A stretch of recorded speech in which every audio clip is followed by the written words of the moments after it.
A trip of 10 short years will feel like mere minutes, thanks to the comfort and safety of your very own hibernation chamber.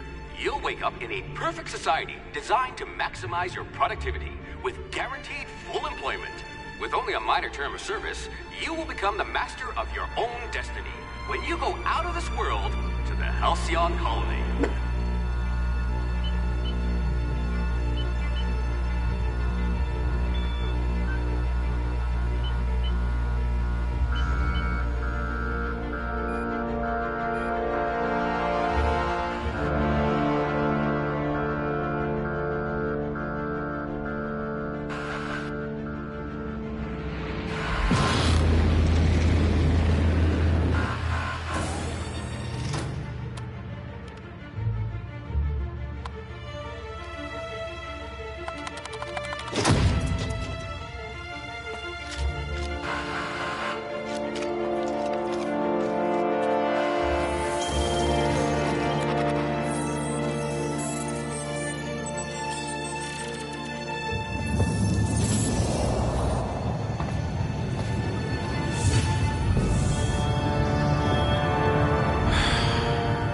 Hundreds of thousands of colonists will have to drift out here forever just to keep from damaging the board's bottom line.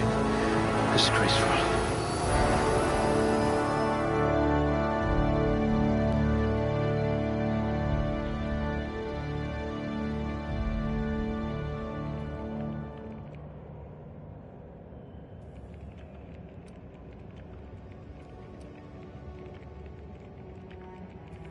Ooh, they must have been feeding you Spacer's Choice rations.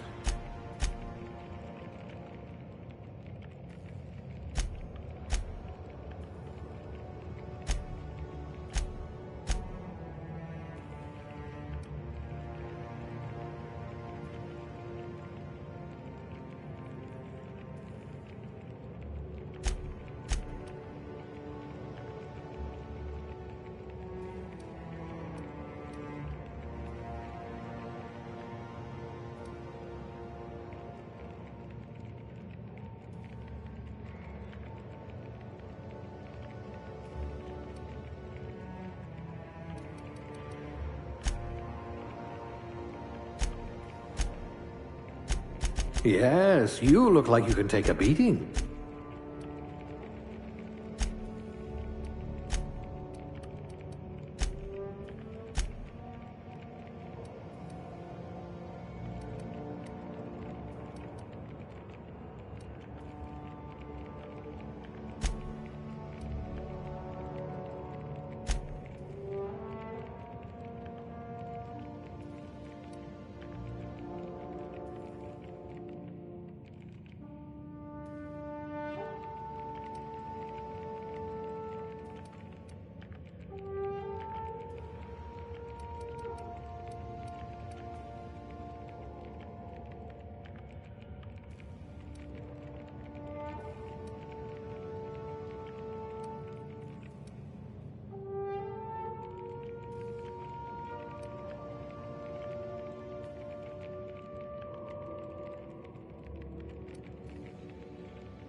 You could make a vicar doubt the law.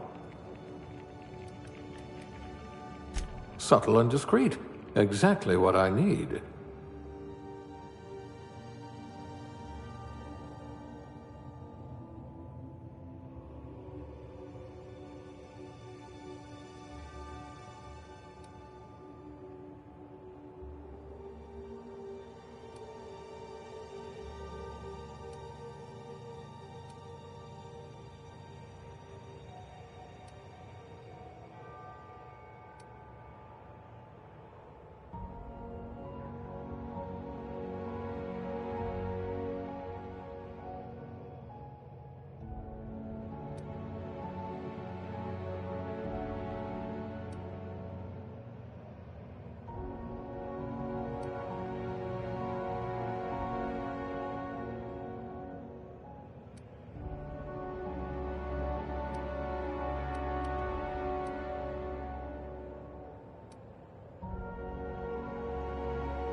You know what they say?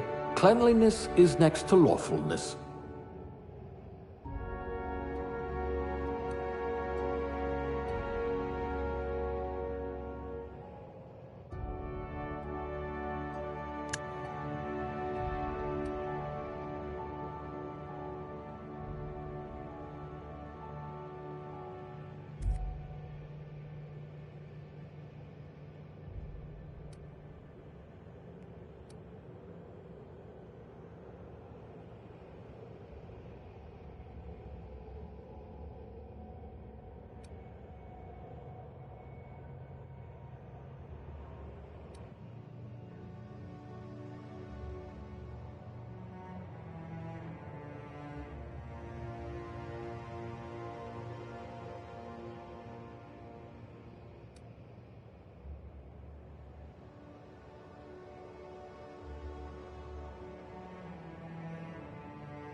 Looks to be your lucky day, my friend.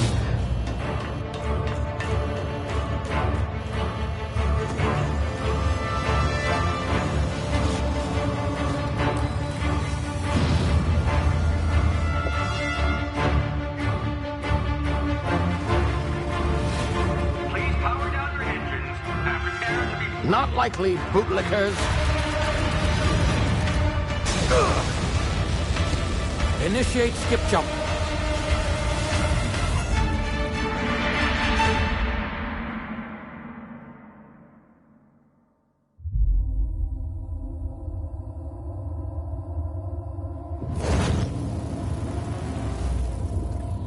Status.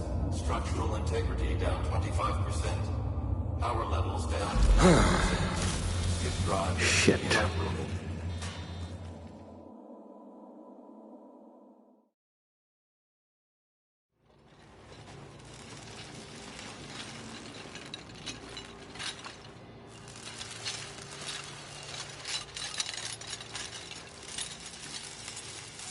Ah, there you are.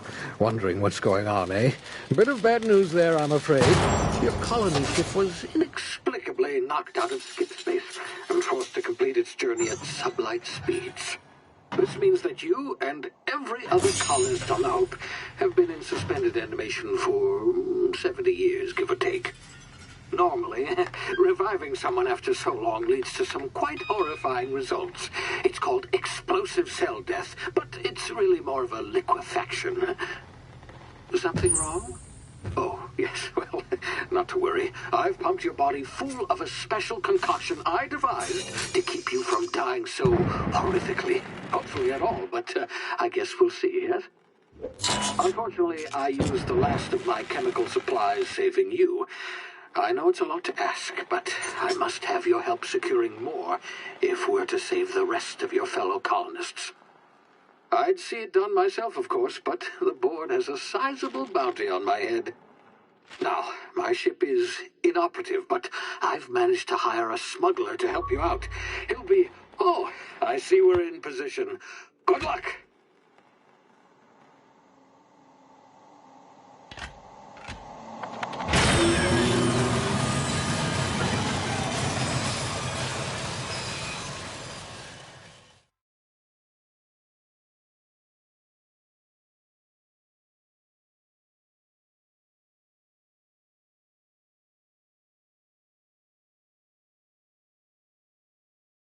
Can you hear me? Is this thing working? Ah, there you are. Now, where were we? Oh, yes, the smuggler. His name is Hawthorne, and he should be waiting for you at the landing site. He's to be your chauffeur, so to speak. Not to worry. I'm told he's a specialist. Dashing gunslinger, one-of-a-kind ship, that sort of thing. You'll like him, I'm sure. I've also outfitted you with a simple wireless monitor, so I can track your progress. I'll check in with you as soon as you land. Good luck. All the colonists are counting on you.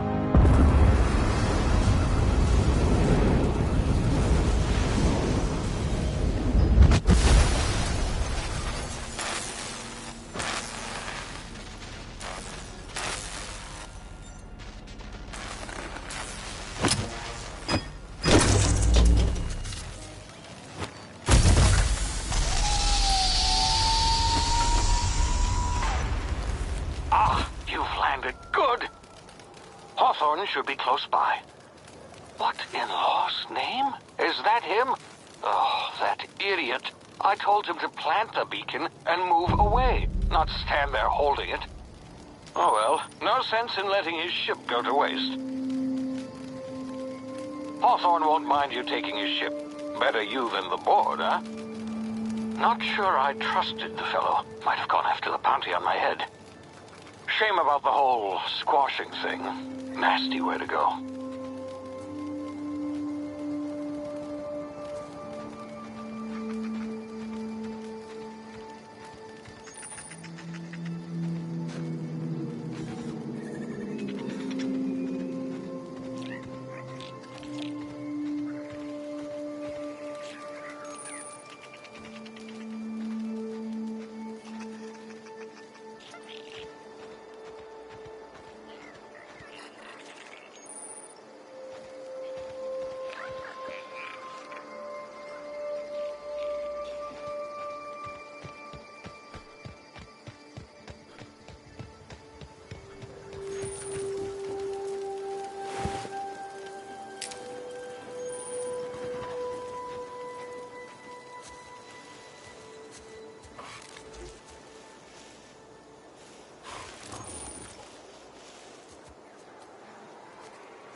you've been frozen for a while. There's bound to be unforeseen side effects.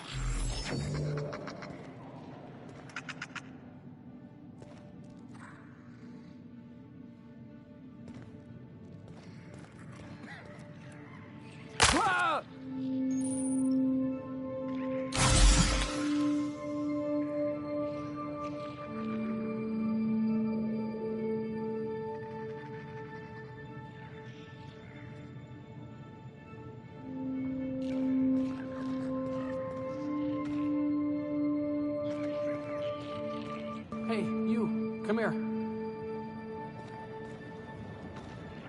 You've tried the best now. Now try the rest. Spacer's choice. Oh, wow, that stings.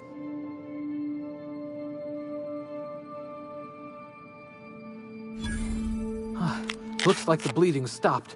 I owe you one. Hope you don't mind me omitting this little exchange for my report. Spacer's choice doesn't like us accepting outside help.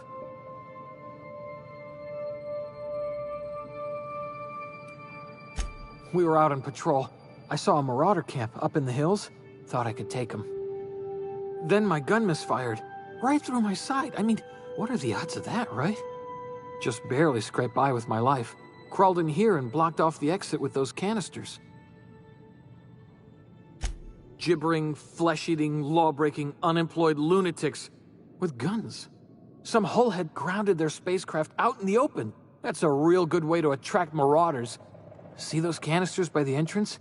Marauders come sniffing around in here, and I can take them all out with a single shot. Not bad, huh?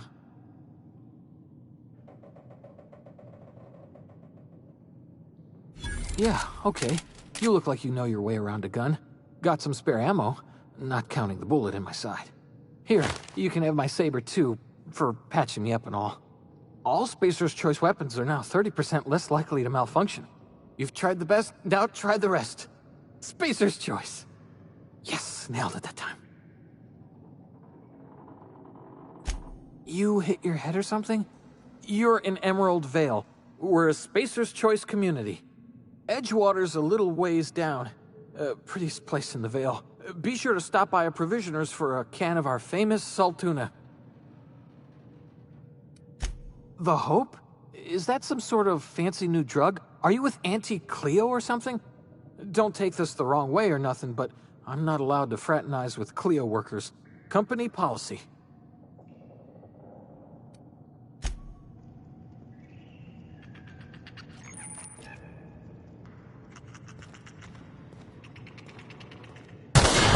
Damn it, my ears! Oh, what just happened? Can you hear me? What in the hell? This...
Hey! Get over here before you get yourself killed!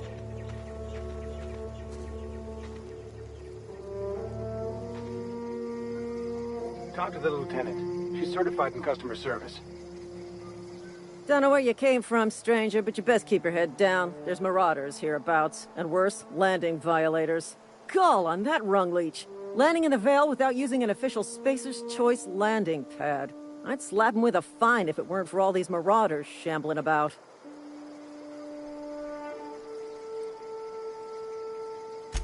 Really? How is he? Shouldn't have done that. Spacer's Choice family ain't authorized to receive medical aid from off-brand physicians. We'll see him back to Edgewater, just as soon as I cross these marauders off with the swift, cost-efficient fury that's made Spacer's Choice the most trusted brand in personal defense. I just, you know, need a couple of winks to catch my breath. Stretch my legs some.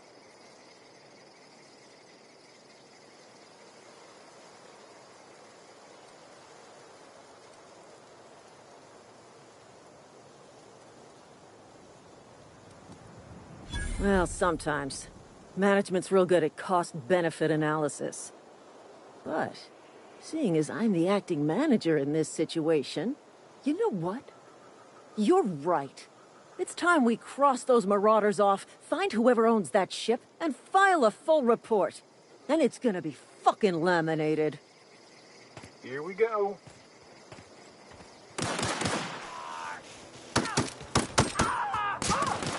Thank you!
Please be informed that this vessel contains no valuable plunder.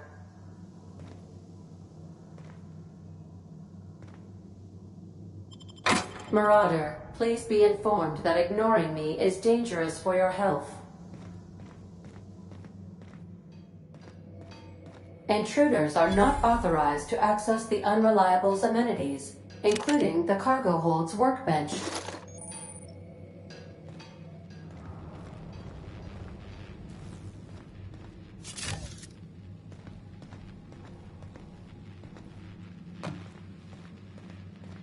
Marauder, please be informed that the engine room contains nothing of value.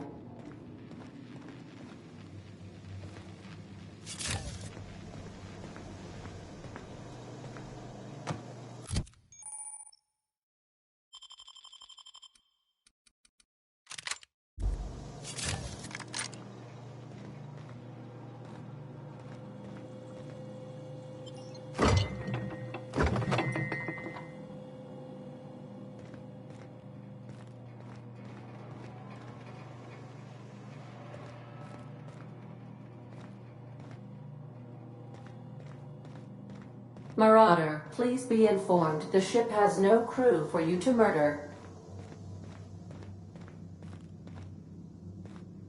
All doors are on security lockdown. Nice try, Marauder.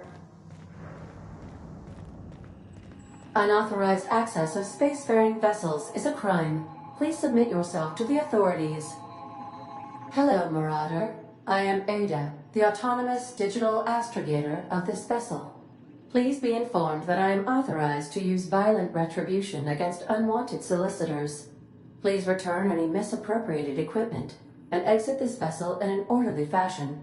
Failure to do so will result in your immediate destruction.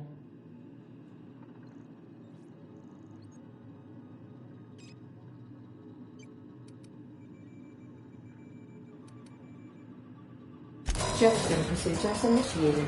Please engage in airlocks. Prepare to eject all boarding parties in 5, 4, 3, 2, 1.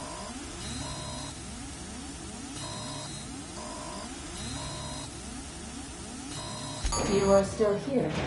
My deception protocols have failed. I have been programmed to express disappointment. I am incapable of accepting orders from anyone other than Captain Alex Hawthorne. I deduce from the tone of your voice that Captain Hawthorne failed to meet you at the designated location.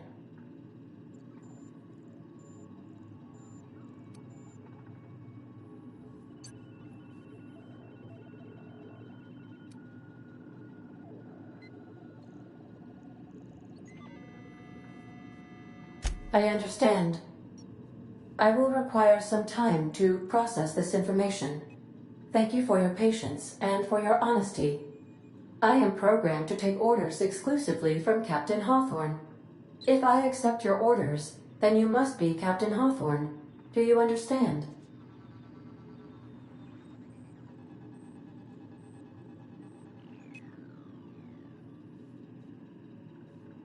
Well done, Captain Hawthorne. I see your powers of deductive reasoning remain intact. Unfortunately, our engine is currently inoperable. Our main drive suffered a critical power failure, and we were forced to make an emergency landing. The main drive's power regulator has been irreparably damaged and must be replaced.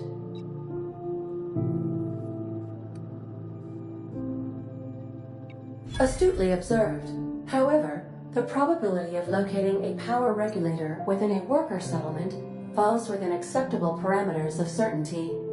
High-capacity power regulators are sometimes employed in the electrical networks of worker settlements. I have taken the liberty of printing you a new Captain's Identity cartridge.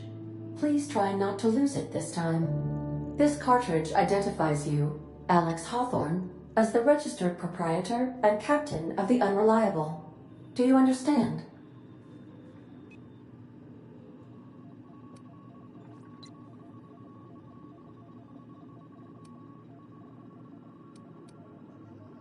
Best of luck in your search for a power regulator. Try to stay alive this time.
If your equipment is in need of repair or modification,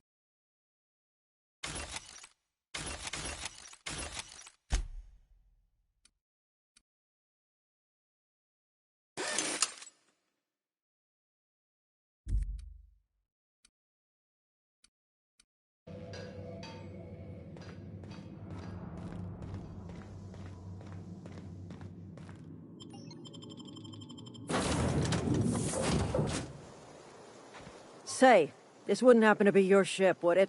Because you sure walked in it like it was your ship. And if this ship is yours, well, mister, you owe Spacer's Choice a hefty fine. Afraid we gotta dock your pay.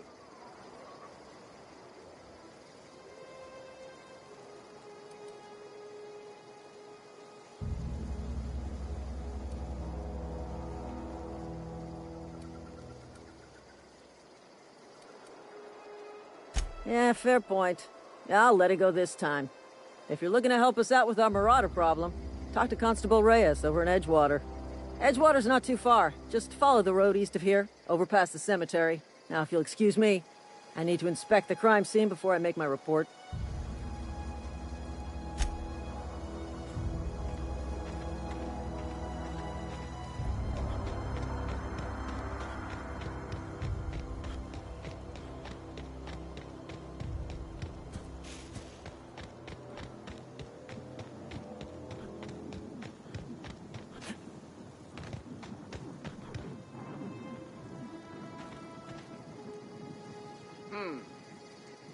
Gonna find you!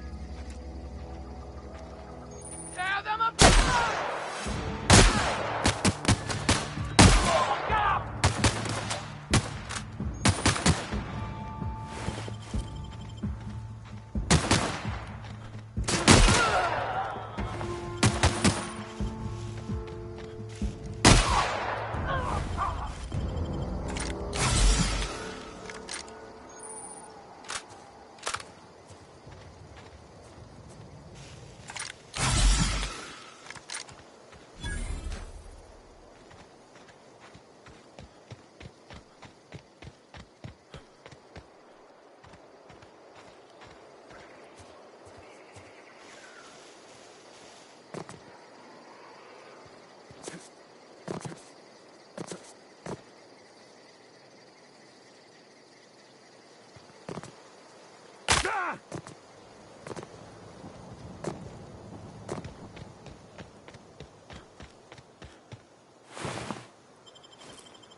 Whoa, hey, where'd you come from?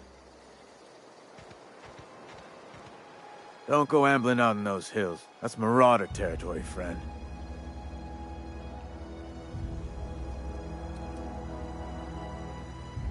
You talk too pretty for a Marauder. Most of them just grunt and yell. Ain't safe out here. You'd best head into town. Avail yourself of Edgewater's high walls. And low prices.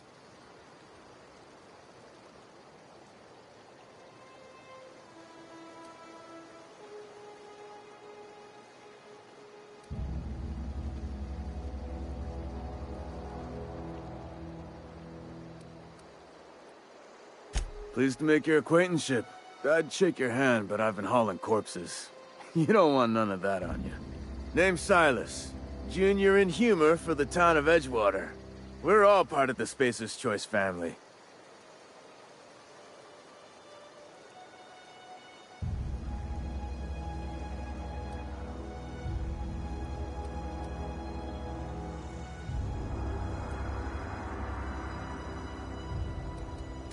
Definitely not the junior in humor, that's for sure. If you've got business inquiries, you should stop by Reed Thompson's office. He's up in the tower above the cannery. Head into town, follow the road. Look, you obviously ain't a worker. What's your racket? You a smuggler? Freelancer?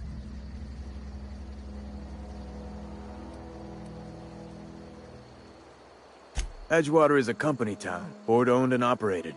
That includes the cemetery. None of us own our grave sites, we rent them from the company. Renting means money. Money means paperwork. Paperwork means signatures. Some of our families become a mite delinquent in paying their dues, you see?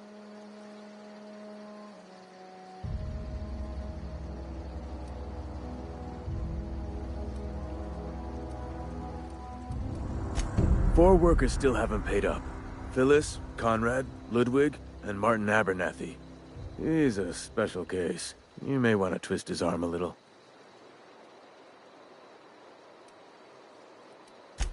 He just is. Look, I don't want to get into it. Just make sure he pays up. Conrad's got a barbershop in town. Phyllis works at the cannery most hours. Abernathy... I ain't seen him in a few days. His domicile is near the cannery. You'll find him in town. All except Ludwig, that is. He's over by the landing pad. Yeah?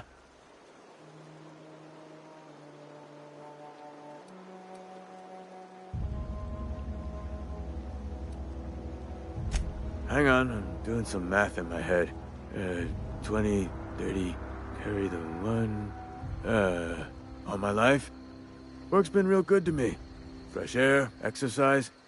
Only problem's the paperwork. Can't get anybody to pay their gravesite fees.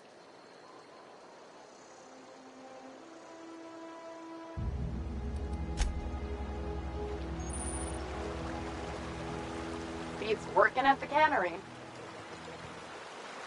Beats working at the cannery.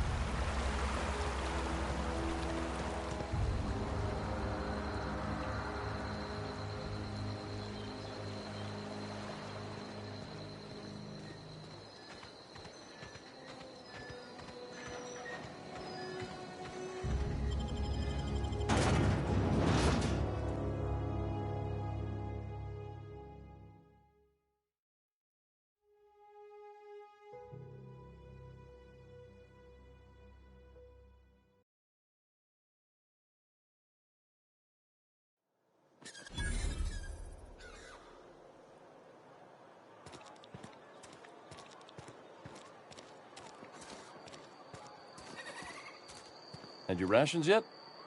Yep. 2 whole cans of salt tuna. Staying long?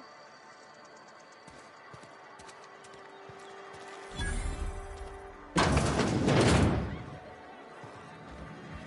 read the latest? I don't know you.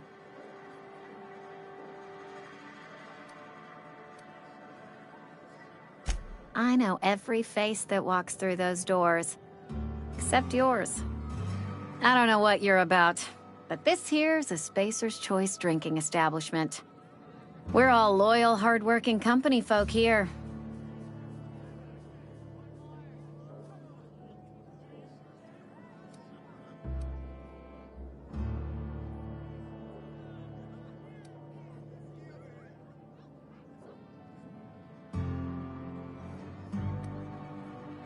You really think so?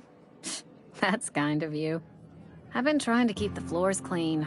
You got no idea how long it takes to scrub the tiles. Guess I misreckoned you. Sorry about that. I didn't mean to be curt. We just got some problems lately. I can get you a drink if you'd like. Gotta ask you to enjoy your beverage within the premises, though. Can't risk you bringing a drink over to those deserters. You understand.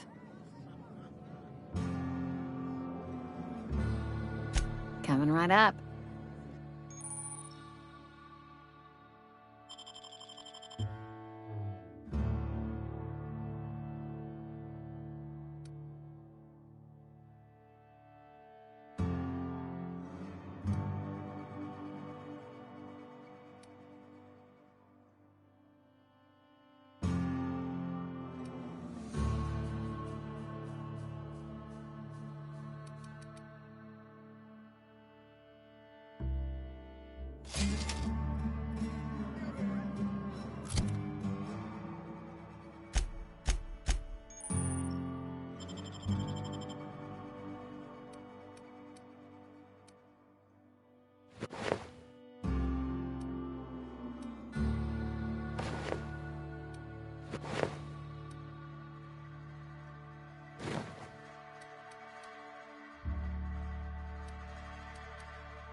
You some sort of freelancer?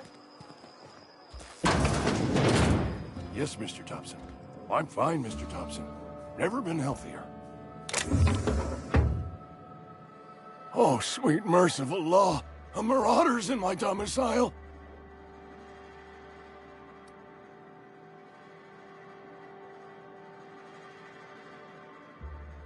Please don't kill me. I still gotta pay my gravesite fees. Wait a second. I heard marauders don't talk much. You can talk just fine. Mr. Thompson send you to put the fear in me? Well, you tell Mr. Thompson I'll be right at my post. Tomorrow. Bright and early tomorrow. Because I'm definitely not plagued. As spry as a spring chicken. That's old Abernathy.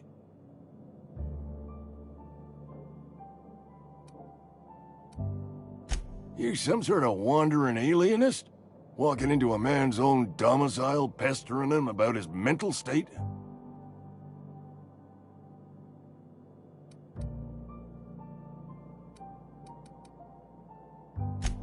What? No. I mean, I might be. That depends on who's asking.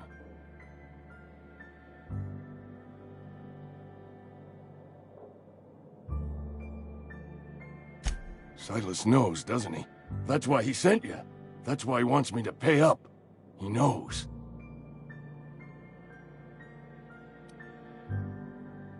Sounds like he's already told you. You may as well hear it from me. I'm dying. I'm not long for this world. The date of my expiration is fast approaching, and soon I shall be ushered through the great cannery in the skies. It's plague. Has to be. Silas knows. He knows I got one foot in my grave, and now he wants to charge me for the other one.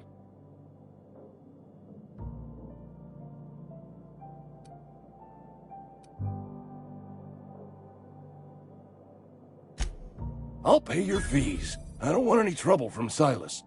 But if you could see a way to freelancing for me, I could really use the help.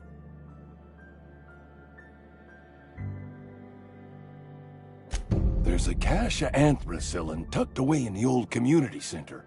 Powerful stuff. Stronger than what we got, anyway. I need you to break in, nab that medicine, and bring it back to me. I'll do what I can. I tried medicating myself with adrenatime. Didn't do much for me, as far as I can tell. Anyway, I can't just buy medicine. Distribution of medicine is strictly prohibited to any workers beneath the acceptable margin of health. Company policy.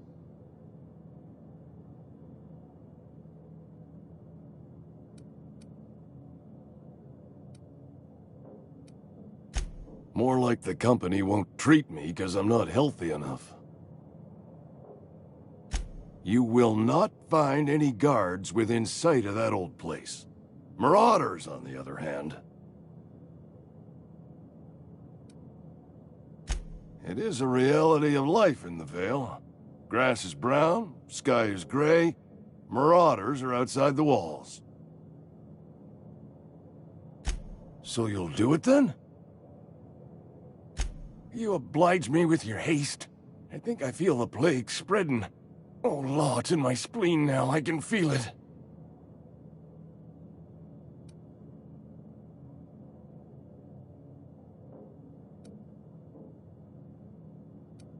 I know that, but I got nobody else to turn to.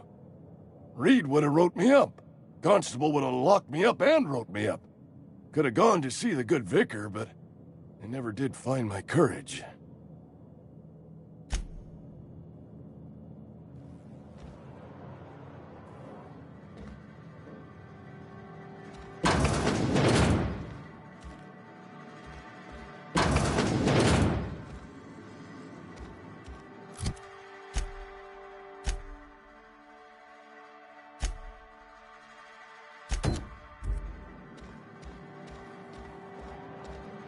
You're making a mistake working for Abernathy.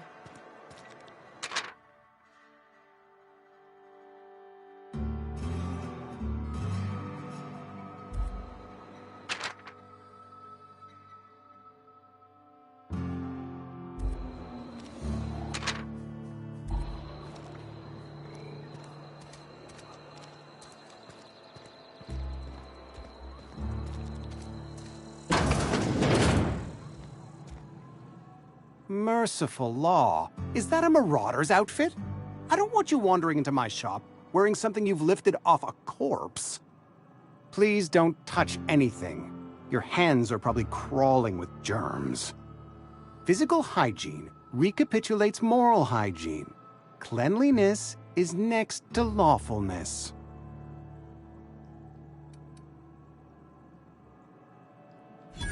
No, thank you. That's quite all right. I've seen enough body parts in my line of work. I'm Conrad. You will report to me if your hair fails to meet Spacer's Choice aesthetic standards. You will also report to me in the event of your death, whereupon I will clean and prepare your remains for interment. A ship? Dear me. You seem to have lost the ability to distinguish between reality and fantasy. This is what happens when you let your imagination run wild. I don't approve of fantasizing. It's a dreadful habit, corrosive to the mental faculties. You ought to let the vicar take a look inside your head. Vicar Maximilian, our man from the OSI, here to spread the message of scientism like a soothing balm upon a feverish head. Or so you'd expect. You'll find him in our local church, probably neglecting his duties. Ah, gravesite fees. Silas and I had talked about this at length. I thought I'd made it clear my pecuniary situation precludes the necessary restitutions. As broke as pie crust, friend. Bidless, indigent, destitute. I simply cannot afford it. I am a blemish on the prosperity of our fair settlement. When I expire, I expect Silas to toss my body into a ditch.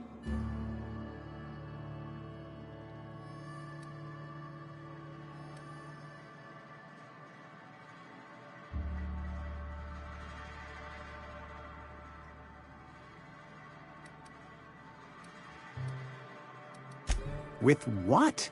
My own blood? Tell Silas I can't afford to pay, and that I fully expect to have my medical rights revoked for this dereliction. With my apologies. Some time ago, I fell ill with the plague. By the grace of the law, and through my own hard work, I'd proven worthy of treatment. Frankly, I don't imagine I'll earn that right a second time. The barber work hasn't been profitable, you see. I've had to keep this old place running with my own savings. Not a bad idea. but I'd need some kind of collateral. My pair of lucky clippers! No, that won't do. Your idea intrigues me, but I'm afraid I don't have anything to give Silas. I'm open to suggestions. Much obliged.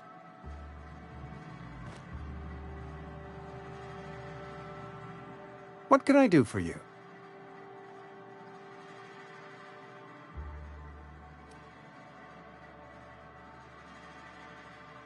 Go ahead. The plague's come at us with a vengeance this year. Lost 6 workers in as many months. I wouldn't call them good workers, mind you. If they were any good, they'd have been treated. Still, it is a shame. Fever, chills, fatigue, aching, vomiting, an excess of phlegm, a tendency towards belly aching.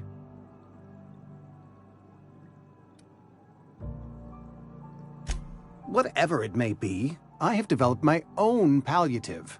Boiled canid liver and a splash of ethanol. Company policy, friend. We don't have enough medicine to treat all of us, so we treat the best among us.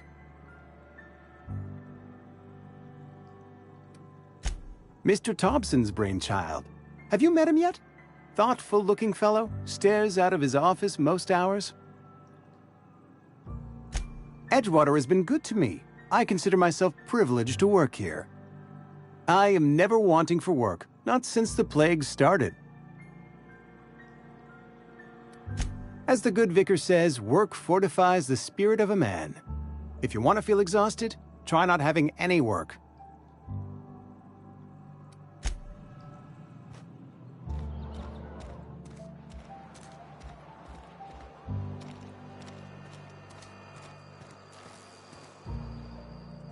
Excuse me. I'm Esther Blaine, Spacer's Choice Actuary. I overheard your talk with Abernathy. I hope you're not thinking about getting him that medicine. Abernathy is a well-known hypochondriac. Anthracillin is wasted on him. You're better off selling it to me instead.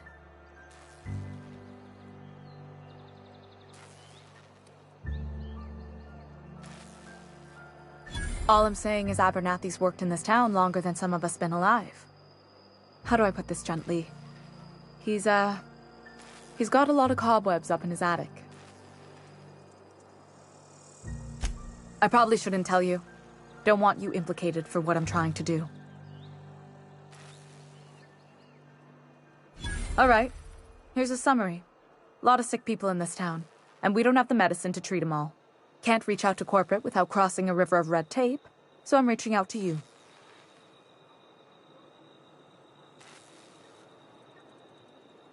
I'm paid better than Abernathy.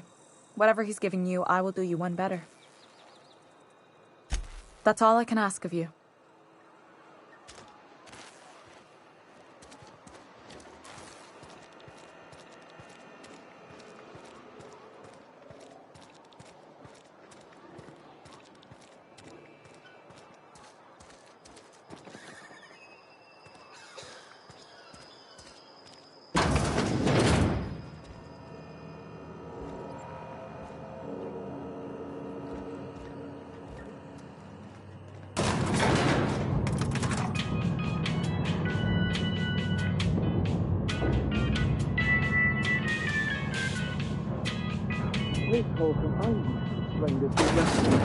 The grease monkey, Argo?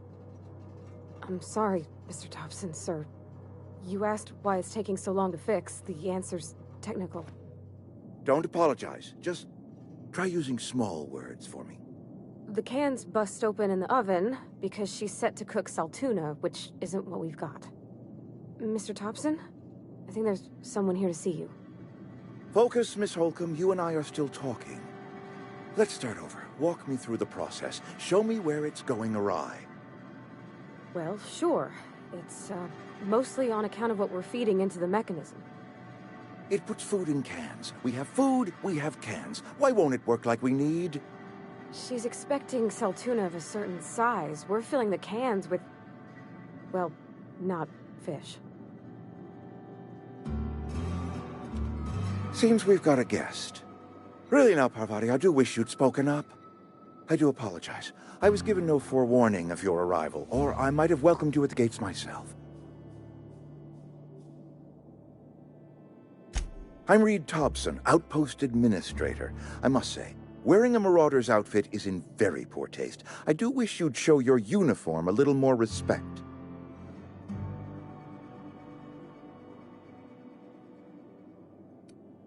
Shirt, pants, work boots, company-approved colors. The, honorable apparel of a loyal worker?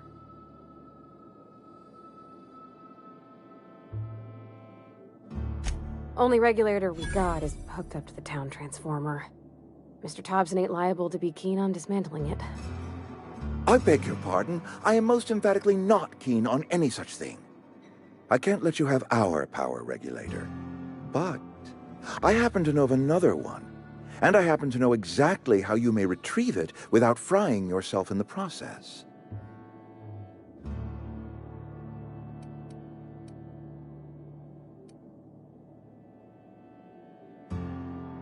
My proposition benefits the both of us. Please, hear me out. There's a power regulator in the old botanical lab. It's mostly abandoned, so all that power is being squandered.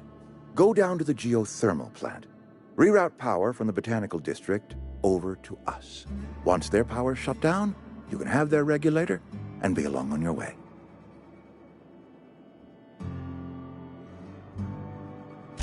I was not entirely sure how to tell you this. The botanical labs are not legally inhabited, but there are people who live there.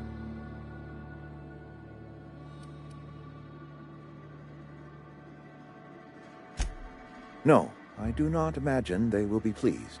But like a parent disciplining an unruly child, you will be doing them a kindness. The people living in the botanical labs, they're deserters. Former workers. I need them back at their posts. I need them to come home.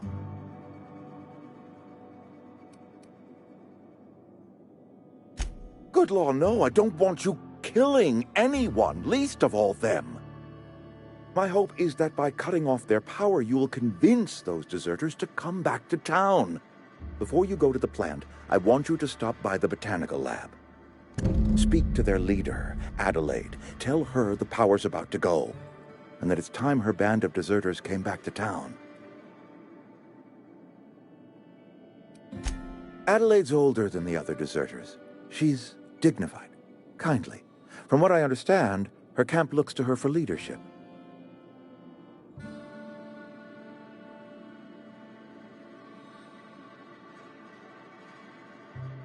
That reason was me. I asked too much and pushed too hard. But I am ready to make amends if they are willing to return to the fold. We belong to one community, the Spacer's Choice family. If we dissolve into factions, then we will all perish separately. Adelaide will understand that. My dad told me all about the plant. Taught me all he knew. I could come in useful. I mean, if that's all right with you, Mr. Thompson. Sir. I hesitate to part ways with Miss Holcomb, but I cannot deny that she is talented and may prove useful to you. You will need an administrative passcode in order to enter the plant. I am trusting you with mine, and trusting Miss Holcomb to guide you if you'd like. Great! I got my wrenches and diagnosticators and hairpins and engine tape, so I'm all set. Well, I am glad to hear that. Best of luck to you. And thank you again for your help. It is a lot to ask of a stranger, I know.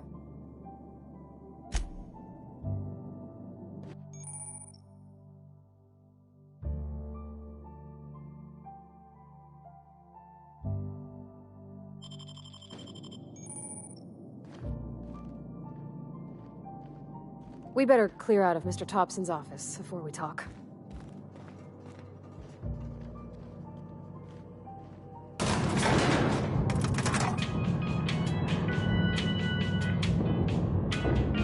Sorry, can't do that. We better clear out of Mr. Thompson's office. Talk. Hey, mister, can we talk? Sorry. Let's talk when you're... Sorry. You just want to get out of here. And you likely don't want to tag along like me. It's just... Mr. Thompson has his own view on matters, on account of it's his job and what all, but that's not the only side of the tale.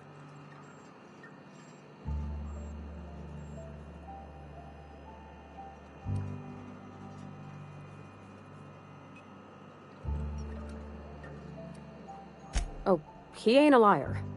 He believes every word he says. It's just, he doesn't always get where other folk are talking from. To Mr. Thompson, a person's a gear. It does its job quiet-like. If it squeaks or stutters, it gets replaced. The deserters are decent folk. I knew some of them before they left.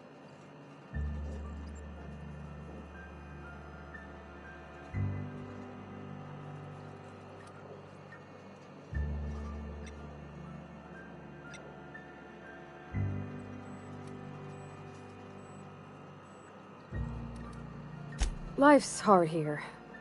Especially for them that don't fit in so well.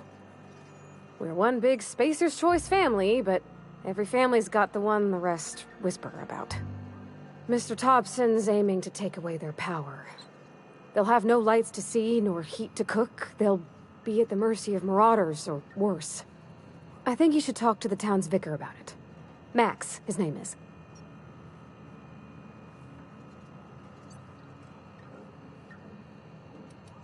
The mission's on the east side of town. You can't miss it, on account of it being the only clean thing. Thanks, mister. I just think when you gotta make a decision that'll hurt somebody, it's best to think on the right and wrong of it. That's what my dad used to say anyways.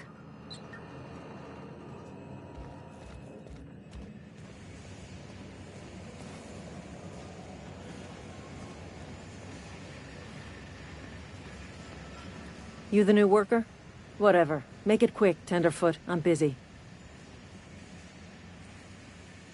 Foreman Granger, mind those words don't come out of your mouth unless preceded by yes, or right away, or thank you. Shit. Silas still on about that? Here, take the fees. I'd appreciate it if you didn't tell Reed I was late on my payment. Because they're not my fees, and not my gravesite. Guy I worked with shot himself. I paid the bill. I could do without the sarcasm. Wasn't acting out of the goodness of my heart. Law requires delinquent gravesite fees to be paid by the deceased party's closest living relative, which meant me. Shame, though. Eugene was a good worker. Woke up one morning and put a round through his upper story. Can't imagine why. The kid was doing all right at his desk. We all thought he was an upstanding receptionist. Just between the two of us, I'm pretty shocked his weapon didn't misfire. Spacer's Choice handguns aren't the most reliable. Not half as awful as the bill Eugene left us with. Suicide's a crime. The legal term is irreparable damage to company property. What Eugene did to himself was vandalism.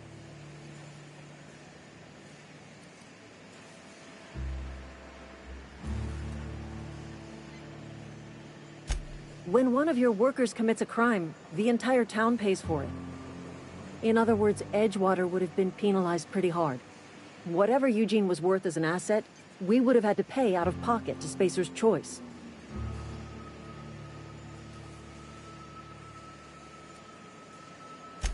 Look around.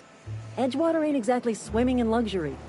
We can't afford to pay the body price of a suicide. All I know is Silas asked me for Eugene's gravesite fees, which means he was approved for burial, which means his papers went through, which means the town's in the clear. I'm just glad to put this whole ugly affair behind me. Eugene can rest his bones in peace, and the rest of us can get on with our own lives.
coming!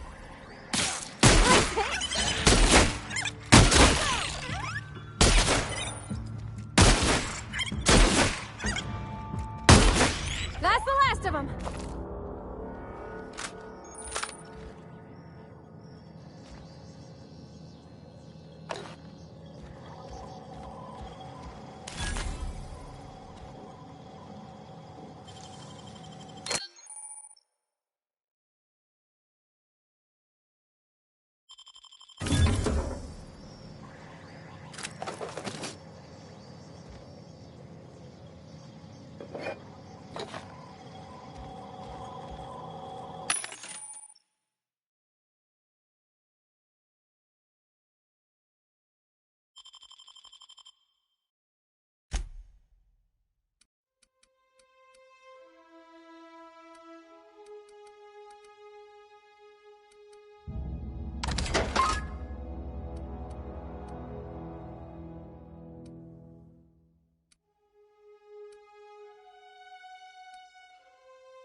This is where the magic happens.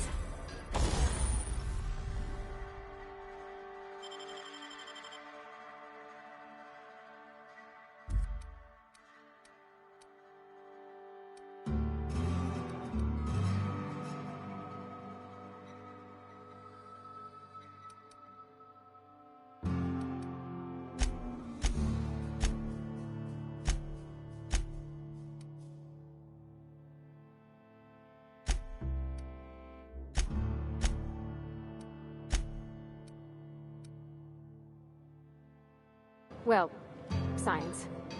But it still happens. Hey, that's...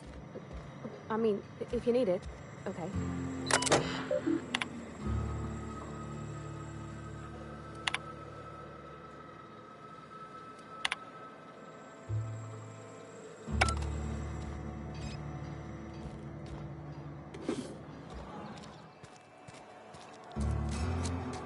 Sometimes I wonder what I'm doing to myself.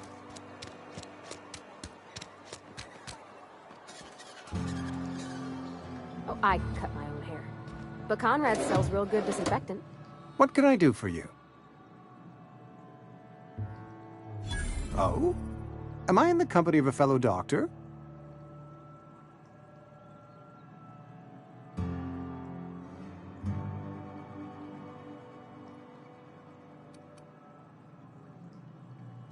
Experience was my teacher. Experience and... So, you want to be an embalmer, brochures 1 through 5, courtesy of the Spacer's Choice Department of Career Development. Go ahead. What can I do for you? Go ahead. The plagues come at us with a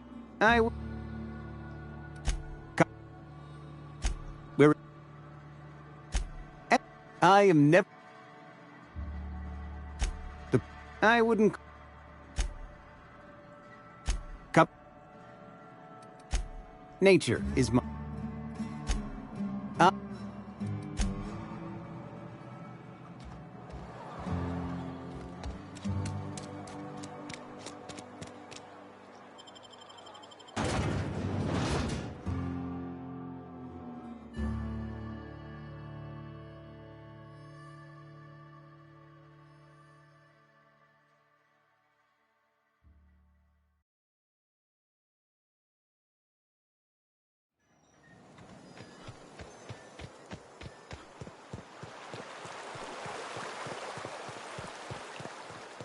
Hey, Miss Parvati.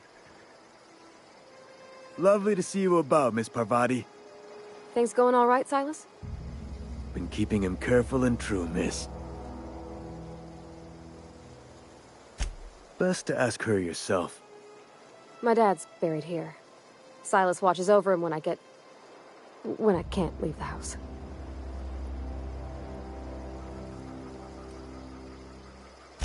Something I can do for you? You run into any trouble? Conrad's barbershop is a yawning pit that swallows his every bit. I keep telling him he should cut a few corners. Skimp out on the disinfectant. You gotta put the squeeze on Conrad. Find some dirt on him. Maybe check his back room.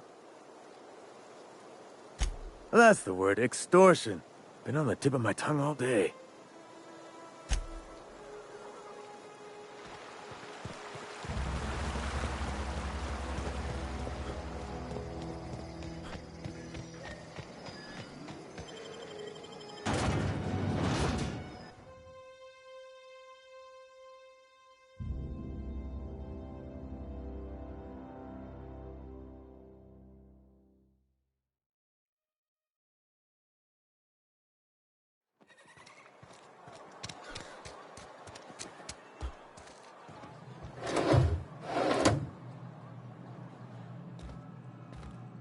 What can I do for you?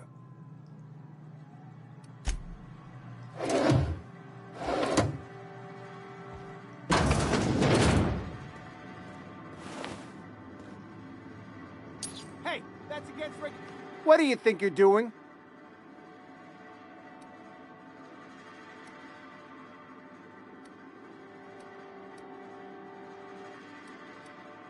Just keep your fingers to your own self, okay?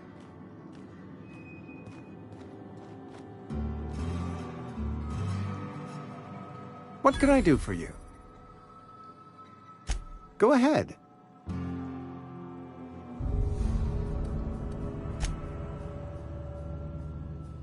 Where are we headed? That's on account of how I never met her.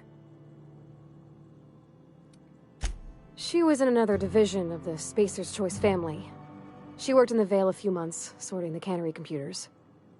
Her contract said any kids she had, expected or not, belonged to her office from the time of conception. So when I was born, I got sent here.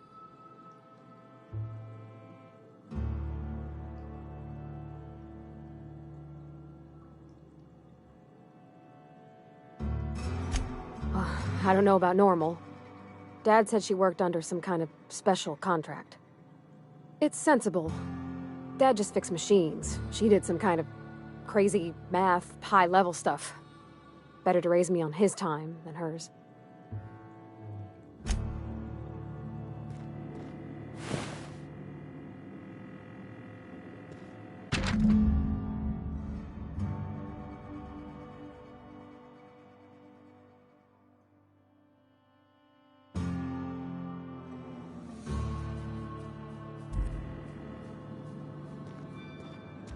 What can I do for you? You know about Eugene? How? You were probably poking around my things. I really shouldn't leave my letters sitting out in the open. Eugene's golden teeth were a family heirloom, representing 3 generations of poor dental hygiene. He took them to his grave. More than a few. Those teeth were his personal savings. I can't ask Silas to dig up a man's body and pry a few teeth loose from his jaw just to pay my bills. Can I? Are you asking rhetorically? Because if you're being serious... Ugh, gross. Desperate measures, Miss Holcomb. Desperate measures. I'm going to have to ask Silas to dig up those teeth.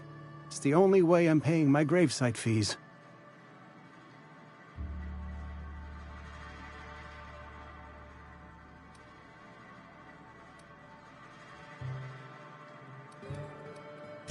The good Vicar Maximilian and I have never quite seen eye to eye, but your point is well taken. Here you are. Gravesite papers affixed with my signature, and an IOU.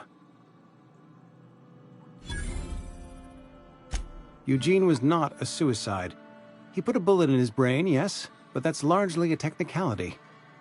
I was the one who prepared Eugene's body for interment. I discovered symptoms of the plague on his corpse. And I discovered medicine in his pocket. Lots of medicine. Eugene overdosed on adrenatime, which is known to cause psychosis and paranoia as possible side effects. The paranoia drove him to take his own life. We can all thank our lucky stars that young Eugene was hopped up on medication and suffered its predictable side effect. I included it all in my official report. I'd like to think I saved Edgewater a great deal of money. We never could have paid the fines associated with a suicide.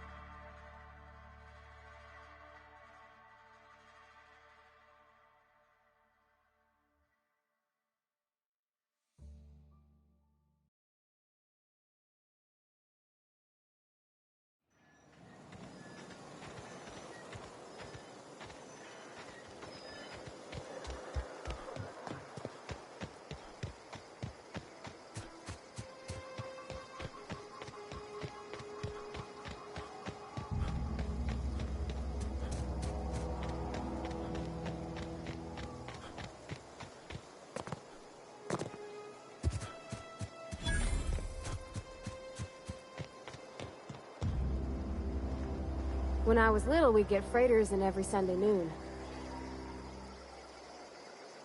Thank the law. I've been requisitioning backup for months.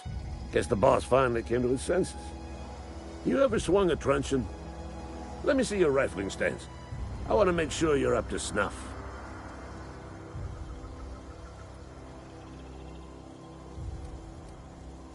I told Silas I'd pay my dues if he agreed to join the resistance. Guess this means he's finally heard the calling. The war. The coming apocalypse. Man versus machine. I'm talking about mechanical soldier.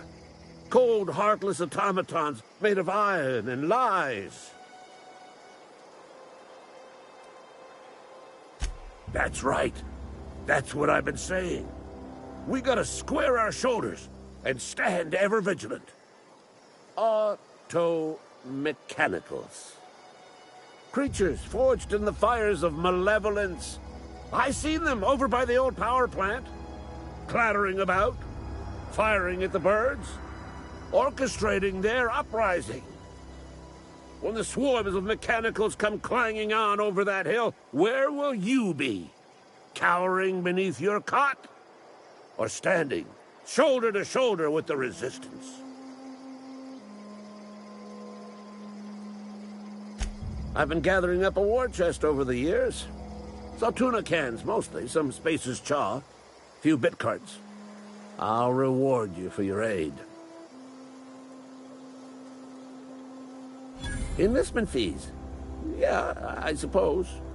Wouldn't want to give the Resistance a bad name. They have sent a scout, prowling around the junkyard just behind our beloved town. This scout must not be permitted to return to its base of operations. Cross it off, then report back. Mechanicals got a weak spot in their midsections. I think the technical term is, the blue glowy square thing. Go on. You ever seen the way a mechanical just stands there? Just looking at you, scanning you with its murderous oculars. Mechanicals have been programmed to eliminate the human race. They've been programmed to replace us. First, they will rob us of our jobs. And once they have taken away our livelihoods, they will take away our very lives.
Fancy threads.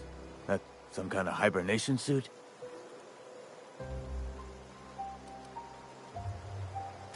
Yeah? What about him?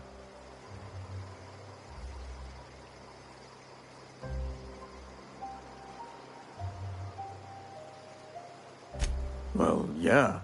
It's what I'm contractually obligated to do. What's this about? Yeah. Funny thing, Eugene's body ain't where it's supposed to be. The night we was supposed to commend his body to the earth, I had his grave all dug up and ready, right? And so I thought, I'll just rest my eyes a bit. When I woke up, his body was gone. Spirited away. Vanished. The footprints nearby suggested that Eugene was stolen by marauders. Or he rose from the dead. Let me know if you find anything. Yeah?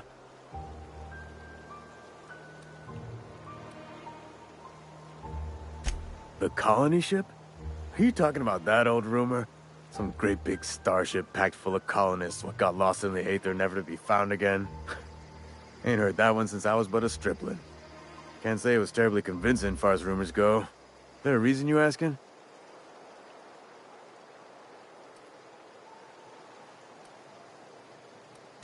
All right, easy now. No need to get your hackles up. Maybe you've been out in the sun too long. Why don't you head over to the cantina? Get yourself some zero-G brew. It's a brew that's good for what ails you. Look, I don't know what's got you caterwauling about hope this and colony that, but you need to stop, or there's gonna be trouble. Trouble's in the asking. Or don't much care for folk running their mouths, spreading hoaxes and the like. Frankly, neither do I. Something I can do for you?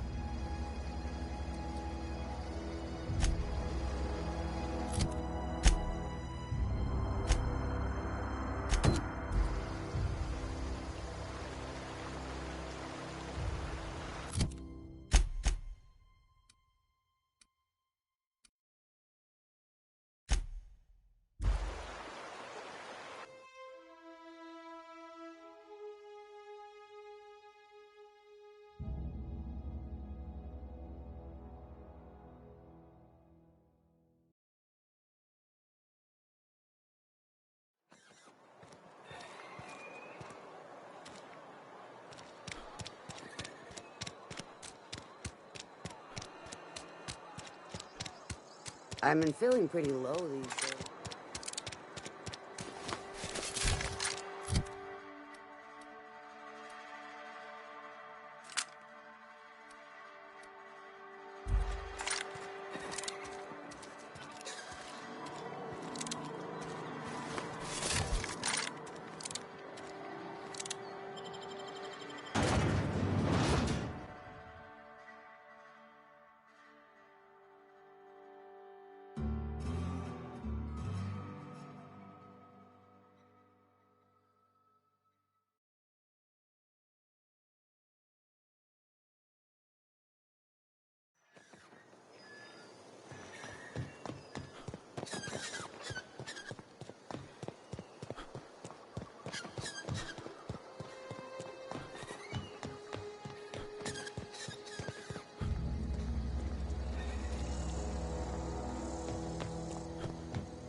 Huh?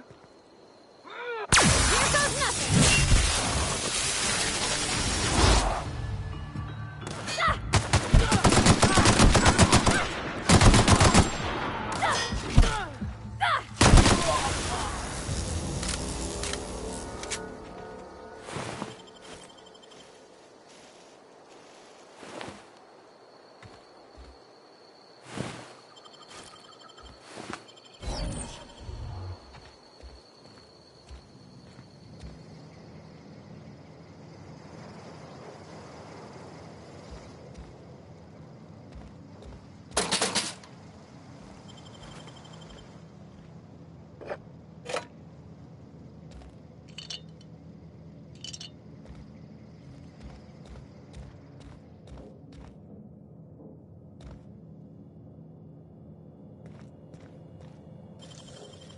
Clever.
That was quick.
Here we go!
Somebody's been running around town raving about a colony ship. Plague must have gone into their brain matter. Thanks. I'll see to it that this medicine gets to the people who need it. Here, something for your trouble. Nothing personal, but I hope we never do business together again. Don't want to make a habit of consorting with smuggler types.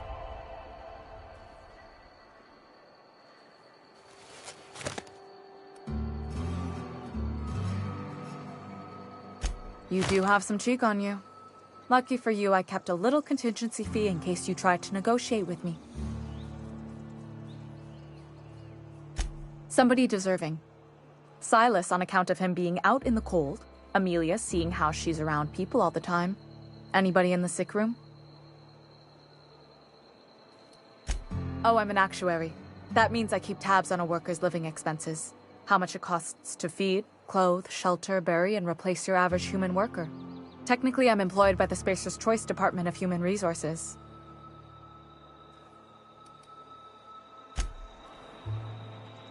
I appreciate what you've done, but we shouldn't be seen together.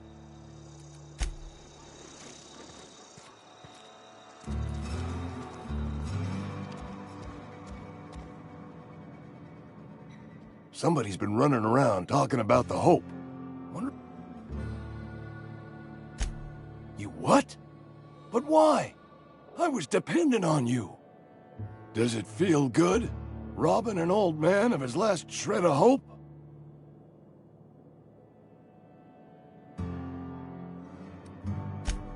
You really are a piece of work.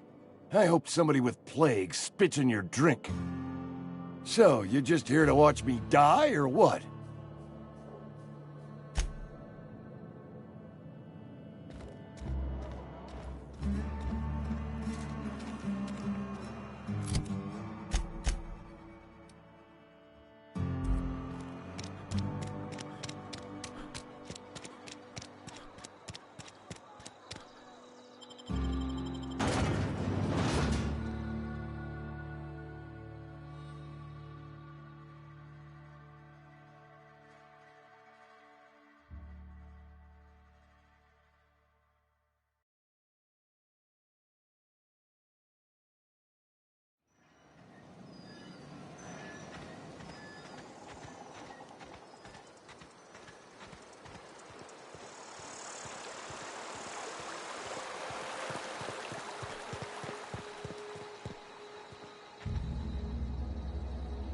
Grave digging's a fine profession.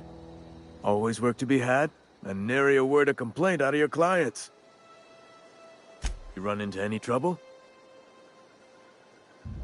Reliable work from a freelancer. That's gonna take some getting used to.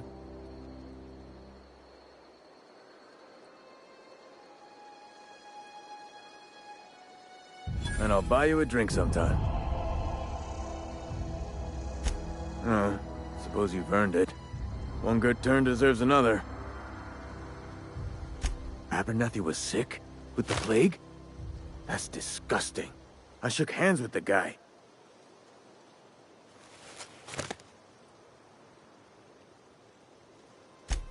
What? No. If I knew he was sick, I would have had him reported. I needed his fees because of his name. A, for Abernathy. He was at the top of my list, you see? Yeah?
If you're falling sick, I don't want you near me.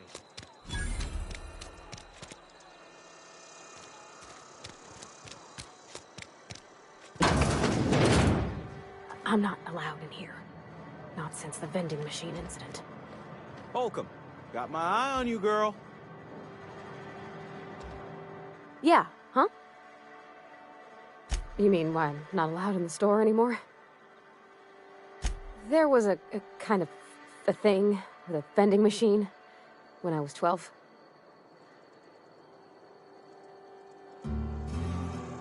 Not intentionally. I've always been good with my hands, right? So I saw a lock on the machine and thought, oh, this must be how they refill it. But I had to know. So I did my thing, and next thing I know, there's a couple hundred bottles of 0G rolling out the front door and into the road. It's not funny. Right about then, a bunch of loaders came rolling in the gate, fresh off the Saltuna ships. And Mr. Thompson was up on the porch making a speech about how everyone would have to volunteer a third shift to get it all canned. Anyhow, you ever seen an auto loader run over a bottle of 0G?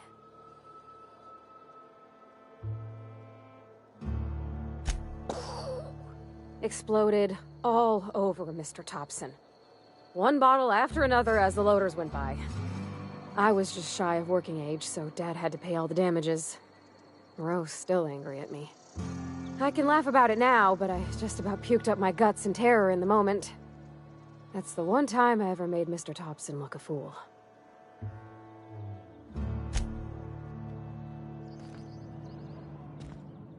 Miss Holcomb ain't allowed in this establishment.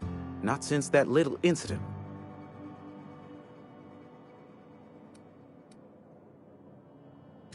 See that you do. I got a business to run. Edgewater ain't gonna provision itself, you know. I won't touch anything while we're in here, Mr. Moreau. I promise. Music to my ears.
It's not the best choice, it's Spacer's choice.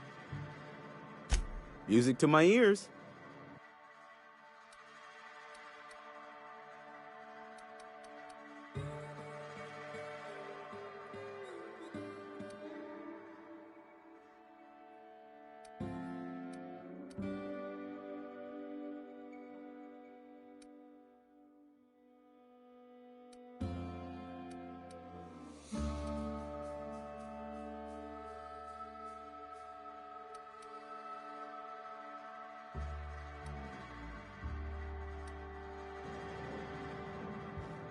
I hate you, vending machine.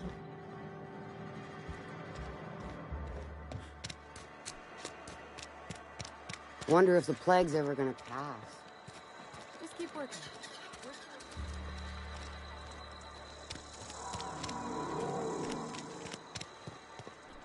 I've always felt weird in here.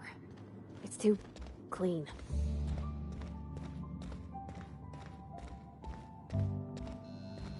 Yes, what is it? You're an outsider. Fantastic. Vicar Maximilian de Soto, at your service. Or Vicar Max, if you're the sort who prefers brevity. And Ms. Holcomb as well. How rare to see you out. And with a complete stranger. Curious. Just tagging along, Vicar DeSoto. Don't mind me. I so rarely get new people to talk to. Name your poison, anything at all. Spiritual counseling? This season's tossball predictions? The quickest way out of town?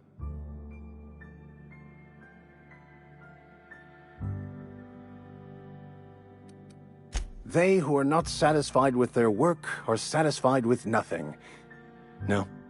How about, work fortifies the spirit. True exhaustion awaits idle hands.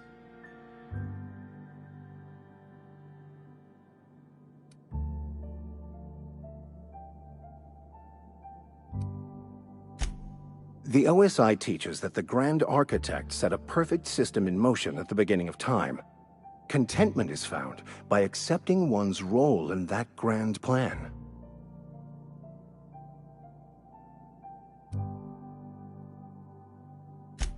You don't talk to the Grand Architect. Once the universe was set in motion, it stepped back. It has no concern for us.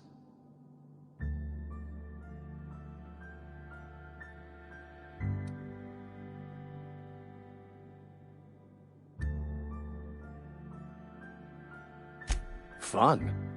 It concerns much bigger things than fun. Things like deciphering the secrets of the universe, to start.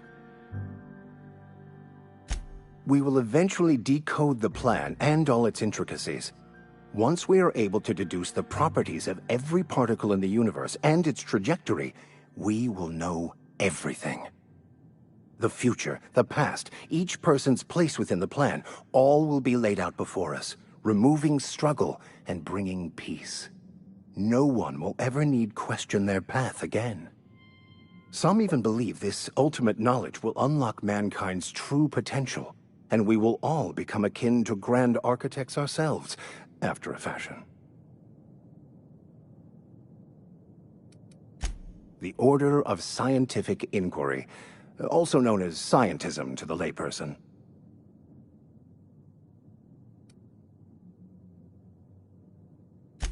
Mock me all you want.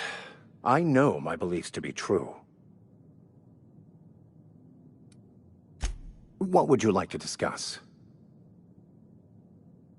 What? I thought you would talk to him. You wanted to speak to me, Ms. Holcomb? Every time I've tried to engage you in conversation, you look at the floor, answer in single words, and slink away. I can't imagine what would be so grave as to drive her to my mission. What has Mr. Thompson asked you to do?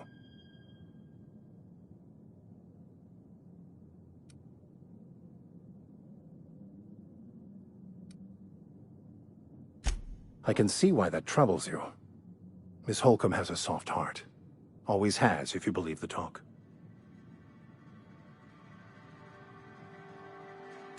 Assuming your goal is to save as many as possible, then you should bring everyone together. Send the power to Edgewater and convince the deserters to return to the fold.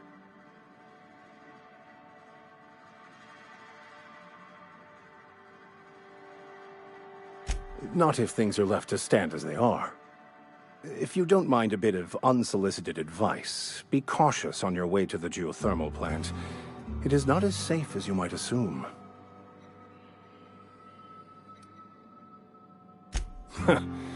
The marauders I met when I ventured outside the walls might agree with you. Bastards snuck up on me while I was dutifully hunting for a banned book in a collector's library. Barely escaped with my life. But you see, one of the reasons I transferred here was to get my hands on that heretical text. If you managed to acquire it for me, I'd pay quite a handsome sum for the book.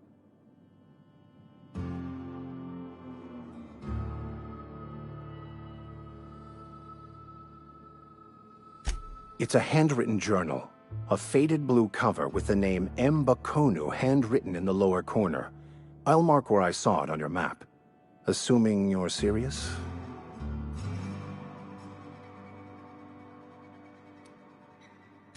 I just want to keep the writing out of layman's hands. It wouldn't do for such information to fall into public consumption.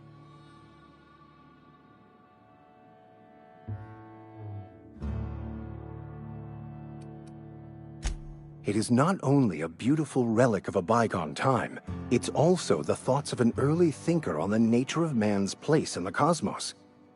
Not many in this colony could understand its true value, should they ever read it. Thank you. If you retrieve it, you can always find me here.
Move along, stranger. We don't want any trouble.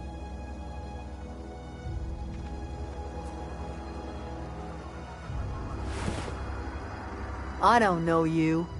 Whatever you're looking for, it ain't here. Move along. Armed strangers wandering into my camp for one. Some of my camp wandering out for another.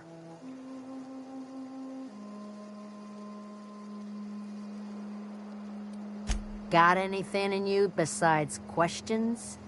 No, I'm sorry. That was unworthy of me. Lady named Zoe went missing some nights ago.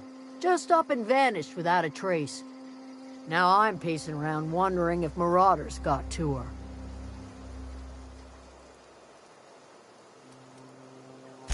I've crossed off my share of marauders. This ain't about them. I go looking for Zoe, I leave the camp undefended, seeing as I'm the only one of us who knows her way around a gun. Hence my dilemma.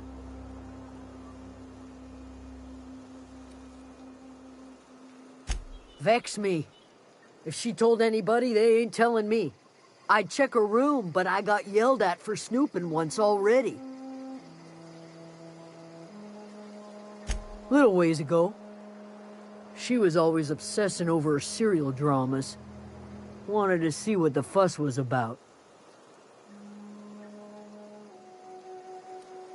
Well, enough to know we never got on. Zoe and Stefan were close. If anybody knows the workings of her mind, he does.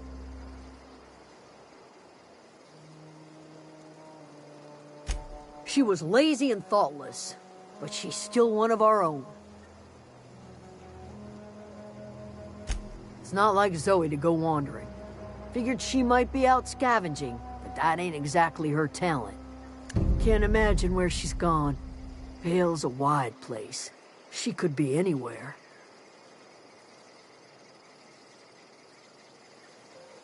Could do without the gallows humor. Over in the hothouse, tending crop. I'll tell you what I can. What is it?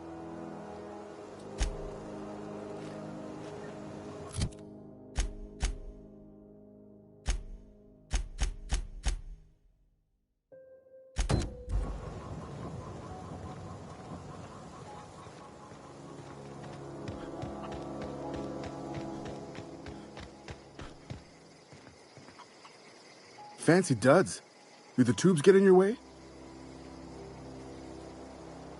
You mean Zoe? Yeah, we were pretty close. Not like her to go loping off. Zoe and I were gonna watch the serials, as is our custom. She never turned up. I looked around, but she was nowhere to be found. You sound like some type of corporate fixer asking all these questions. Zoe was always obsessed with this serial. Masked Marketeer. A scion of Byzantium turns to banditry and teaches his marauder companions the wisdom of free market economics. Shame she up and vanished when she did. I had a surprise lined up for her. The other day I got my hands on a genuine copy of the latest Masked Marketeer. I was gonna surprise Zoe with it, but she was gone the next day. Can't say I recall Zoe ever acting strange. Well, except for her habit of writing things down on scraps of paper. She called it journaling, but I think it's just plain odd. Hey, I got time.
What is it?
I don't know anybody who ever came out this far.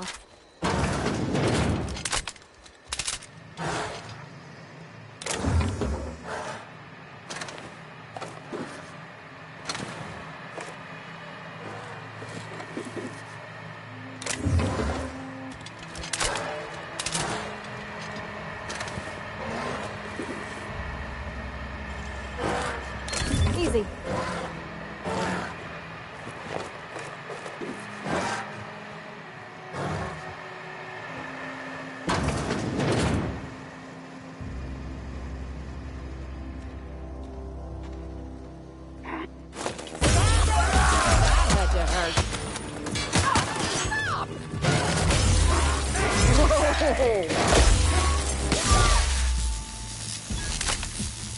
That had to hurt.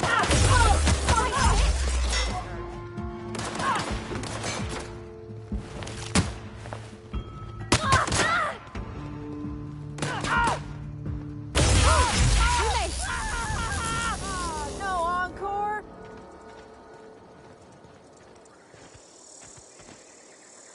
Wow, you crossed them all off, like some sort of heroic accountant running down a list. Teach me your ways.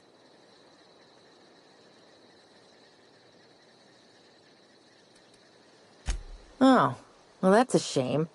I mean, I could pay you in Adrena time, but I've already bartered most of my stash over to these poor saps. You, on the other hand, you were a sight to behold. If I had half your skills, I'd be the greatest outlaw the coast has ever seen. I'm great at clarifying. No. I insinuated myself into their company, see? And they didn't seem to mind one whit. I may have bartered them a few boxes of Adrena time, but yeah, I'm sure that's got nothing to do with it.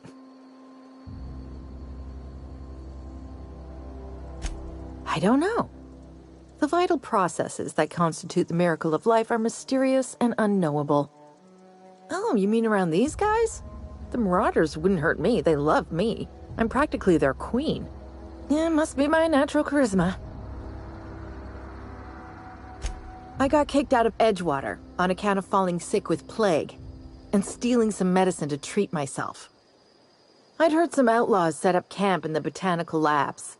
I decided to throw in with them, seeing as I always wanted to be an outlaw myself. Instead, what do I find? But a bunch of former workers camped out around a greenhouse.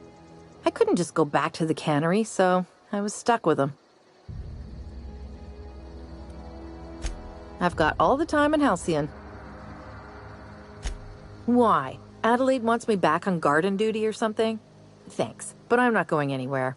This is where I belong. I doubt that. Nobody in that camp really cared about me. Wait, you're telling me he's got a copy of the Mass Marketeer? Why didn't you say so? I'll take my stuff and head on back, I suppose. Grace is going to be glaring knives at me, so I've got that to look forward to.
What is it? We didn't always get along, but I'm glad to know she's safe. What happened, anyway?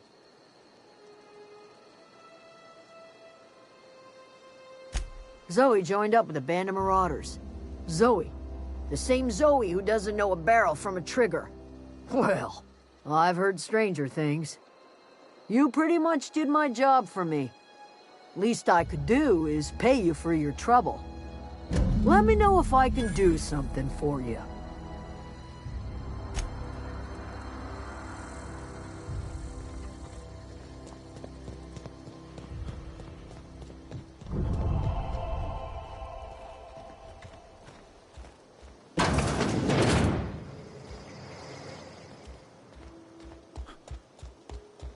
Oh, that's Thomas. He used to follow me around before he left the cannery. Yeah, huh? You mean about the mission being too clean? I know, but Vicker says the universe is a machine, that it runs by law. Real machines have gunked up oil, scratches, and worn bits. You can tell they've seen handling, been used by folk. The machine Vicker sees is one ain't never been run. It's not for people to live in. It's something on a museum shelf, under glass.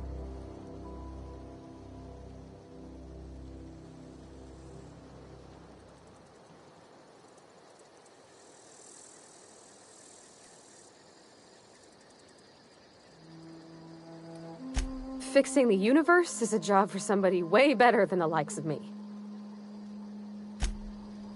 Where are we headed?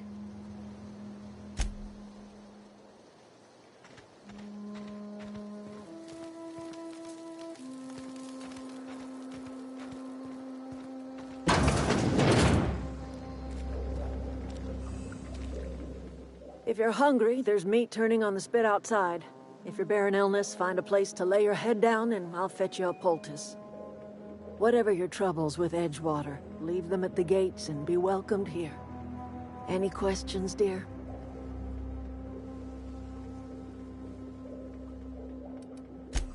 Really?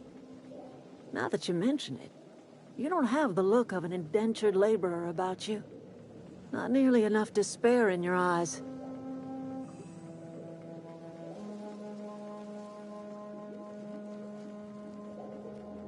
Hi, Miss McDevitt. Parvati. Are you still in the custom of collecting flowers? You're welcome to take your pick. I do apologize for visiting upon your intentions. You and yours are welcome here. Are you staying long? You should try some of my tobaccorn tea. I brew it in an old spittoon, but it's been cleaned.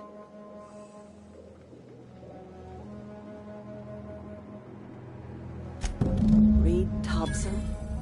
You here on behalf of that cold-eyed reptile? Let's hear it. What's Reed's idea of peace, then?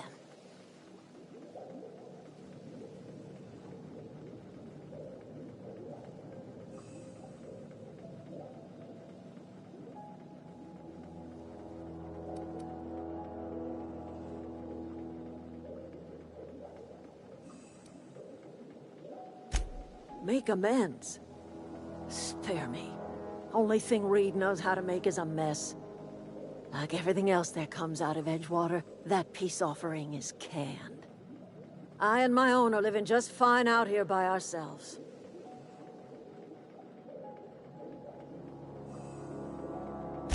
He would do such a thing. The question is, why would you agree to his plans?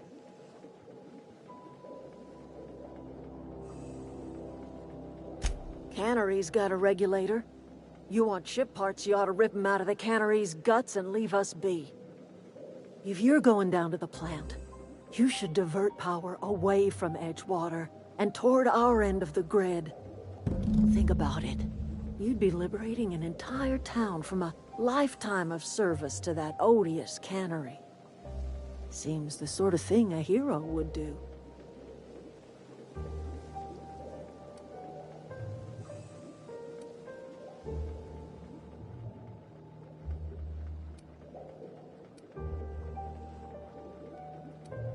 You've seen that miserable excuse for a town with your own lamps. Hollowed-out workers laboring their lives away at the cannery, living off whatever scraps Spacer's Choice throws them. You know that's true, don't you, Ms. Holcomb? Your father died of overwork. His heart gave out. He was tired all the time, sure, but he was old, ma'am, and he raised me all by his lonesome. Look what they did to this child. Lost her family to the company, and still she defends them.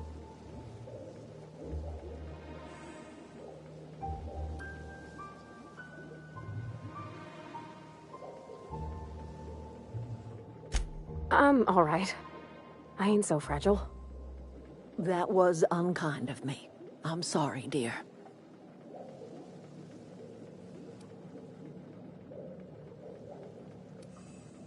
Life in Edgewater grinds to a halt. The cannery shuts down, workers desert in droves, and our own little camp grows and thrives. You bring power to Reed's town and you'll be killing us. Reed knows it. He's counting on it. I trust you will listen to your conscience.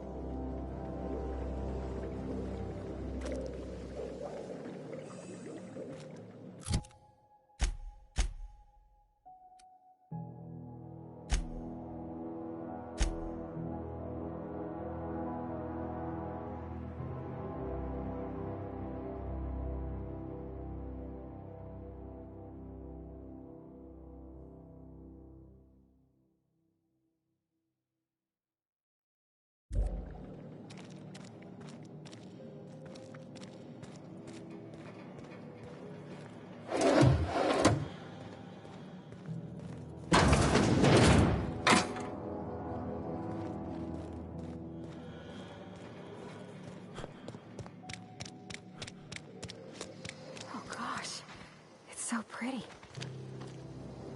Something you need?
I always wanted to poke around in here.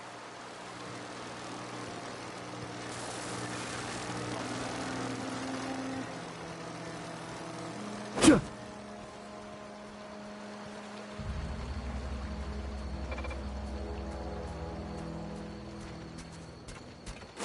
we go!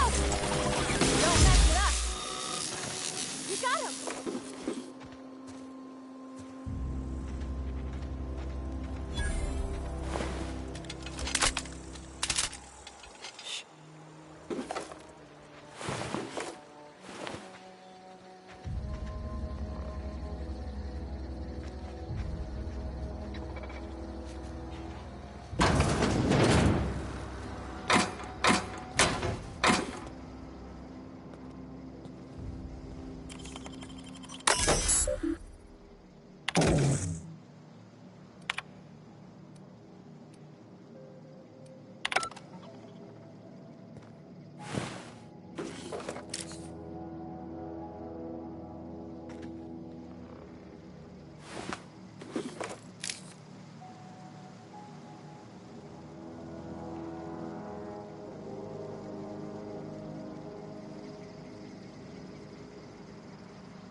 processing data.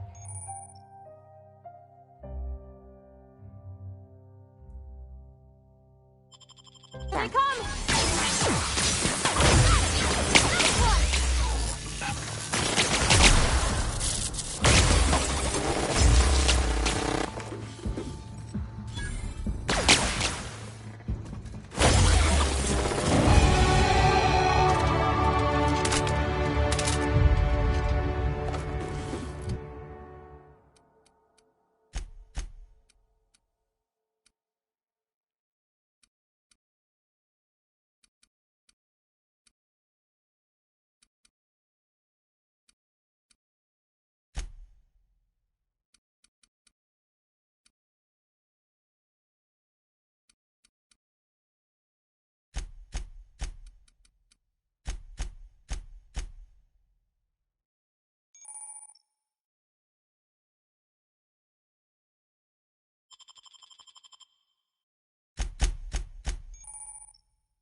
Something you need?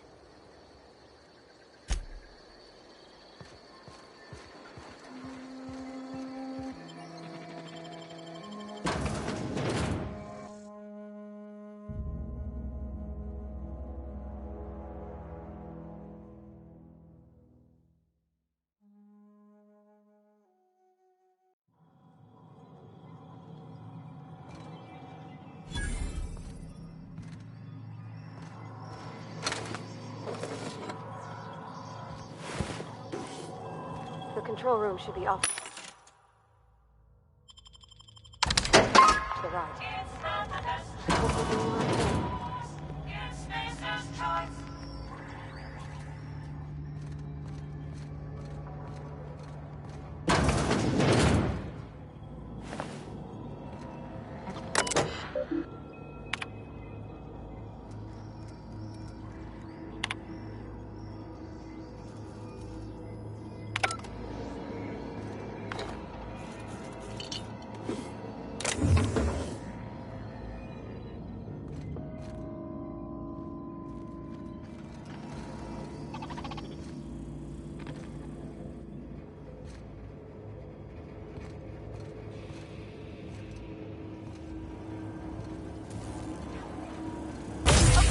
Here we go! Woohoo! Nice work!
That'll be easy enough.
Two more. Performing. What happened to Miss McDivitt? Watch out!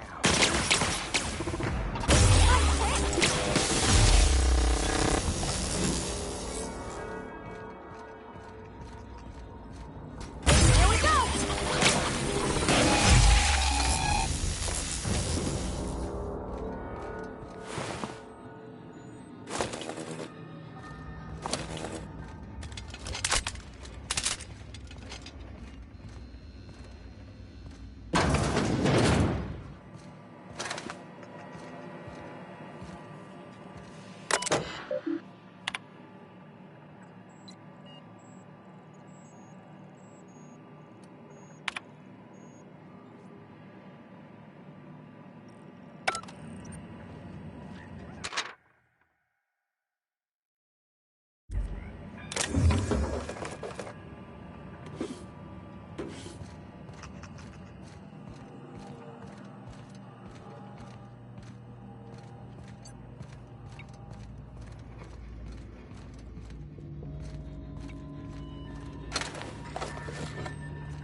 No, no, no, just leave me alone!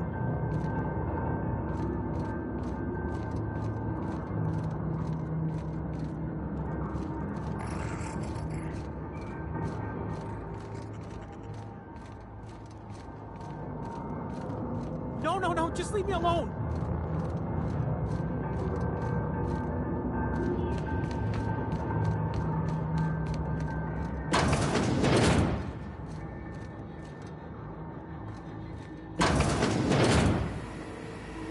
Mind the steam. You're liable to get scalded.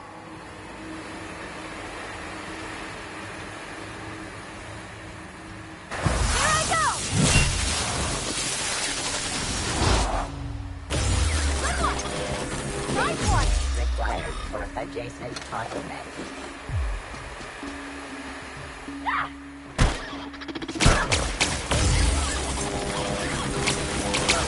We did it!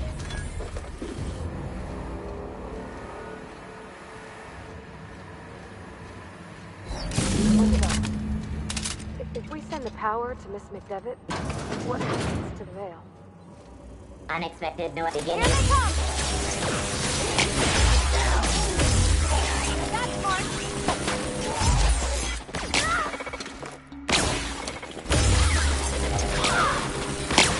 We're not getting through!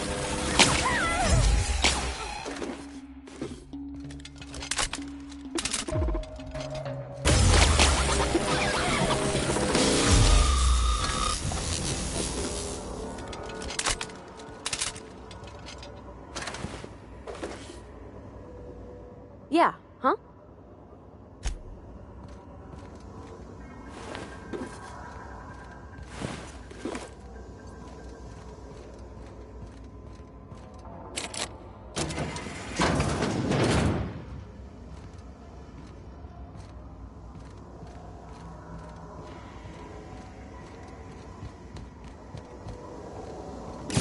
Celeste, I'm not sure what the right is.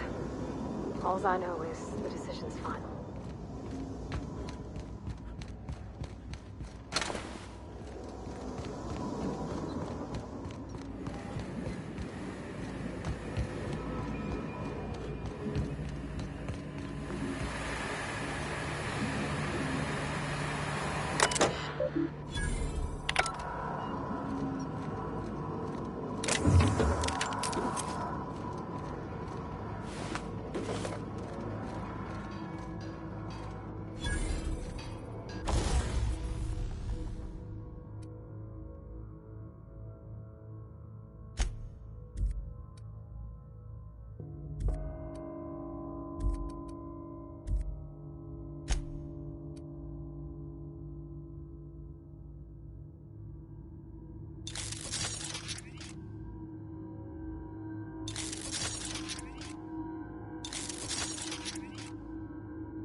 No, no, no, just leave me alone!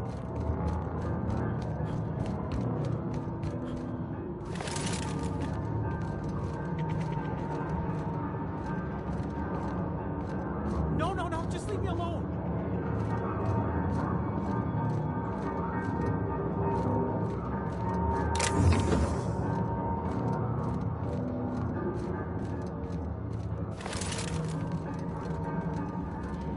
away, Phantom!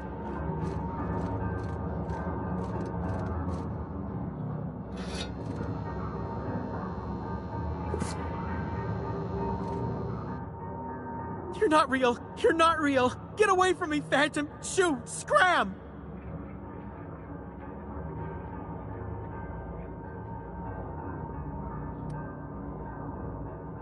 Don't you talk down to me, Phantom. At least I know I'm real. See? See, Higgins? This is why you must always boil your sprats before ingesting. Of course. Sprats are an excellent source for my daily recommended intake of mercury. Chester D. Higgins. The D stands for definitely not insane. I use it as a reminder.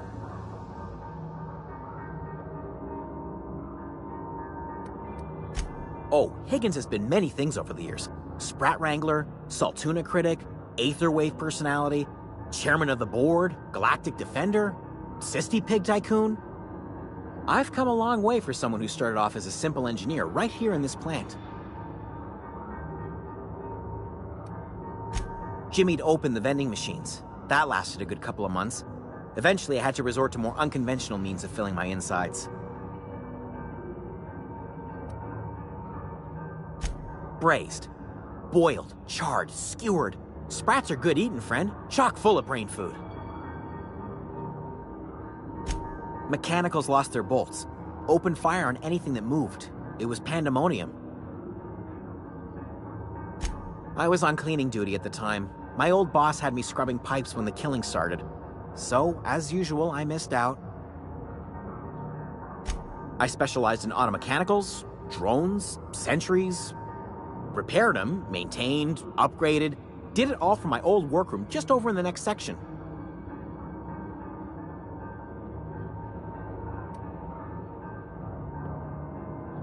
Oh, before. Definitely before.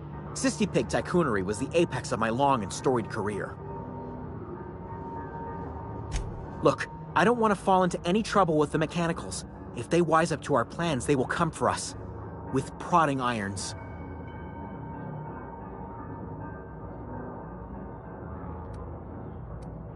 You know, you remind me of myself back when I was an intergalactic adventurer. I discovered a flaw. Their hostility levels were hardwired to maximum.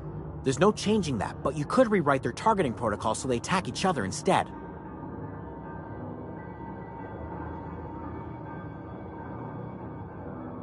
Yes, that's exactly it. I see you're also versed in the noble art of mechanical engineering. There's a behavior control terminal in the other room. It should have options to change how the mechanicals act, including whom they shoot at. Oh, that reminds me. You'll need my passcode to access the behavior control terminal. Here, let me just write it down for you. The tail. Definitely start with the tail. If you're feeling adventurous, the ears are a particular delicacy. Forgot what you were gonna say? Me too.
Once we do this, there's no going back. Hey, mister? Look, I know you want your power regulator and all, but I just gotta ask you. Do you understand what you're about to do? I don't think you should cut off Edgewater's power. I think it would be cruel. I'm sorry. That just sort of came out all at once. Edgewater's hurting. We've been losing workers year after year, and corporate hardly ever sends replacements. There's barely enough Saltuna to fill our bellies anymore. But the town's got some good people in it. Decent, hard-working folk just living their lives the only way they know how. They don't deserve to be punished.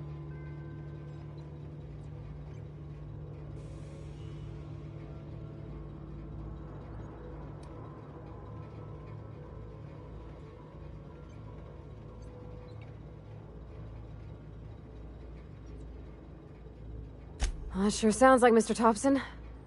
If he was standing here, I imagine he'd remind us of how we're all one big, happy Spacer's Choice family. In Mr. Thompson's eyes, those deserters are still part of the Spacer's Choice family. The family must work together in order to survive. I hate to say it, but I think Mr. Thompson's got a point. Unless those deserters come back, Edgewater's as good as dead. Cutting off their power might be the only way.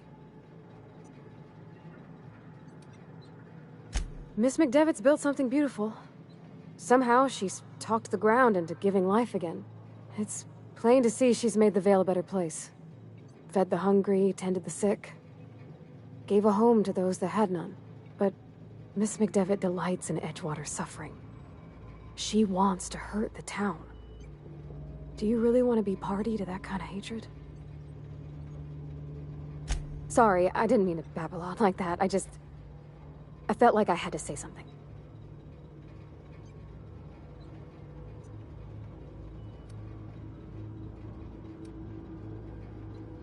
Really?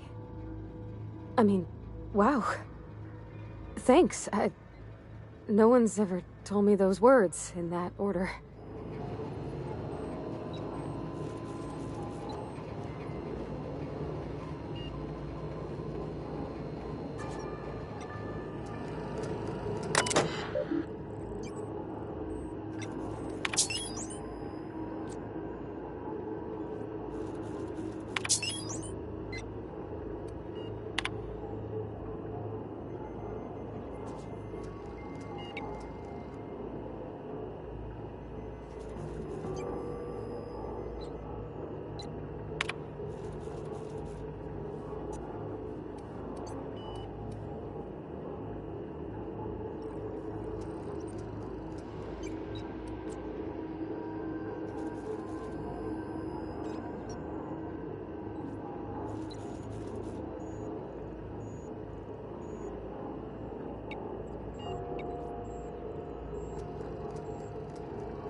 I can't stop thinking on Edgewater, Captain. I'm glad the deserters are gonna be alright now they got power, but what about the town? All those people.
not a big drinker, are you?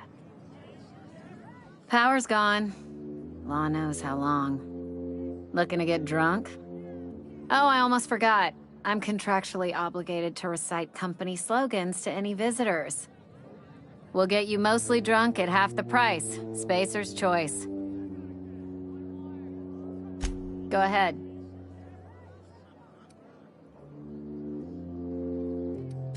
The Hope? No, I've never mixed a drink by that name. I could get you a rum and something if you like. Wait, no, never mind. We're all out of something. You feeling a bit flushed? Look, why don't you go set yourself down in the corner before you get all tangle-footed? Then pretend you're drunk. Sober folk don't talk the way you are. Not unless they're looking for a trip to Tartarus. The Hope's folklore, all right? 60, 70-year-old folklore by now. The board don't approve of spreading seditious rumors and falsehoods. You're inviting trouble talking that way, and I don't want a part of it. Look, either shut your gob or stick a drink in it. We're done talking about this. Coming right up.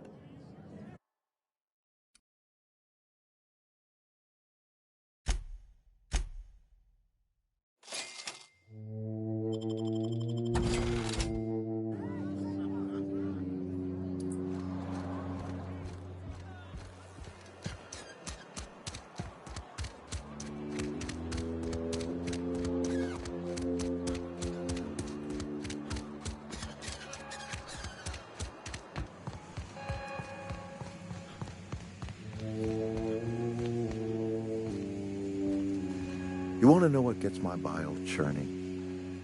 Edgewater has suffered a cavalcade of disasters, plague, marauders, desertion. Then you wandered in town. And I was so damn sure our luck was starting to turn. I never knew how right I was. Just answer one question for me. Why'd you do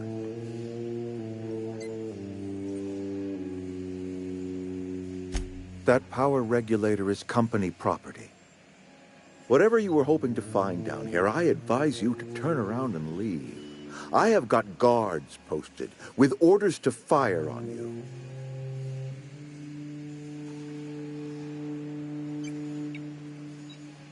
All right, easy now. Let's not do anything we'll regret.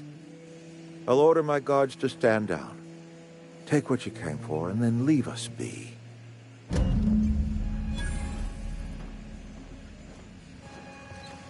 Stand down, all of you. We're done here.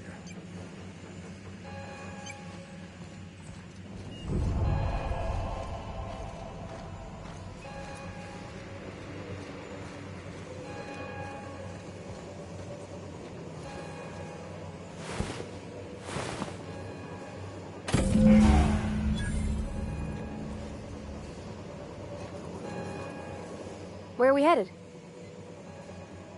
In the bar? When I asked if you were a drinker? Sorry. I know, it's none of my business.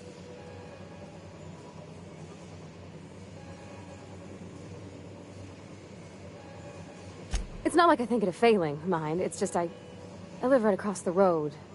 Most nights I watch folks out my window. When they come in here, they might be happy or sad. Mostly they're tired. When they leave, they're mad at themselves.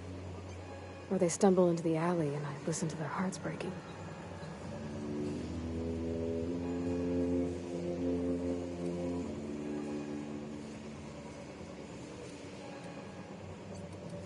Well, I'm one of them that can't. So I don't make a habit of drinking.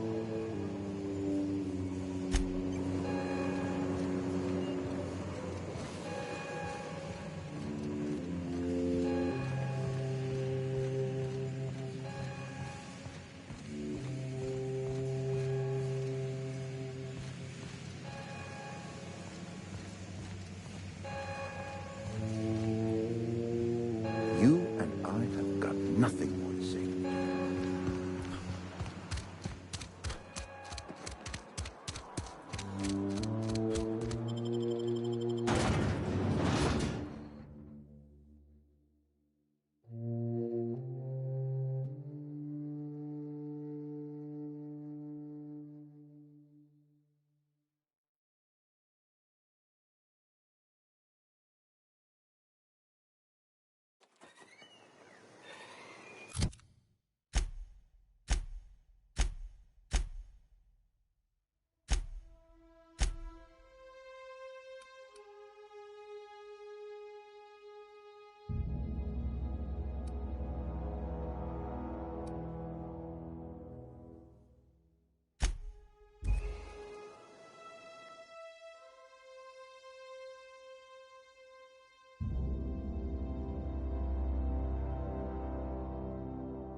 You hear that?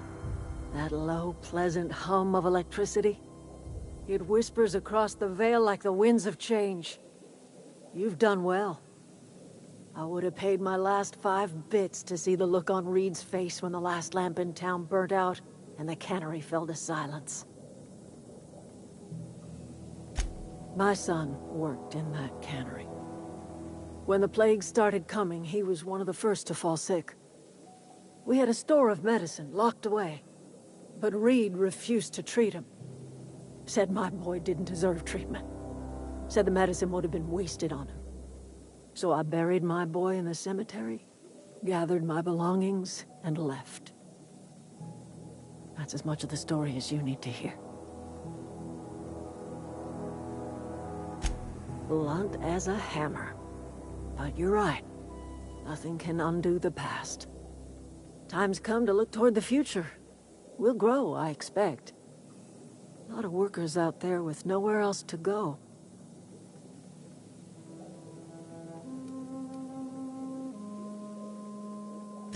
The town was enslaved to its cannery. You set them free. The ones who survived the shock of their own liberation will thank you someday. I am curious. Why did you help us? You don't know who we are. You don't owe us a thing. The plant's crawling with mechanicals, so it stands to reason you risked your life.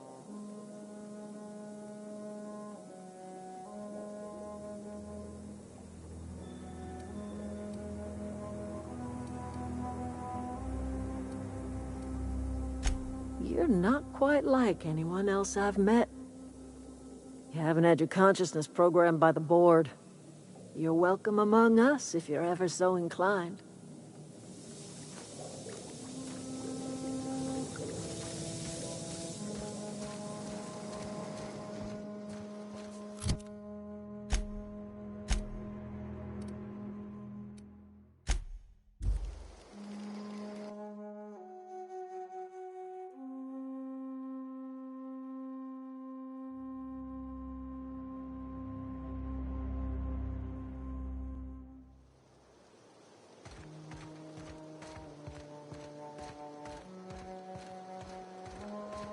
Is this your ship? Oh my stars, she is just so handsome! Does she have a name yet? What's her drive model? Oh, gosh. Listen to me babbling. When I was in Edgewater, I dreamed of flying on a real ship. Working on a real engine. Belonging to a proper crew. Edgewater won't last another season without power, but that don't change the fact that I'm indentured to Spacer's Choice. Company expects me back at my post.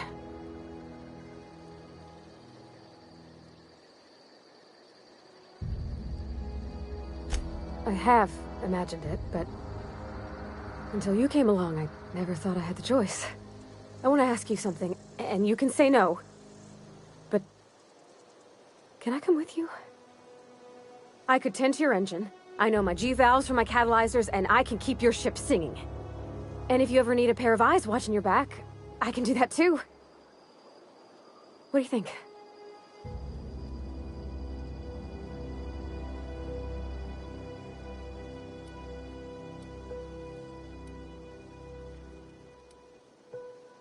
Yes!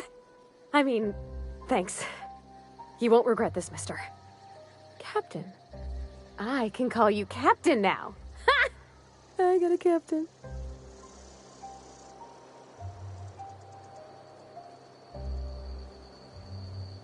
Something you need?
Captain, I have detected that the town of Edgewater is now without power.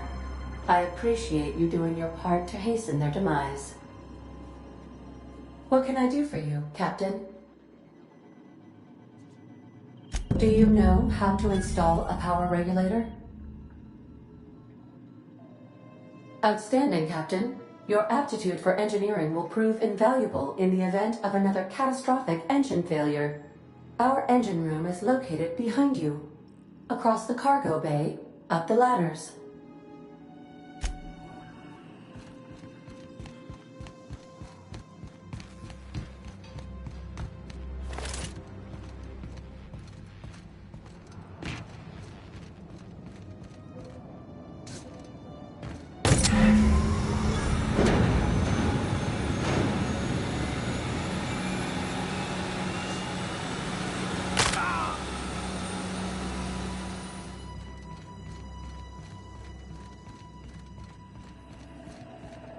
What can I do for you, Captain? All systems are operating within acceptable parameters. I am prepared to bring the unreliable into low-altitude orbit. This should prove an adequate test of our flight capabilities.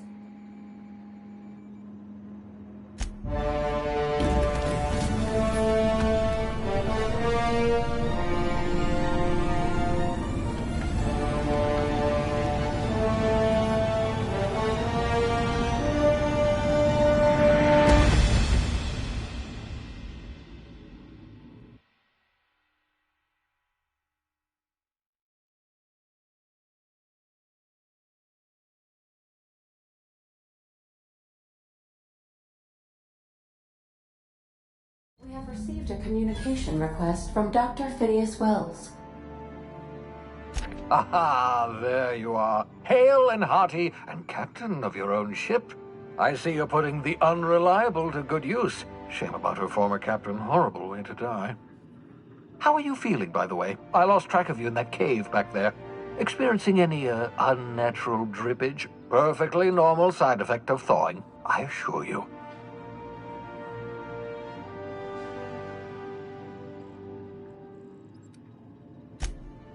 Oh, yes, that's probably permanent.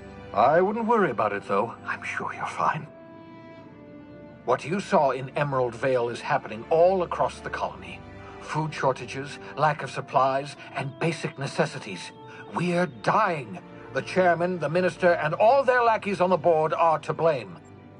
The Hope has some of the brightest minds Earth ever sent us. If we can revive the Hope's colonists, they can help us undo the board's mistakes. They can help us set things right. You need to get to Stellar Bay on Monarch. I have contacts there. They'll help me, help us, find the chemicals to revive your fellow colonists. Gladys Culkelly, lovely woman, runs a cozy little black marketing outfit on the Groundbreaker. She can get you a nav key to land on Stellar Bay.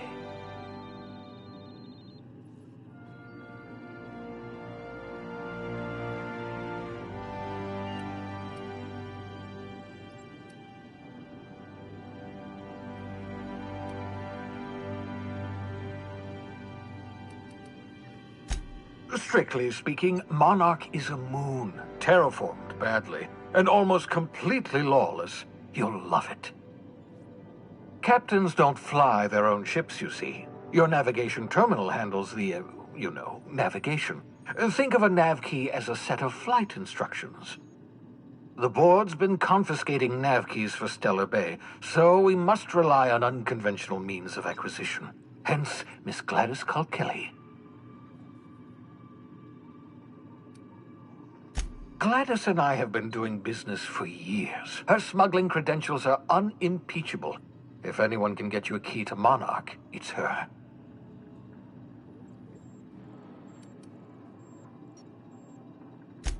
Without a skip drive, good luck. You'll be dead before you make it to the nearest star. Look, I admire your optimism, but the sad truth is you're stuck here. You, me, and the rest of this colony. We're all skating precariously around the edge of oblivion together. None of us are leaving Halcyon alive, so we may as well make it a better place, and we can start by reviving the hope. Excellent. I'll send her a wireless. Let her know you're coming. By the way, I gave Captain Hawthorne a disguise apparatus of my own design, cutting-edge technology, years ahead of its time. I call it the Holographic Shroud. I'm sure it will prove remarkably useful to you. You'll find it in the captain's quarters.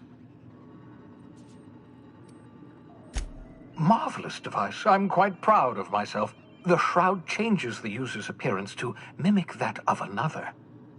It has limits. First-generation technology, you see, but promising. Exciting to see it in use at last. Very simply, the holographic shroud uses biometric information contained on standard identity cartridges to generate a holographic projection around you.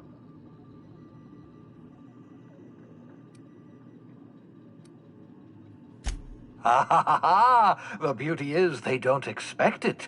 The shroud is the only one of its kind.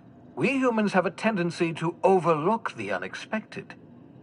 Activate the disguise, walk past someone. What do they see? A figure dressed like a fellow employee. Don't act odd. They won't focus on you. Only stands up to a casual scrutiny. Use it too long, bound to flicker, blur, something like that. Movement makes it more likely. Best used in moderation. When you see guards in your path you can't sneak past, for example. Maintain your distance. Act normal. No running, no jumping. Don't draw their attention. If they pay attention, they're more likely to notice flaws in the hologram.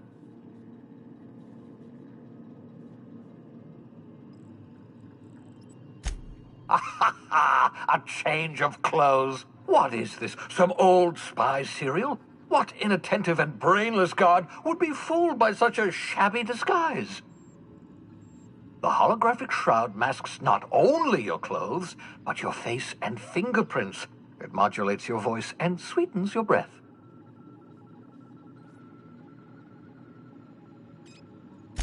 Science, that's how. Excellent. I'll contact you once you've found a way to get to Stellar Bay. If you have any questions, come see me in my lab. And remember, don't trust the board. They'll try to win you over with promises of wealth and power, but it's a lie. The board's only interested in filling their own pockets. If we don't put a stop to them, they're going to run this colony to the ground. Transmission ended. If you are ready to depart, please select a destination on your navigation terminal.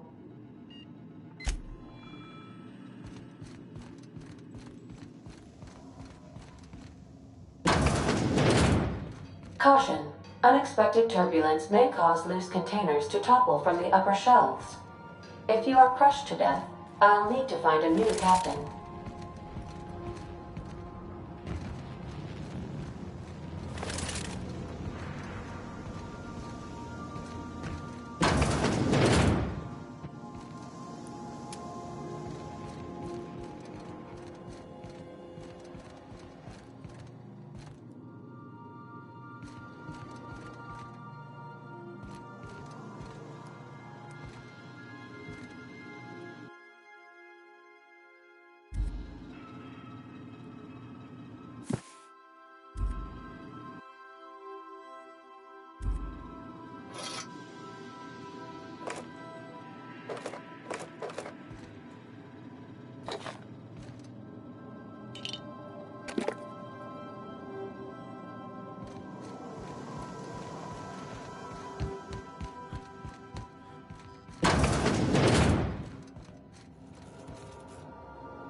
You might want to consider changing your clothes more often.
We've arrived.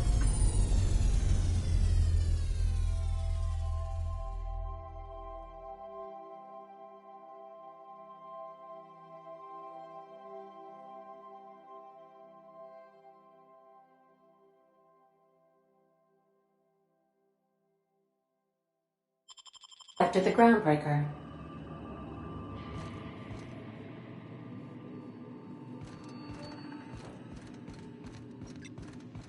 Can we talk?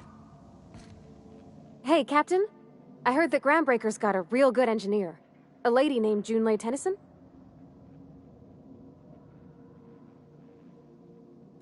I was thinking that maybe I ought to meet her. If you got time to swing us by, I mean.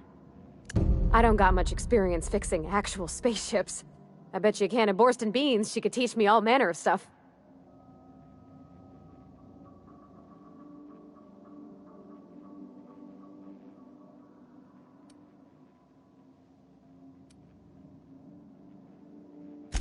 Gosh, no, Captain. I aim to stay so long as I'm welcome. I figured Junlei and I could confabulate over wireless, or by message. And maybe when we put into Groundbreaker, I could stop by to visit her sometimes. But only when you don't need me with you.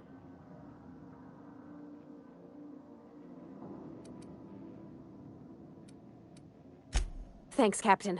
I'll be sure to make it worth your time. Did you want to talk about something else?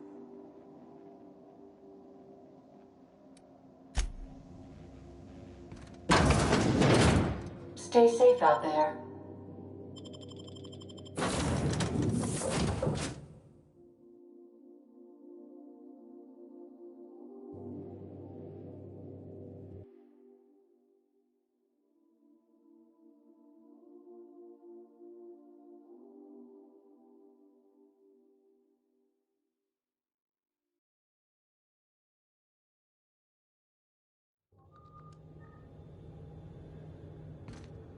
Just checking your ship's manifest. Standard procedure. Welcome to Groundbreaker, by the by. Captain.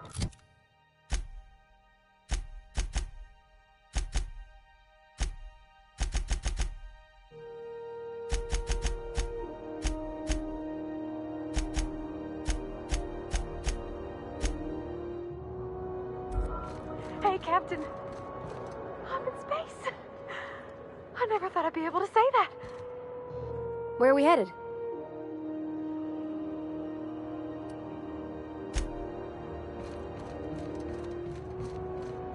That's not the point. This halfwit just knocked out one of my workers. Yeah, with a toss-ball stick. I heard you the first time. There weren't any witnesses. No witnesses? He's not even denying it. Jackass had it coming. Shut it, Felix. You're not making this any better. You get cute with me again, you little Back Bay brat, I will toss you out an airlock. This is the Groundbreaker, not Byzantium. You ain't the law here. I am. Now move along. I don't have time for this. Need a trick. Going for a stroll around the docking base? Sure was. Got a knack for upsetting the board and the Mardettes all at once. Between you and me, I was hoping they'd come to fisticuffs.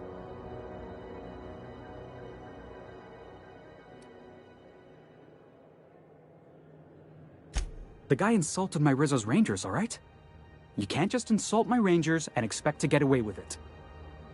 So, of course, I decked him with a tossball stick. I mean, what am I? Some kind of fair-weather fan? Guy never liked me, always trying to get a rise out of me. But I keep my chin up, right? Be the bigger man, I tell myself. He's a Spacer's chosen man, though. So when the Chosen beat my Rangers the other night, my foreman comes swaggering up with his head full of boasting.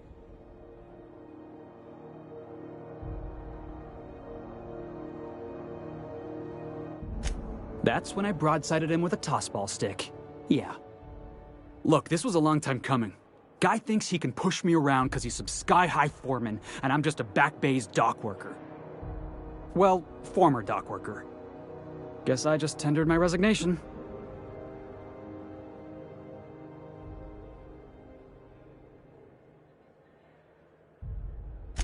Enjoy my freedom. Scrounged together enough bits for a 0G. Other than that, can't say as I do. Hey, not for nothing. But I saw you wander out of that ship over there by the dock. Wouldn't happen to be yours, would it?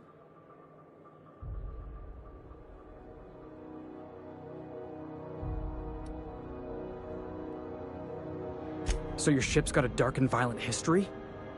This is just too perfect. Hey, I don't want to talk your ears off, guessing you got places to be. I appreciate your time. Felix Millstone. Pleased to make your acquaintance. See you around, boss. Just arrived? Head over to customs. Wheeler needs to process you.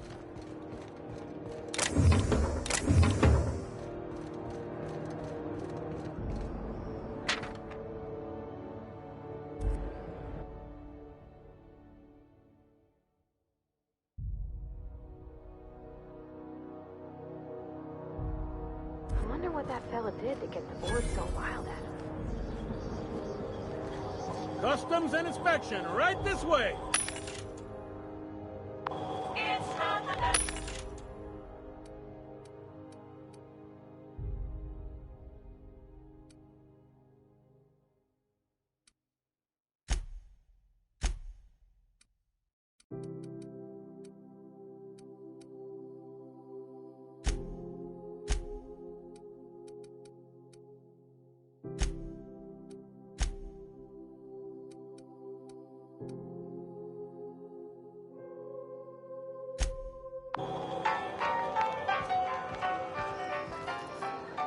Identification, please.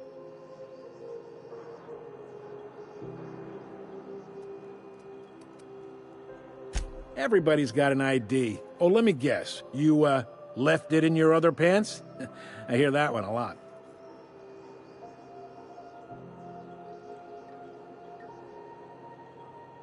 I'd tell you no one's fallen for that line in about 30 years. Then, I'd take the safety off my gun and kindly ask you to move along.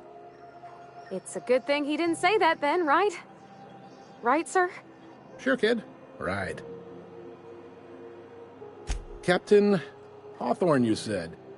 Let me apologize in advance. I'm about to ruin your day. According to your ship's record, you've been flagged by the board. Your ship will be impounded until such a time as they see fit to lift it. But we've hardly been out of Edgewater long enough to get in trouble. Now, hold on. This isn't the end of the world. Probably.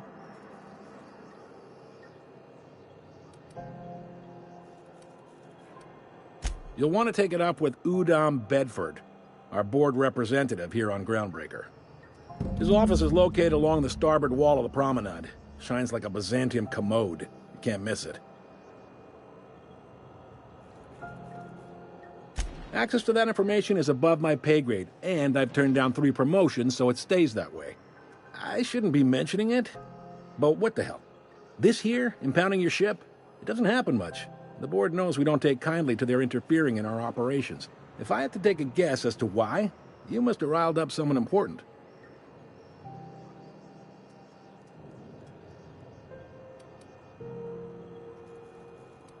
You take the starch out of them, well, you won't hear any complaints from me. Oh, and if you're headed that way, would you mind doing me a favor? Wanda Dorset over in sickbay, tell her the shipment's not in yet. It's not coming in anytime soon, and if she'd be so obliged to get off my ass about it. A handful of SAM cleaning units retrofitted for surgery.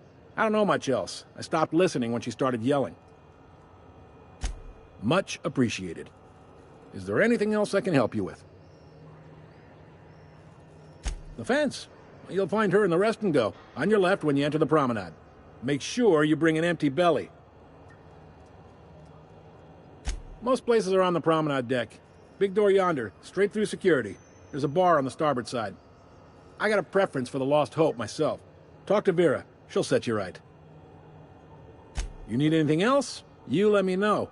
Don't want anyone saying Groundbreaker's not the most hospitable port in the colony. Maybe. Most of the shipping traffic in the system passes through Groundbreaker. Every couple of months, we even get a big interstellar freighter. 2 biggest operations are the board. That is, Halcyon Holdings and Sublight Salvage. But there are independent operators around the promenade deck. Most of those jobs are going to take you off station, though.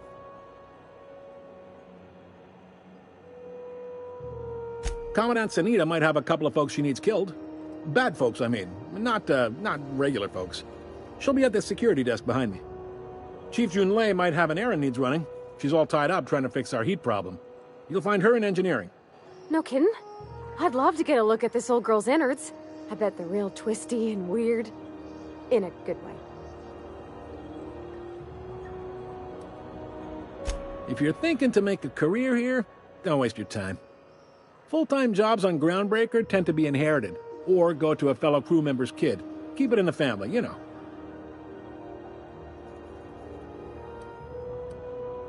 They strip the parts from derelict ships and abandoned outposts. There's some that say they make the derelicts and encourage folks to abandon their steads. Sublight gives me the creeps. I've known folks who went to work for them and just vanished. They're on the promenade run by a woman named Lilia Hagen. I'm only telling you so you know to avoid them.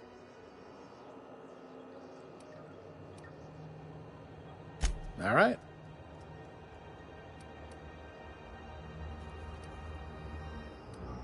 Be seeing you.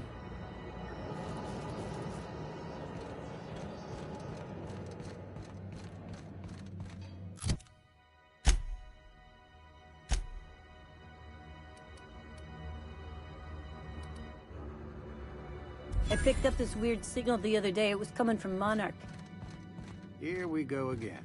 No one lives on Monarch. It's a wasteland. You're hearing things. Carry on. No, seriously. This one's Knock You Out Bar. A CCN 76 milk chocolate bar with caramel and pea-free nuts in it. It's time for a KY.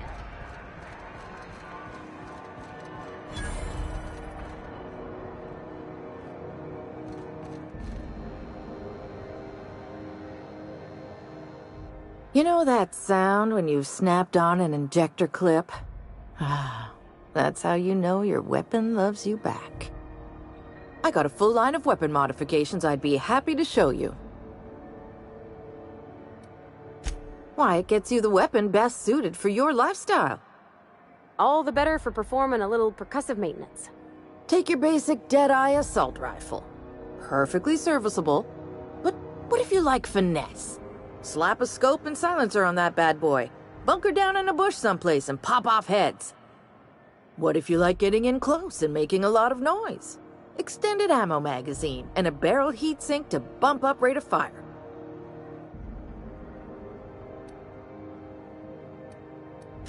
No and yes.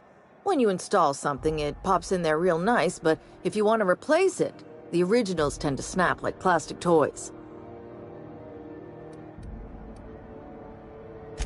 A what? Sorry, hon. Here at Bell's Shells, we just don't discuss impolite topics, and WARRANTIES tops the list. So, what can I get you?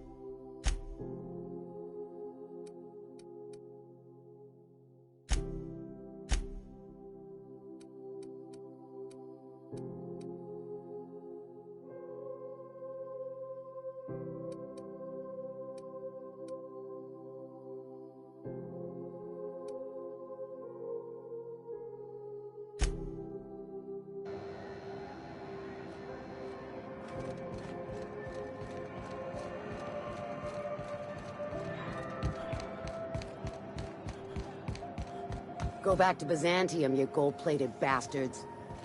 Yeah, no one wants you on Groundbreaker. These stairs are board property. Disperse now, or I'll detain you for trespassing. Oh, real scary. You're really gonna arrest us on our station? I'm just gonna hang in the back and try not to touch anything. We interrupt your regularly scheduled advertisement. Ah, yes. Wheeler messaged me you were coming. He must be the captain of the Unreliable, a vessel that used to be helmed by one Alex Hawthorne. And you are not he. Has something happened to my favorite scruffy freelancer?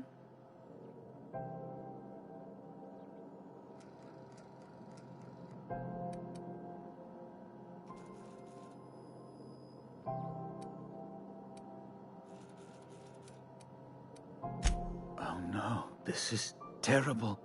My dear friend, what devilry is this? In whose miserable fever dream am I trapped?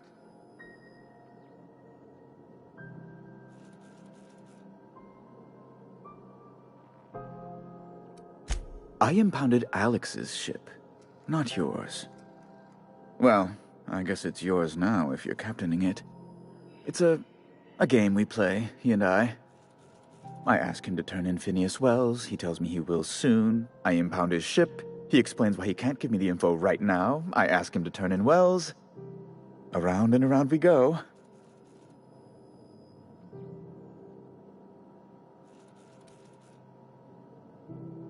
What?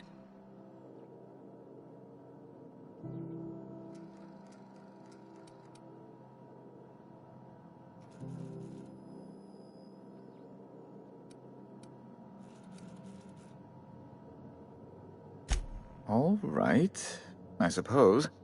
How might I assuage your fears? Whom else would I work for? Those sublight thugs? That Tennyson woman? The sweaty masses in the groundside townships? The board is the only force for order in this rough-and-tumble colony of ours. Without them, we'd all starve to death or meet our end in a canid's jaws. That's a curious question. I can't say I've ever considered how my personal satisfaction factors into the work I do. Permit me to answer your question another way. In Byzantium, I was one among many. I often felt lost in the hurry and expanse of the capital. Here I have a measure of power and suffer little oversight. It makes for a different kind of loneliness, but it's one I've found I can endure.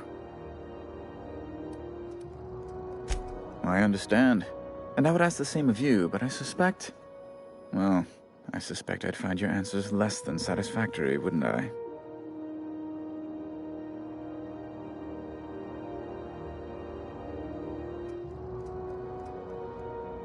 Indeed. And you know where he is? Excelsior! Oh, and there we are. I've removed the lock on your ship in a show of my gratitude. An apprehension of this caliber will be tremendous for my career. I'll send you straight away to my superiors in Byzantium, only... Oh, law. Oh, no. The thing is, I needed money. A lot of money, quickly, for reasons.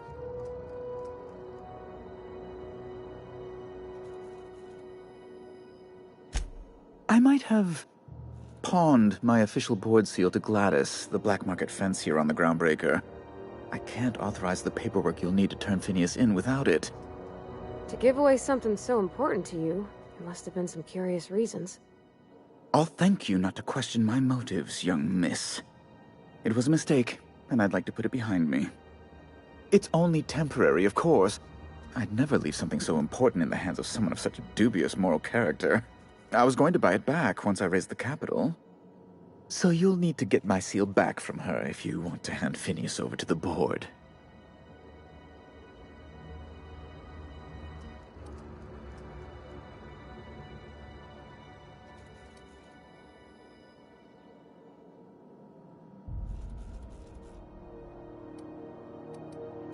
That's really neither here nor there, don't you think?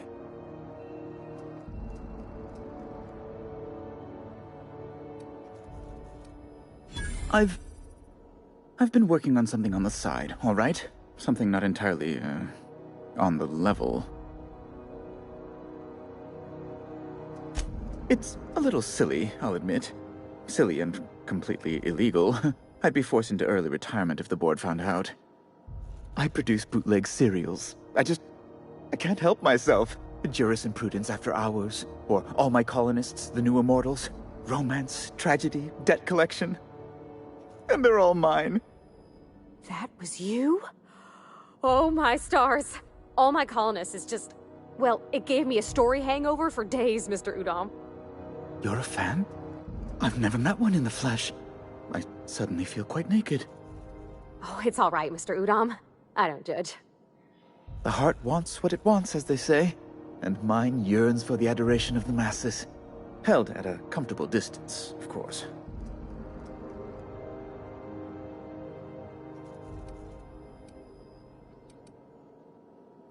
flatterer. I might have pawned my official board seal to Gladys, the black market fence here on the Groundbreaker. I can't authorize the paperwork you'll need to turn Phineas in without it. It's only temporary, of course. So you'll need to get my... That's the long and short of it, yes. Thank you. Oh, thank you so much. I'm certain Gladys can be made... well, can probably be made to see reason. I'll be waiting eagerly for your return. Now, is there any way in which I might assist you? Be my guest.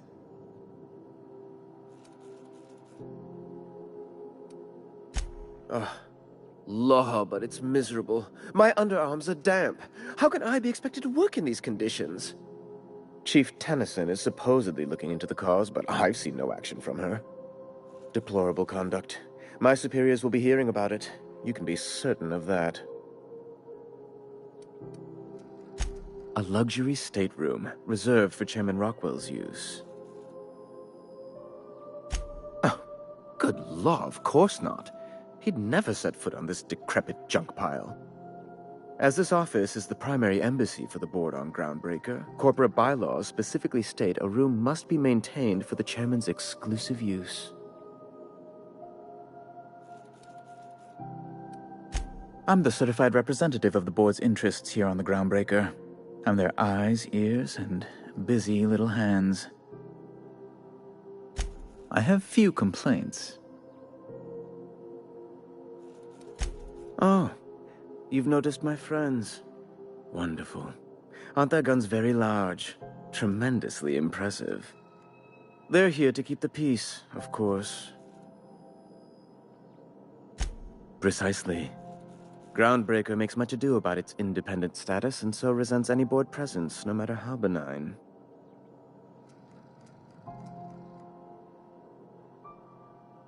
When the alternative is board guards at their gates, yes, I do.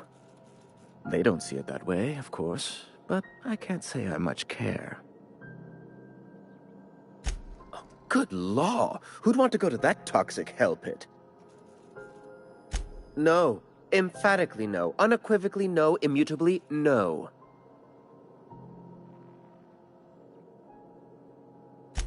Best to be clear, I believe. Ask away.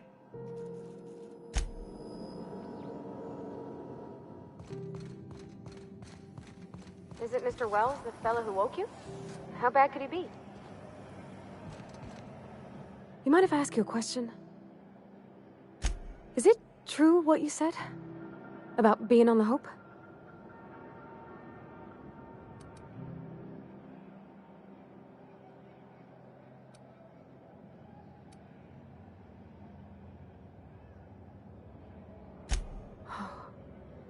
Wow.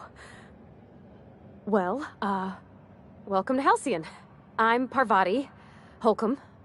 Parvati Holcomb, which you already knew. Okay, I'm bad at this.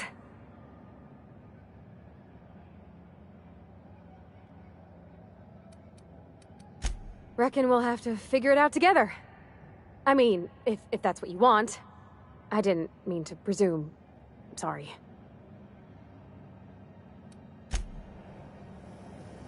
Have you seen this man? Reward offered for information leading to the capture of noted terrorist Phineas Wells. Report any sightings to your local board embassy. Hearty greeting, potential customer. Welcome to Auntie's Kitchen, a home-style consumable protein dispensary. This unit dispense proteins for your ingestion. This unit is programmed to simulate shock at such assertions. Shock simulation non-functional. A trouble ticket has been filed. Shock simulation restored. Initiating shocked subroutine. How dare you? Shocked subroutine complete. Estimated guilt level of customer increased by 35%. Resuming protein dispensation protocol. May this unit dispense proteins for your ingestion. Beginning dispensing sequence. Please unblock all relevant facial protein ingestion tubes.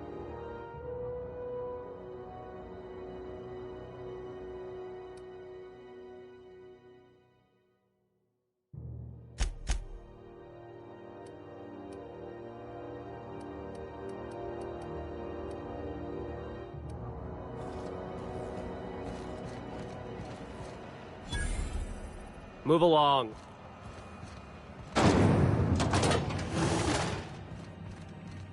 This is House XF411s?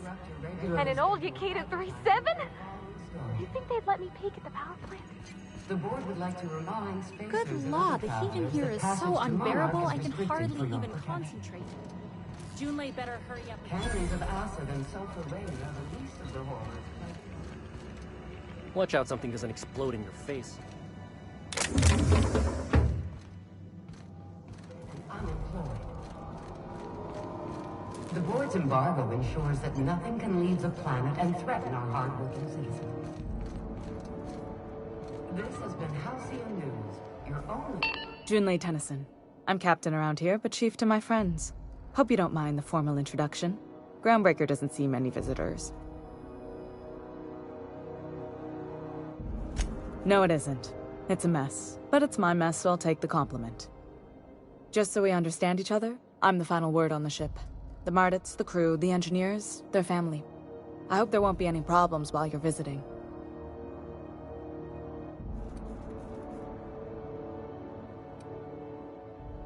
Good. Don't go making trouble, and chances are you won't find any. That's how I like it here. So what brings you to Groundbreaker? I'm curious, even though 9 times out of 10 the answer's just passing through.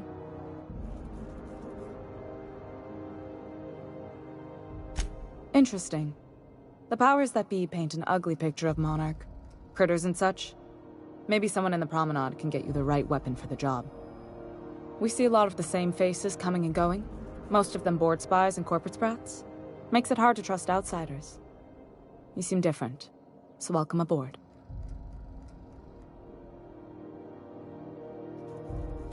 What? I didn't think you just... Parvati, is it? That's a lovely name. What can I do for you? I was just thinking, I haven't got much experience working with actual, real spaceships, Miss Junlei. Chief Junlei. Junlei is fine.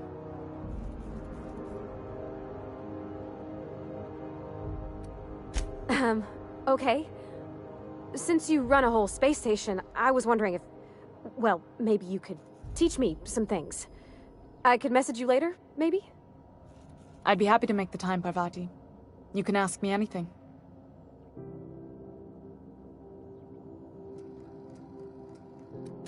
Wow, great! I'll do that then. Messages. Later. Oh, your name's pretty too. I should have said... Sorry. I like it. Honest. Sorry.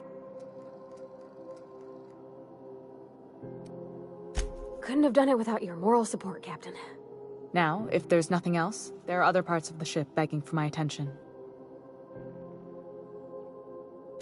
Groundbreaker's radiators need replacement parts. They're dumping superheated air into my ship.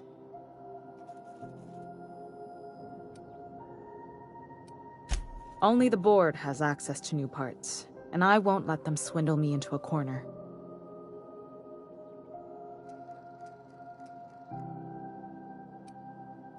They want us to sweat, thinking that'll soften me up for a bad faith deal. If you'll excuse me, they can go fuck themselves. The board isn't helping, and my resources are spread thin. If I don't get those radiators back online, Groundbreaker, everyone on board, will be cooked alive.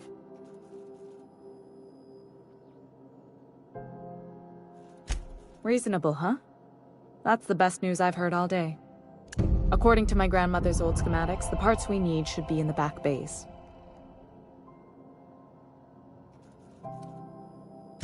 Sorry, I forgot not everyone knows this ship like I do. The back bays are on a lower deck, long abandoned and a haven for miscreants now.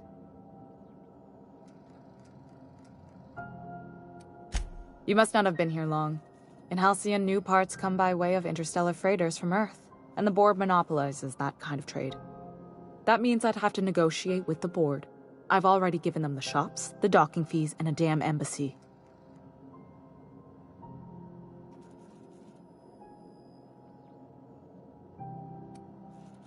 Fatalism has got no home on Groundbreaker. We aim to weather the storm no matter how bad it gets. Between us captains, I try to avoid sounding as bleak as you. Even if I'm feeling down, the crew doesn't need to hear it.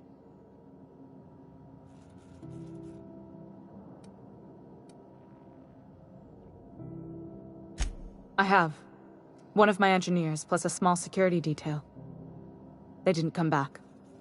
I can't afford to lose any Mardits on this job. No offense, but a freelancer like you is more dispensable.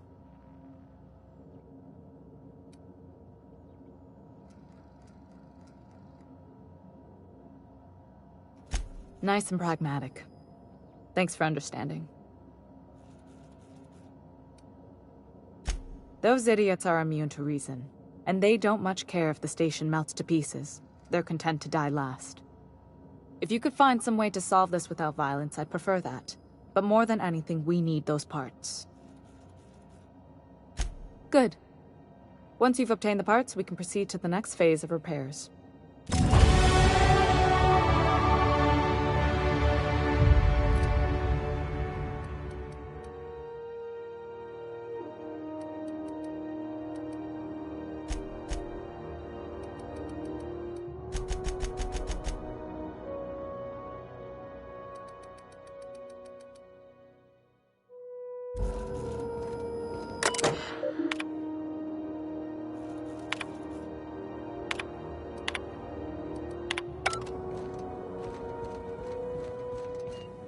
This is Halcyon News.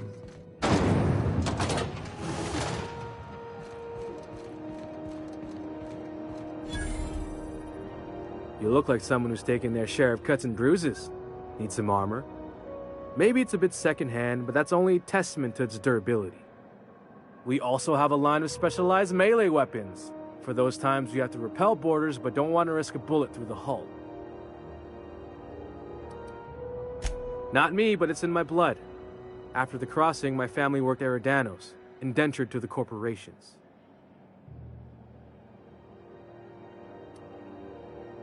Not from around here, are ya? After leaving Earth, they worked a local gas giant from a floating refinery. Dangerous work. I was born into corporate labor, but I'm the first one of my family to buy my way out.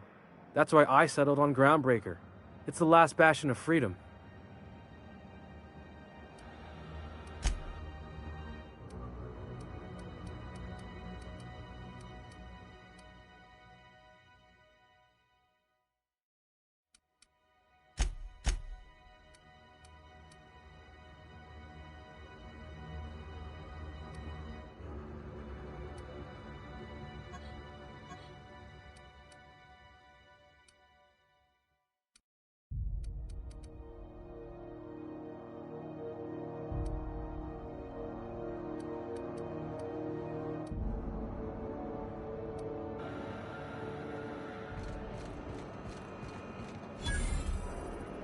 If you're hungry, you've come to the right place. I've got a fresh ground batch of spratwurst cooking.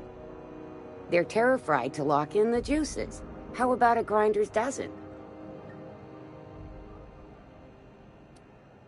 You know what sprats are? Space rats. The laboratories of Spacer's Choice found a use for this limitless frontier resource. Sprat meat is plenty tasty when properly prepared.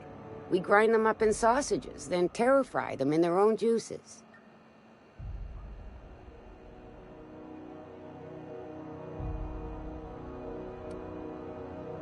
Terra-frying is a Spacer's Choice brand secret. A mix of 13 herbs and spices, plus a dash of modern chemistry.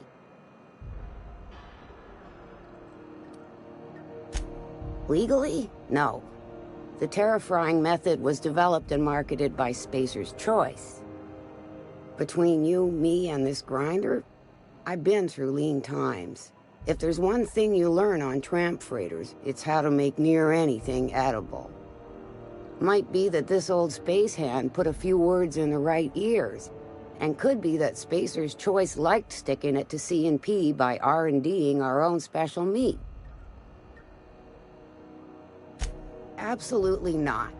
Spratwurst and all related terms are registered trademarks of Spacer's Choice. Boar, the other meat, is a registered trademark of C&P. Everyone knows our company and theirs are nothing alike. Just as well, near about time for me to go check on the trap. I mean, to unload another crate of farm-fresh sprats.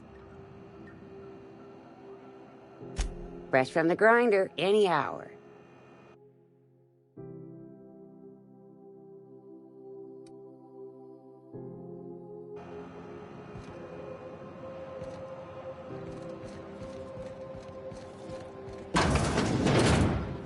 Oh, neat!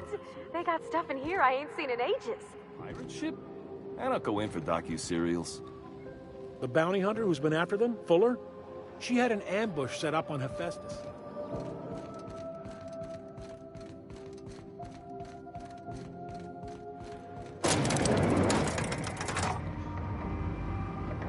That Chief Junlei sure seems swell, huh? Well, I didn't expect her to be so tall. And did you see the size of her arms?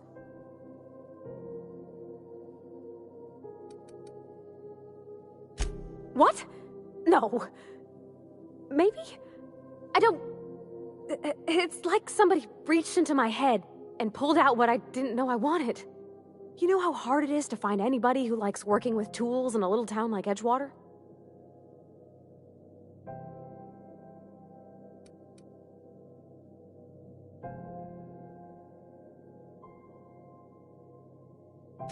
I reckon there's worse places to start. Did you see how everybody on Groundbreaker listens to Junlei? She's just, here's how to fix it. And they trust her. It's just... she's calm and knows what to do. I wish I was half so confident.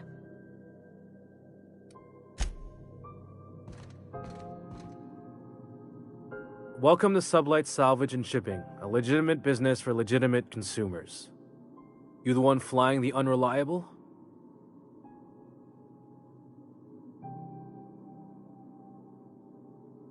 Miss Lily has been expecting you. I'll unlock the door. Sure am. A few years back, they got me started on simple acquisitions. You know those latches they put on cargo bays ain't worth a damn? These days, I stick to HQ and look after Miss Lilia.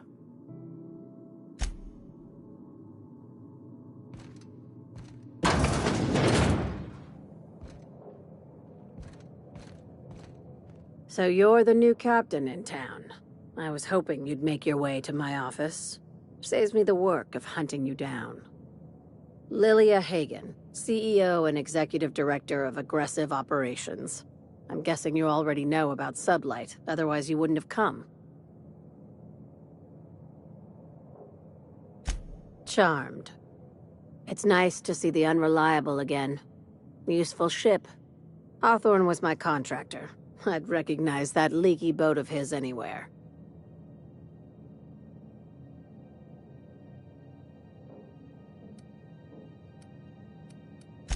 I didn't ask. I have a salvage job for someone light on corporate ties with a reliable set of wings. But there's a catch. Just like in the serials. If you have a nav key to Stellar Bay, the job's yours. Interested?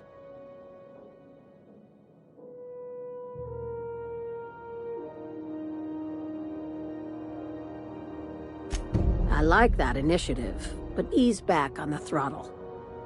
Gladys at the Rest and Go might have what you need.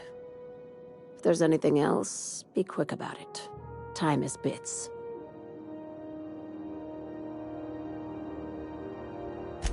These days, the scrap business all but runs itself. Gives me the time to expand our interests into other sectors, where I can let my hair down. Our field is persuasive acquisitions. At least that's how my legal advisors tell me to phrase it. Not all of our salvage is abandoned when we find it. Sometimes it takes a polite conversation and a shot across the bow. You know, legal formalities.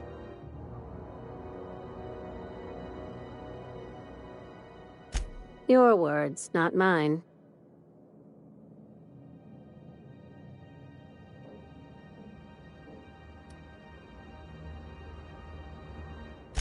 Very.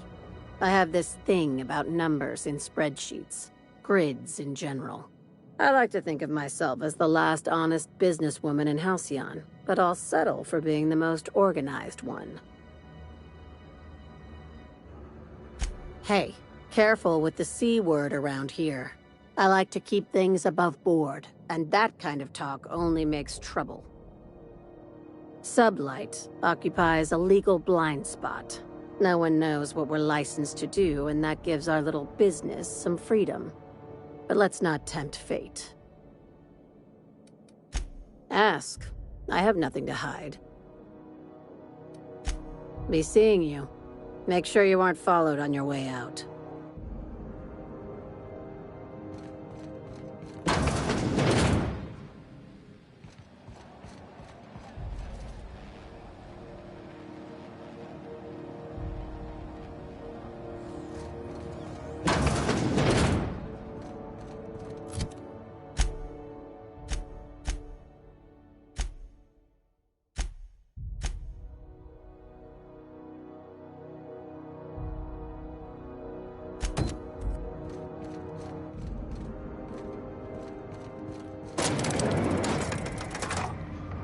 Where are we headed?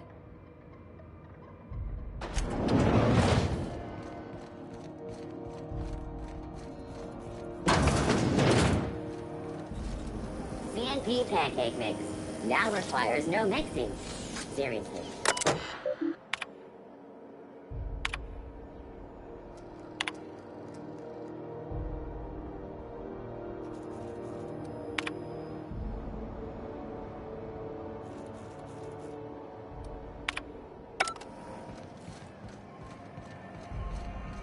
Are you listening to me, Emfuru? You can't keep me out of there. Please don't make a scene, Dr. Fenhill. I am not making a scene. I'm sorry. Am I causing a scene? See, Emfuru? We could have avoided all this unpleasantness if you just let me talk to Jessie in the first place. Let me get one thing straight. Jessie and I are not friends. I just owe her, okay? As for the rest, I'm trying to figure that out. All I know is that she's been here too long, and she's apparently not receiving visitors.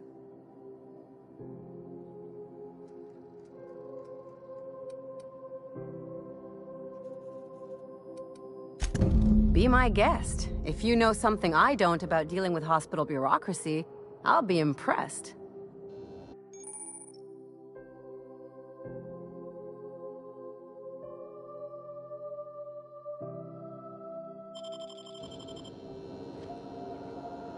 Something I can help you with?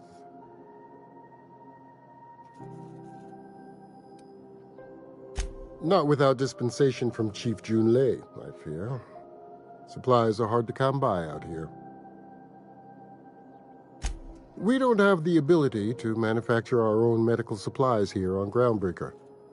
Regrettably, we are dependent on the board for such mundane items as bandages and antibiotics, as well as more critical resources like adequately trained staff. We'd nearly signed a supply agreement with Anti-Cleos, but they demanded we only use their branded drugs, and that's simply not tenable. If only my other patients had so many inquiring after them. I'll tell you what I've told the others. The records say Miss Doyle checked herself in and requested I admit no visitors. The requests of our patients are paramount, so no, you may not see her. She's not my patient. I'm certain no one on my staff would falsify patient records, if that's what you're implying. Take care.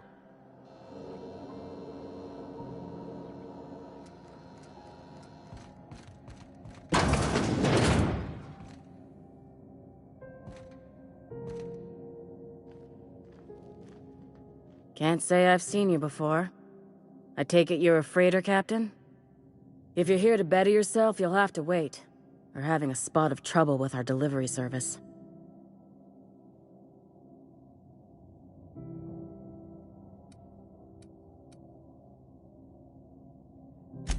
Sure is. You need a deft hand to straighten a busted nose or sparkle up those not-so-pearly whites? I'm your gal. Of course, there's not much cosmetic improvement going on at the moment, not without my mechanicals. Where the law is Irian anyway?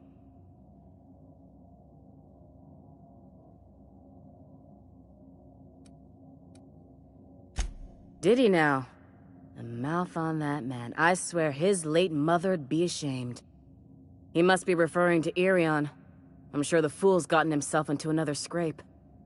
I'm beginning to wonder if I'm ever gonna get my service mechanicals at this rate.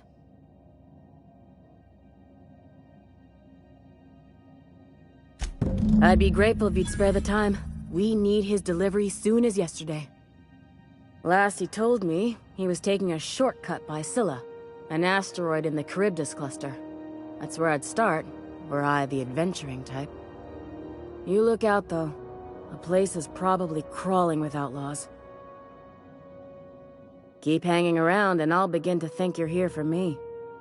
What can I do for you? You have yourself a day, then.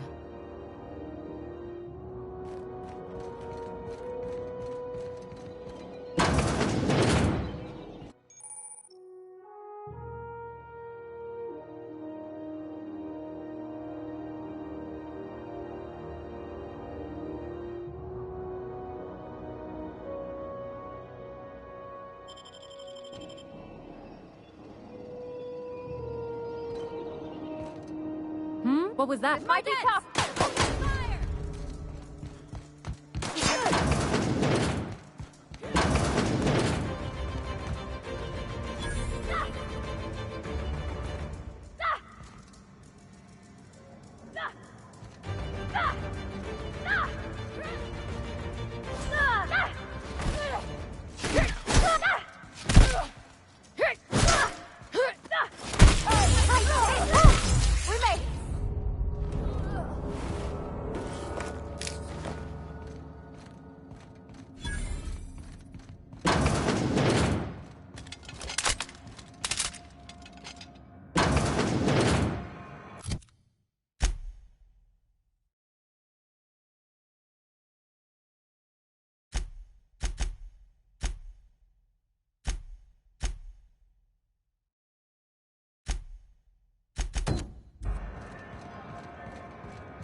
Sorry about the heat. Chief Tennyson will get the radiators fixed soon. Of course, this heat sure makes a zero-G brew extra refreshing. It's an ale that's good for what ails you. Oh, and it's not the best choice. It's Spacer's choice. Taste the freedom. A lot of slogans to keep track of. Sometimes I forget. Heard of it? My orientation aether wave showed that famous Saltuna cannery, which I'm sure smells as good as it looks. If you did, that'd be good, actually. They could use the help. I'd have to go over my contract, but I don't think I'm allowed to leave Groundbreaker. Or this stall. So, what can I get you? Some soap? Everyone loves soap. Everyone will love you for using it, too.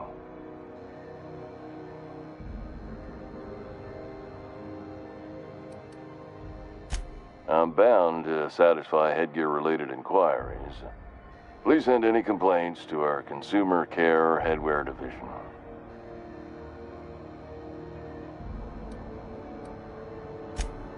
You would never ask if you knew what it's like in here. I mean, why, anyone can be a Spacer's Choice Consumer Relations Choice Specialist.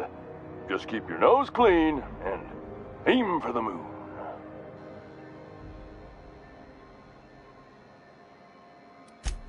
It's not the best choice, it's Spacer's choice!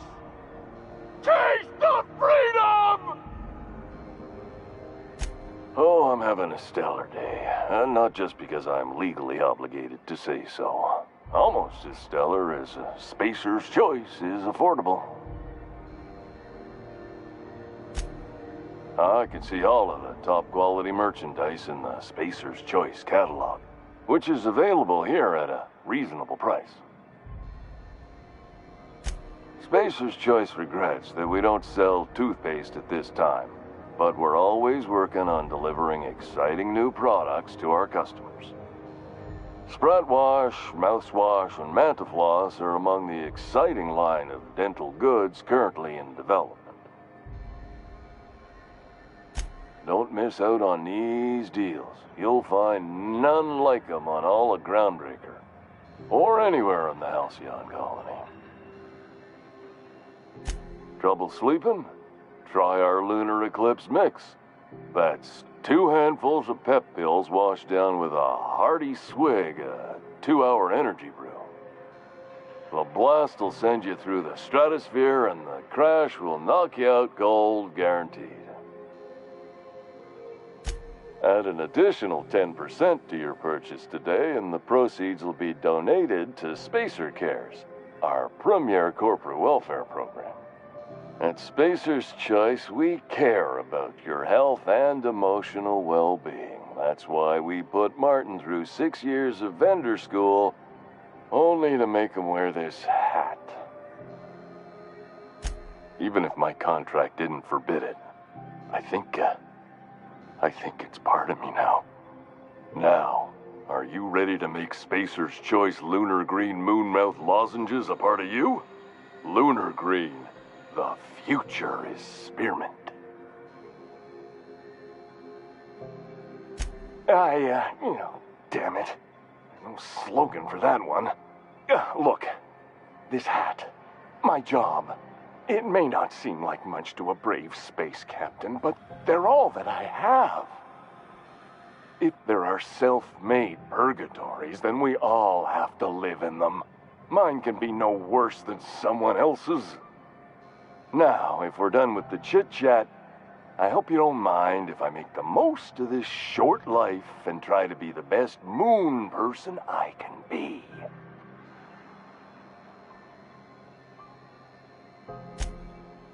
It's fine.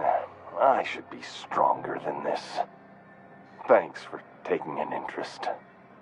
Speaking of interest, can I interest you in some quality budget goods? At Spacer's Choice, we cut corners so you don't have to. Shit. Oh, shit. Excellent. Yeah, that was intentional. As the face of Spacer's Choice, it's my honor to be a public figure. Who needs privacy when you have job security?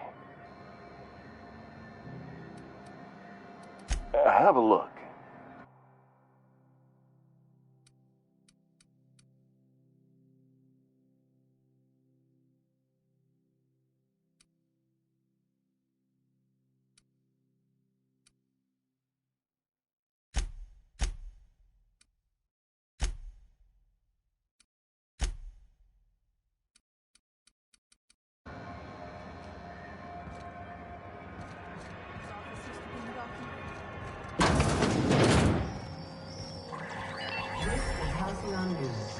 We interrupt your regularly scheduled advertisement for the following staff.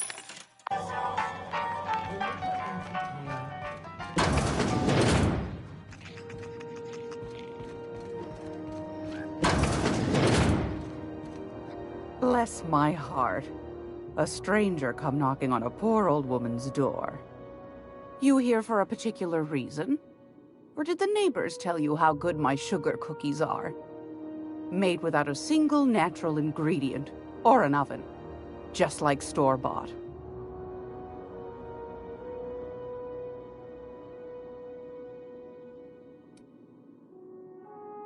Depends. What are you planning to do with it?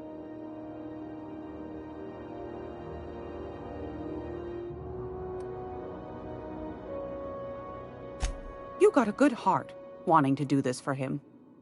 Frankly, I'm tired of Udom's whining.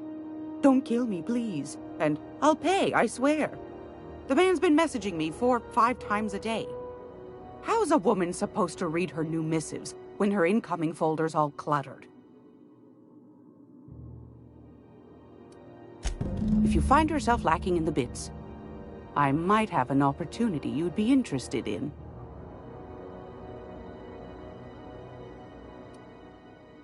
You've certainly been blessed with an abundance of sass, haven't you? But it's your interstellar currency I'm interested in, not your nethers. Well, I find I'm in need of a ship captain with a little moral flexibility. Might be this could help out the Groundbreaker, as well as earn some bits. But if you've got qualms... Do you know Edna, over in engineering? Sweet as a pea, that one. On occasion, she'll pass along transmissions I might find interesting. She sent me a recording of a distress signal she'd scraped from the Groundbreaker's comm array. Curious thing is, it came from an outpost called Roseway. And Auntie Cleo abandoned that place years ago.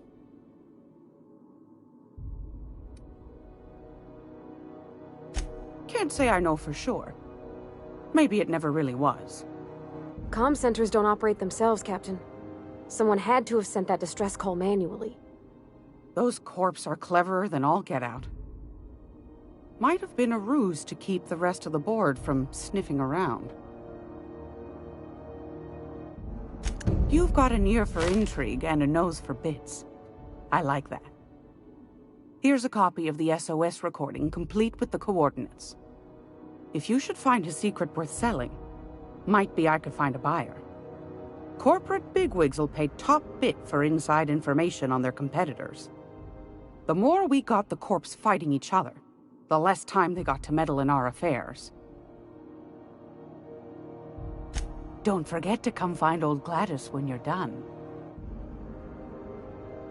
Might want to acquaint yourself with Junlei Tennyson, Groundbreaker's chief. She's been trying to get a handle on this heat problem we've got. You'll find her fretting in engineering. I'd say she's a sweet girl, but law forfend someone call me a liar. I don't know, ma'am. She seemed pretty neat to me. Well, aren't you sweet? And just her type, too. What? What's that supposed to mean? Forget I said anything. Those have been the height of illegality since Stellar Bay turned their noses up at the board. You and I could be thrown to the void just for discussing such a transaction. Lucky for us, Groundbreaker's a free port. We're outside of the board's control. For the time being, at least. Now, I only have the one nav key. And they're hard to come by these days. It won't be cheap. If you find yourself lacking in the bits, I might have an opportunity you'd be interested in.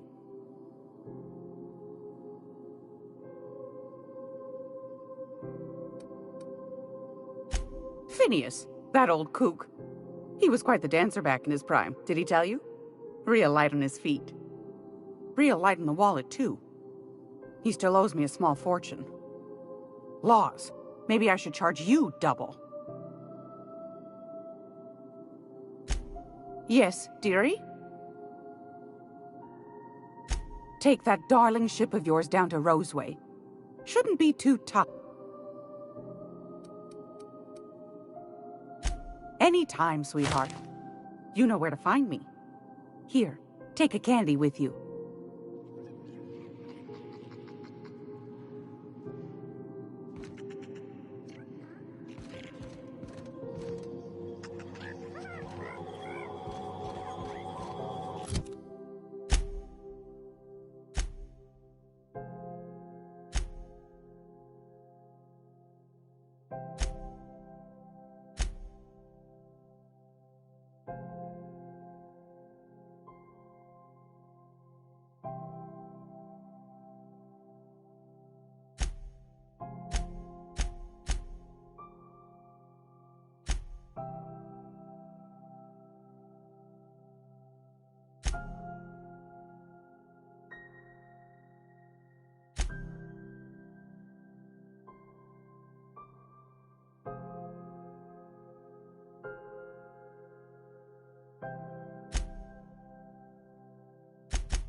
Emmett Red, were you expecting any company? A neighbor from above approaches our realm. Back away now, or he'll parley with the king. Look at this ripe piece of meat just sizzling on the grill. Huh. Yum, yum. Time to feed the flames. It's nothing personal. Promise. Is this what carbon monoxide poisoning looks like? I don't think this deck is too well ventilated. You came with the crew. Welcome. We got plenty of space to spread out, but only room for one captain.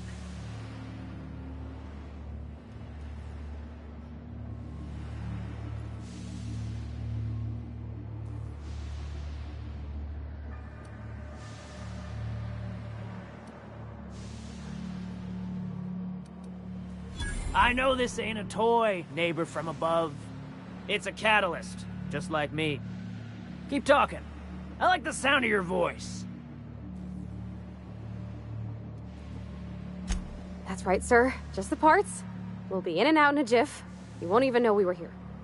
Tennyson just keeps feeding the furnace, don't she? We're still playing with her last sacrifice out back, with the crew. You don't just ask a king for a favor when you're standing in his court. You bring tribute, sacrifices, prophecy, shit like that.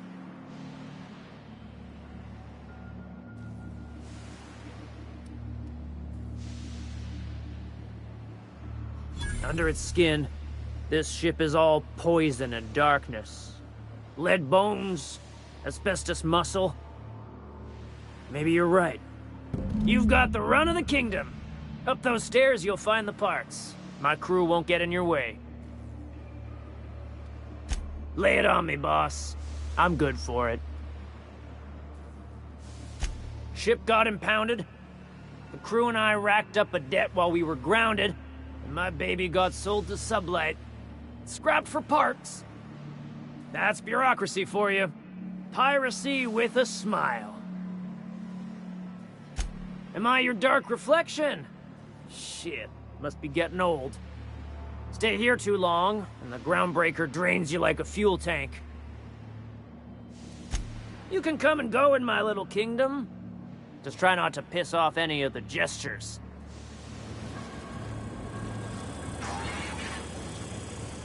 Smells kind of like old Bess's outflow pipes. Careful with that shit. You'll end up as crazy as he is. It takes crazy to live in this universe. Crazy cosmos. Crazy cosmos. It's so cozy.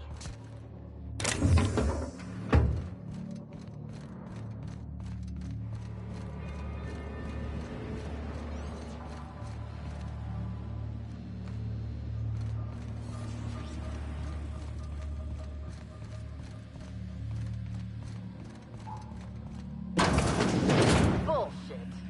Wake up. There's no such thing as pizza. It's all open-faced pasta. You've been getting into the boss's special stash again, haven't you? May's gonna be pleased as pie when we show her these.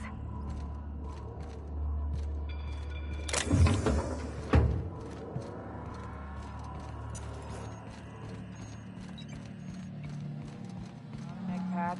My grad wants it up. I'm trying to think of a good name before I wake it up. Don't give us a name. What do you think? He hasn't got a heart? Not like us.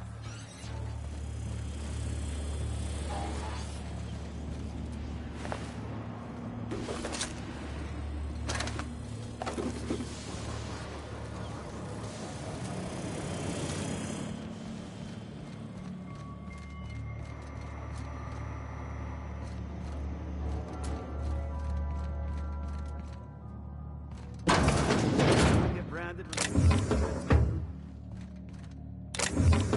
Canvas. We got another complaint.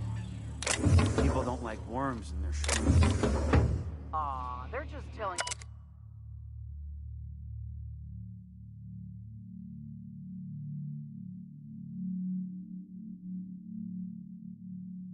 the soil. Besides, they're my friends. Find a new friend. This worm fixation is screwing with our bottom line.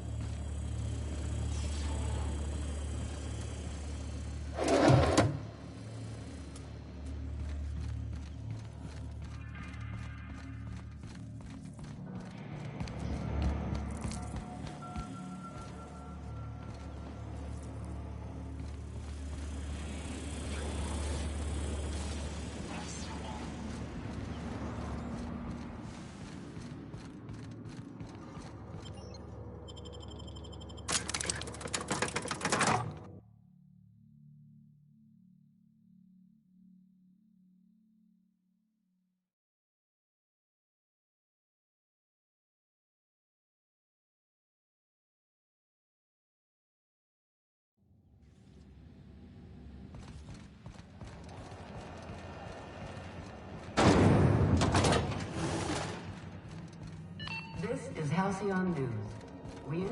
You've returned, and in one piece. Color me impressed.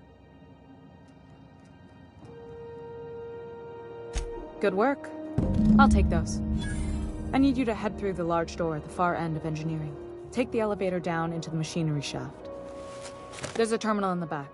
Activate it when I call over the ship's PA. And bring weapons. There's a slight mantipillar infestation. More than a few. Less than a hive. Nothing you can't handle. We were salvaging parts from a ship. Turned out there were eggs inside. They got into the radiators, and here we are.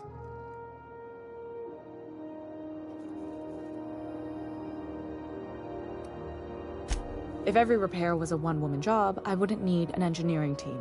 As it is, my staff is busy keeping the station from melting down. You can flip a switch for me, but you can't install these parts. Not quickly, at least. Not on the first try. Able though you've proven to be. Don't worry, Miss Junlei. We'll be super gentle with the ship. You don't got a thing to worry about. I mean, aside from fires and such.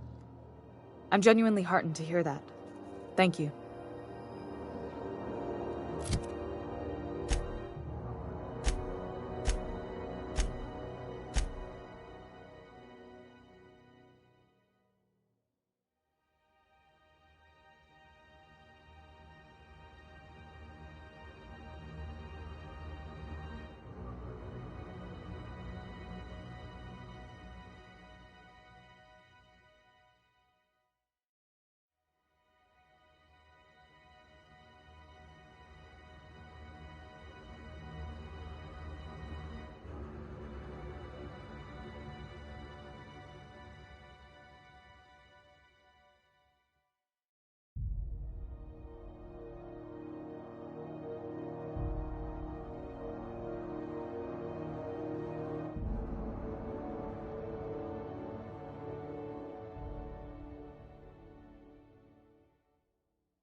Where are we headed?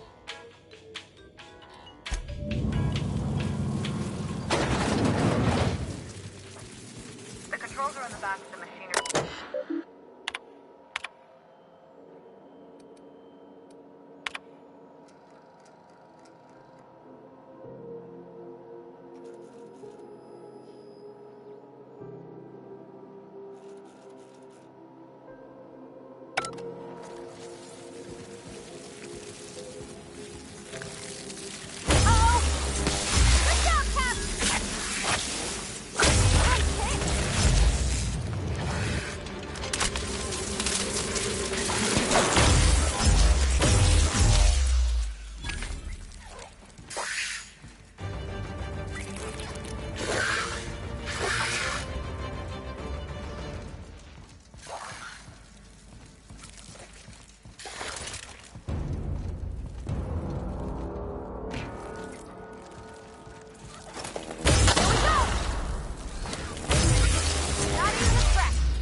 Good news. Song tells you that security mechanicals booted up and killed a bunch of mantis. Bad news. Diagnostic says their circuit boards are fused from the heat, so they're not too picky about who they kill next. Sneak past if you can. I can always fix them later. Unexpected noise. Beginning security patrol. Here they come!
That's the terminal. I have the parts in position on my side. Go ahead and cycle the droplet pumps. You don't know what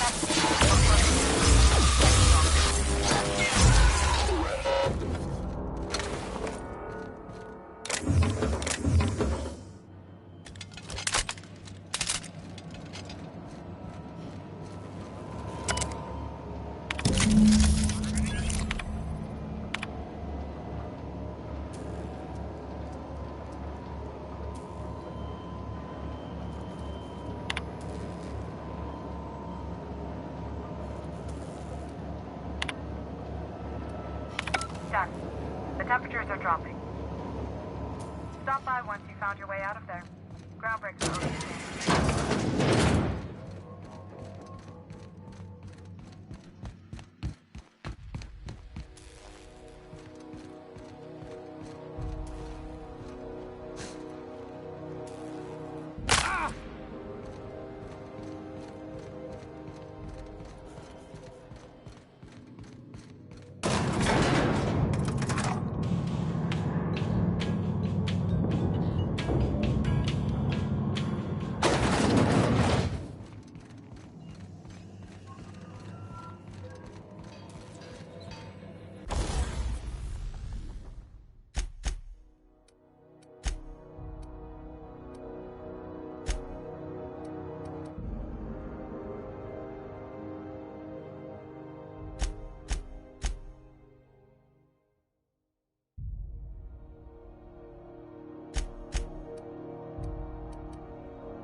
This is Halcyon News.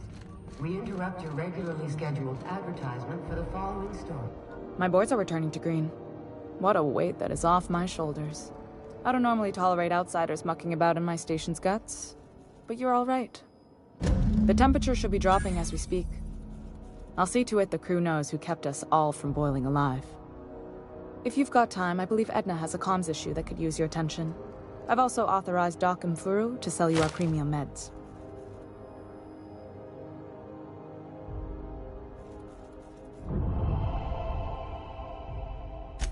Frustrating. Everything down to the circuit boards is past warranty, so I have the pleasure of making life or death decisions on a shoestring budget. Plus, there's no time to train my successor or document fixes in a way that anyone outside the family would understand. Sure is. The Tennysons came over on the Groundbreaker. My grandmother, Chief Gaying, kept it together during the crossing and until she died. I was promoted only recently, when my mom died. Then I took the leap from chief engineer to captain. They must have been amazing people to have taught you all you know, I mean, which is a lot. That means a lot coming from a fellow engineer.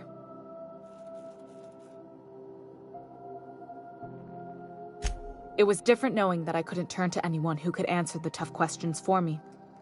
Maybe you can see why I'm protective of Groundbreaker. This ship is family. It's got tinkerings and bypasses that only Tennysons know about. Oh, gosh. I don't know. I'm really just a dab hand with a wrench. Nothing special. Not like a chief engineer. Don't sell yourself short. It doesn't take a seasoned pro to tinker on Groundbreaker. Just someone who knows how a ship ought to feel. We're always thirsting for help. If you could find your way around this labyrinth of ducts and panels, we could work something out.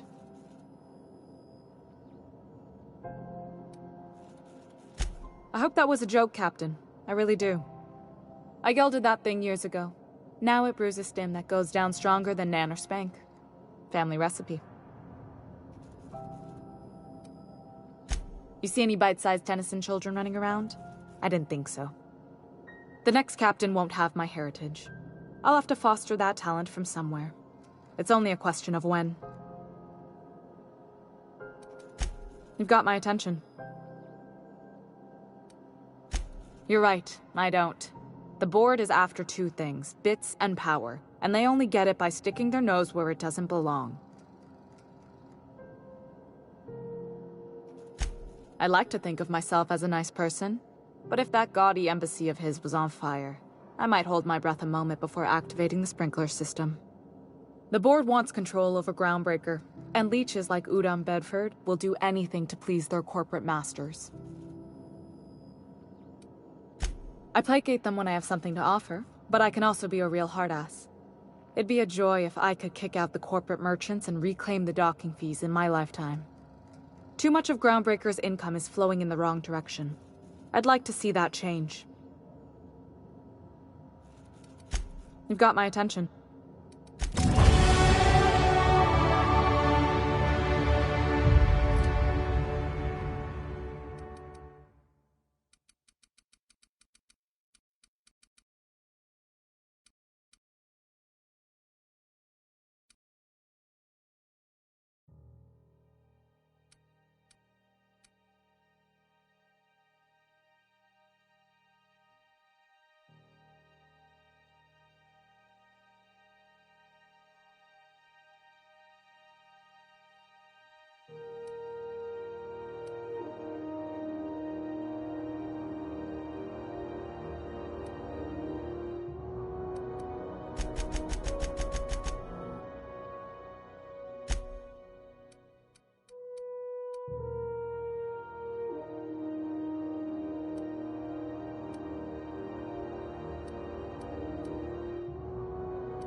You the one who fixed those radios?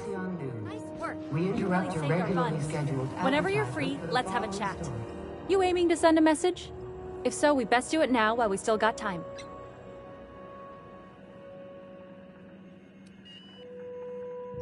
Well, yeah. The comm center routes all messages within, to, and from the Groundbreaker. We also switchboard most of the message traffic throughout the Halcyon system.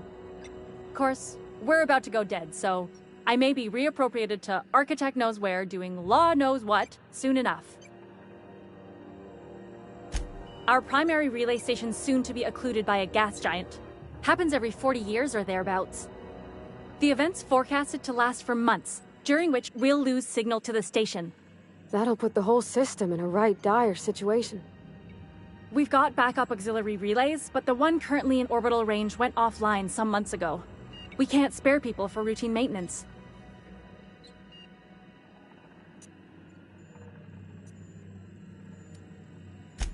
Well, we wouldn't be utterly and completely blacked out, but we'd lose the majority of our comm traffic for sure.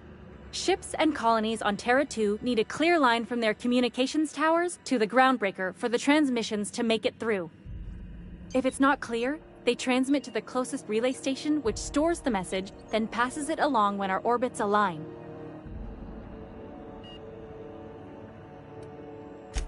That they can, and they do. But only between ships owned by the same corporation. No corp will authorize sending messages through a ship owned by a rival. And no corp will relay messages for the Wildcat freighters, not without charging them more than they'll make in a single haul anyway. That's why we're the message hub. The Groundbreaker's neither corporate owned nor board controlled. Our comms are neutral. the others won't be in orbital range during the occlusion event. Isn't it some law of the universe? The relay I gotta rely on is, of course, the one on the Fritz. Yeah, I'm working on it. I finally got the chief to approve the budget for a diagnostic expedition. But allocating the personnel loss for sending a technical team to the relay station keeps getting denied by Junlei. The chief.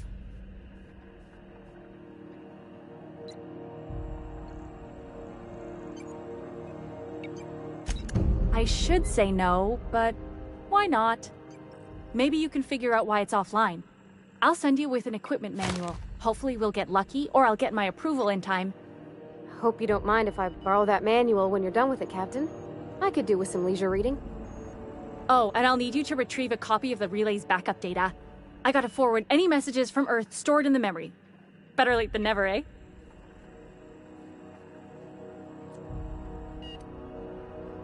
It's not like they're in high demand. Most tend to be adverts on new products, meaning only folks in Byzantium can afford them. I'm sure the station's got a stack of junk messages just waiting for me to sort through.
Oh, I did not expect you back so soon, Captain.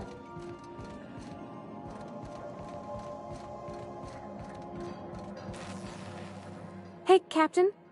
Can I get your temperature on something real quick? So, Junlei and I have been talking some. Through messages. I got him here on my datapad, and well, she sent me a poem. One she wrote her own self, I'm pretty sure. I don't know if I should read into it. Because poems are all symbolic and such, right? It's not so good. But real sweet.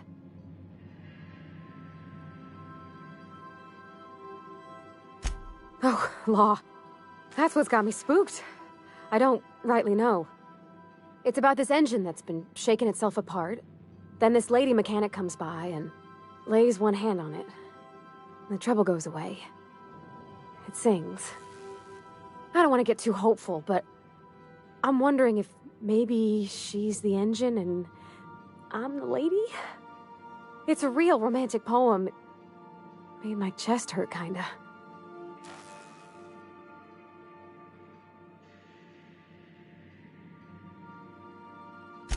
I don't know where it's leading yet, or if I'm misinterpreting. I'm not much interested in physical stuff. Never have been. Leastways, not like other folks seem to be. It's not that I can't, I just don't care for it. It's been a problem in the past. The folk who wanted to be with me back in the Vale, they said I was cold.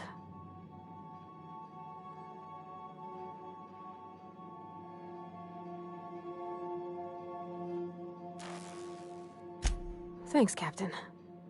That makes me feel a touch better. I actually had another message from Junlei. I just couldn't work up the courage to open it. But I'm gonna change that. Right now. Okay, here we go. Let's see here. Talking about old friends, got to thinking... Isabel? Who's Isabel?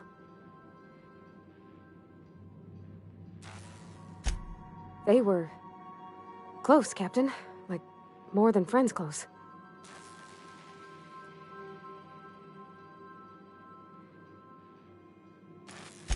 I don't know. Junlei talked about them like it was past, but how far in the past? 10 years? Last week? Captain, I'm feeling all mixed up right now. Could we maybe head to the Groundbreaker?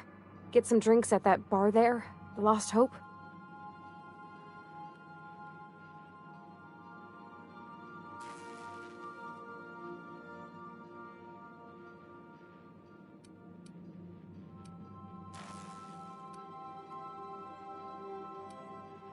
Come on, Captain. This is no time to be fooling on me. I'm full serious. Next time we're on the Groundbreaker, I aim to get a drink. If I got to, I'll do it on my lonesome. But I'd feel better if someone I trusted was there.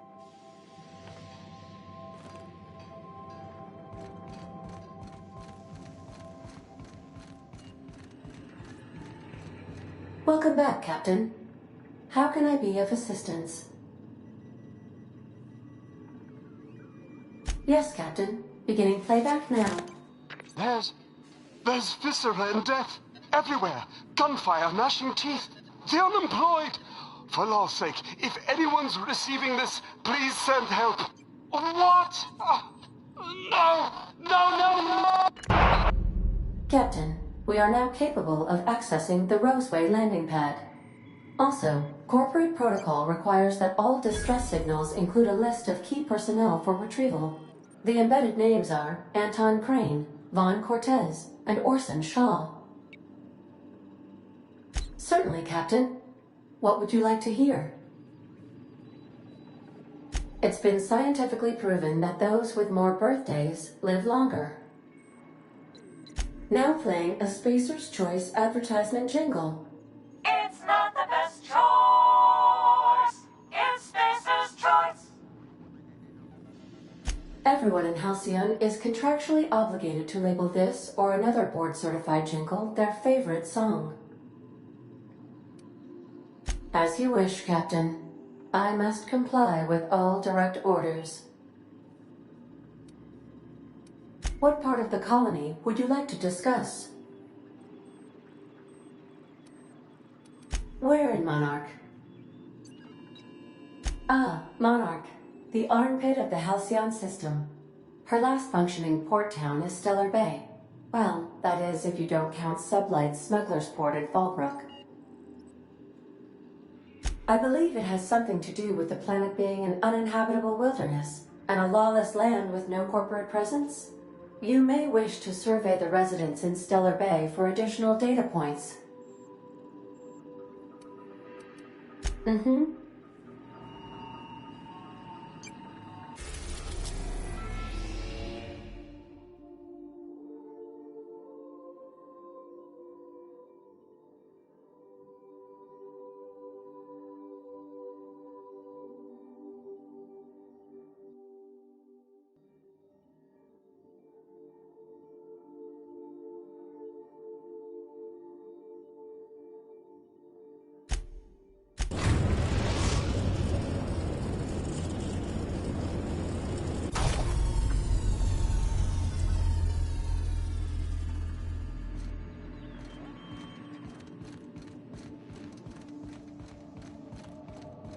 Good luck, Captain.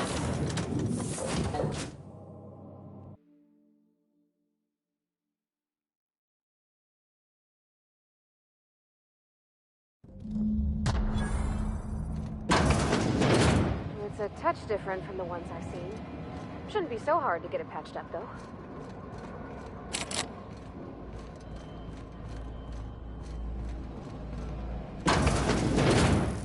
System alert.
touch different from the ones I've seen. Shouldn't be so hard to get it patched up, though. Here we go! Rocket through!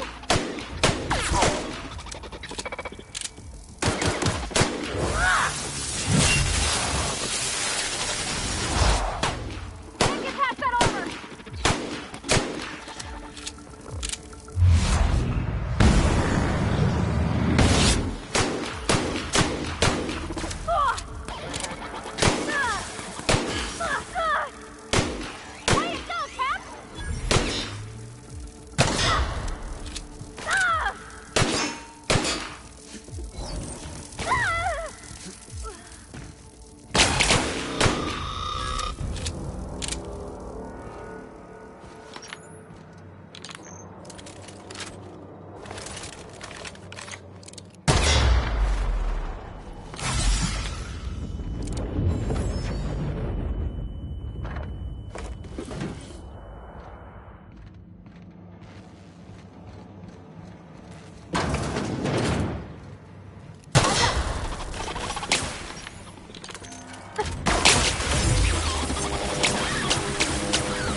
Processing data. Okay, here we go!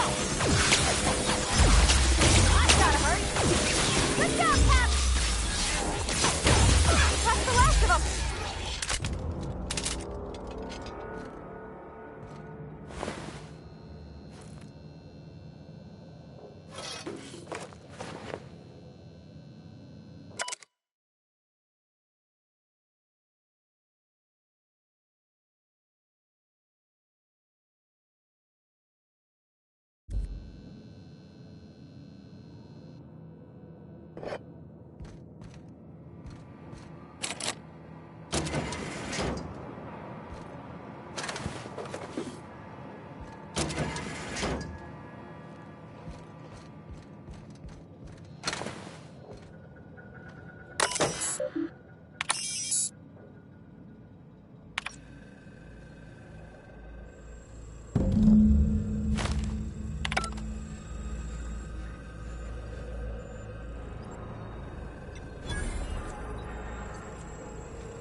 Why was I built to feel ennui?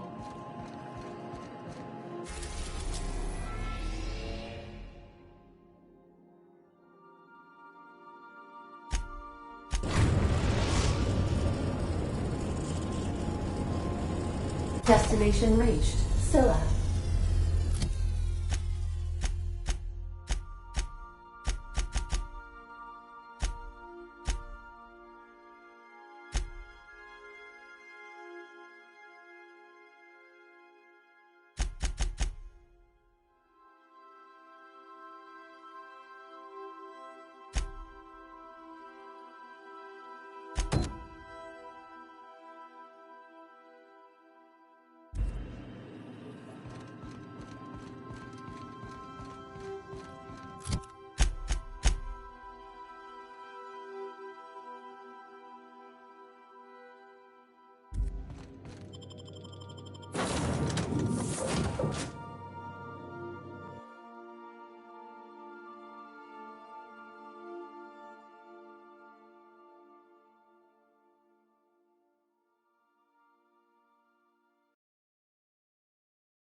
This is real space, isn't it?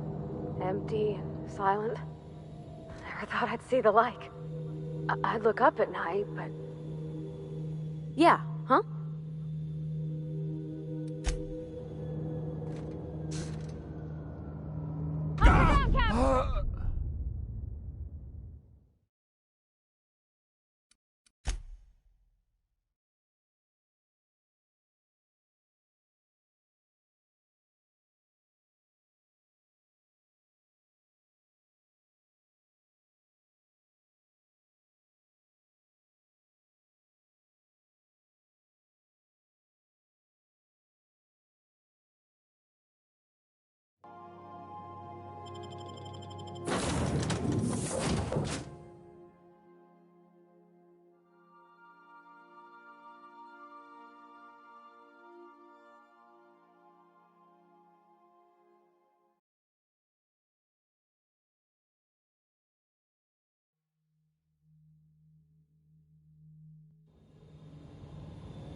This is real space.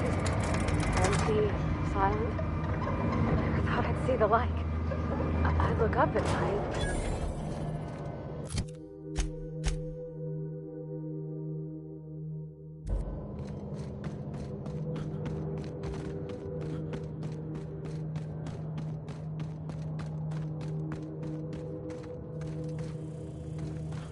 Searching for... Get ready!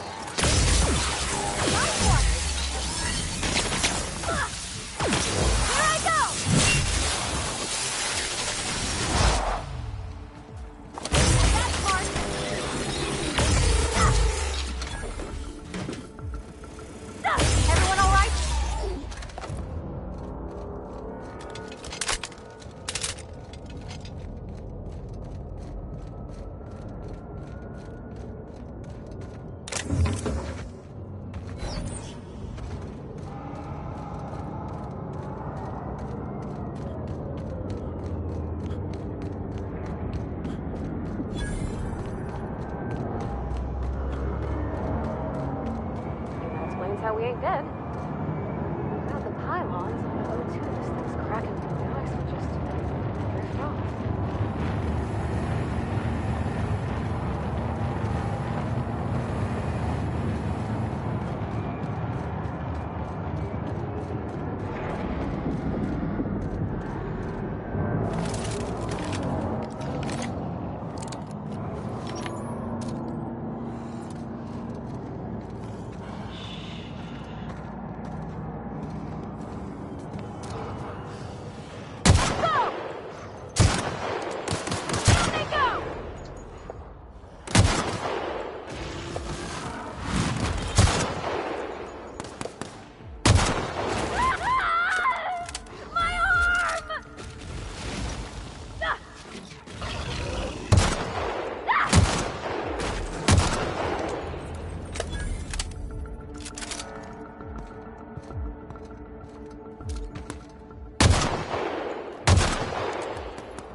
You didn't have to shoot me down if you wanted an autograph.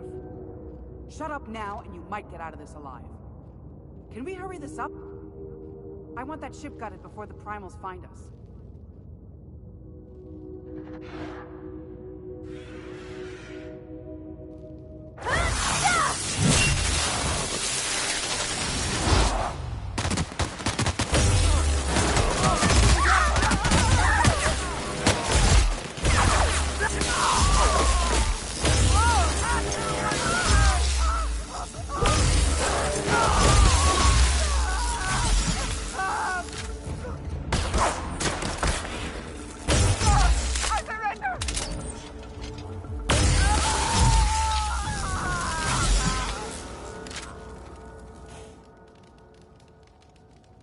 Tremendous work, friend.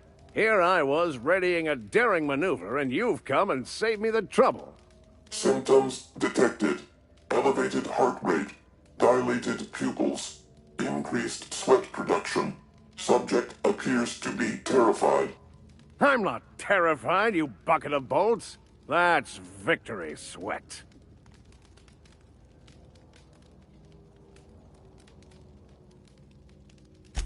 Meds, I'm guessing.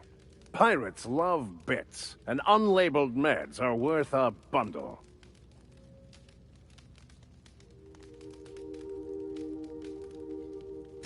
The one and only. Wait, who's asking? Wanda didn't send you, did she?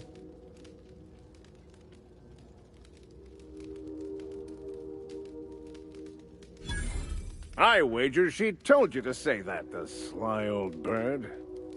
I swear, land on Groundbreaker even a moment tardy, and that busybody's already been up your ass an hour.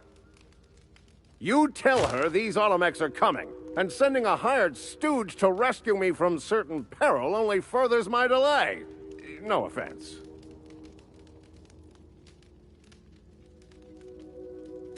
Magnificent. And do please give Wanda my chilliest regards.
Where are we headed today, Captain? The stars are the limit.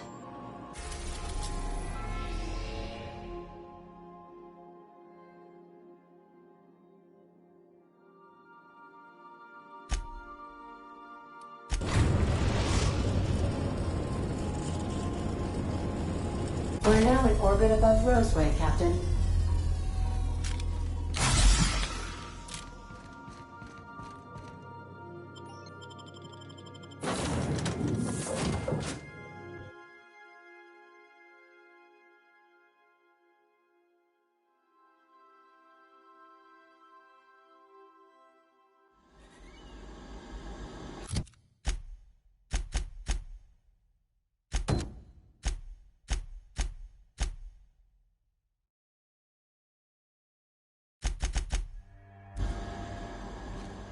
Don't they have anybody's agreed arrival? For paperwork or ticketing or what all?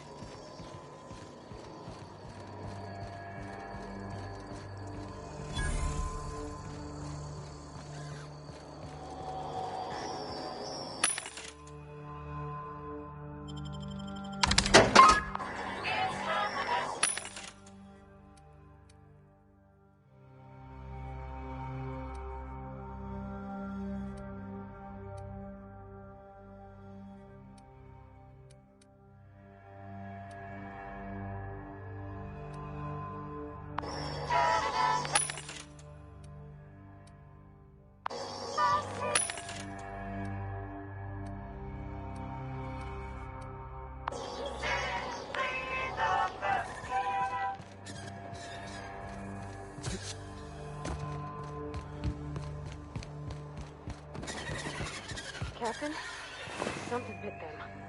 Something with more teeth than is strictly necessary.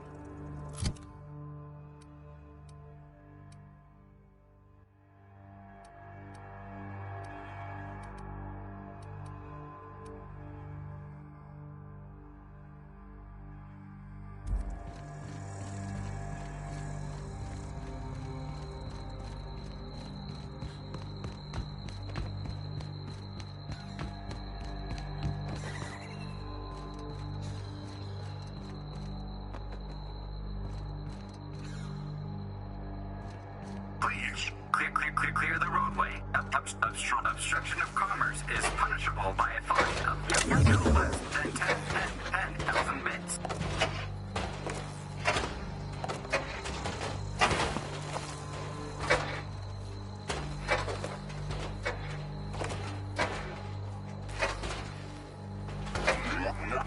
Warning, having obstruction. Coming!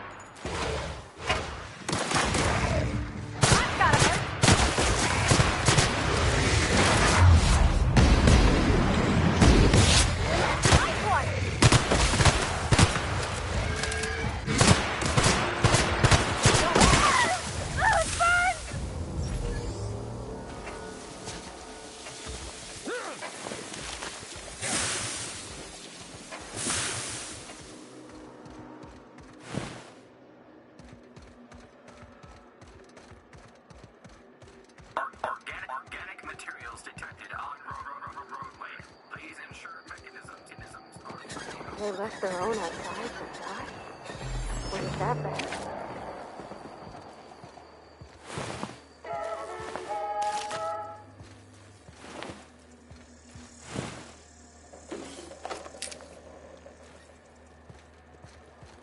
Yeah, huh?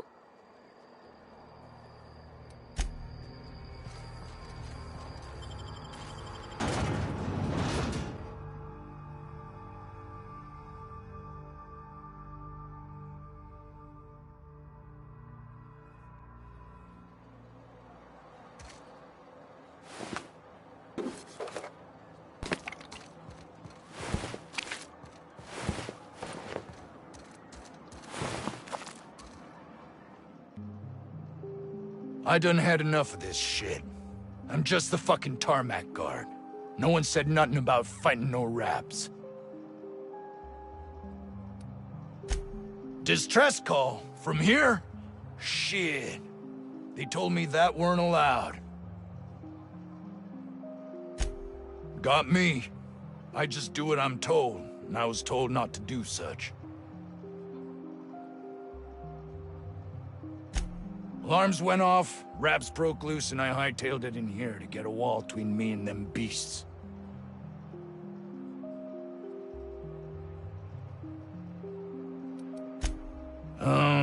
Forget I said anything about that. Wish they tasted like Sissy Pig. Them's good eating. Some say chicken. I say the north end of a southbound woolly cow. Anything else you'd like to know? Scientist, name of Anton Crane. Someone said he's panicking inside the comm center. What do you think? I'm the landing pad guard. I was standing out on the fucking tarmac.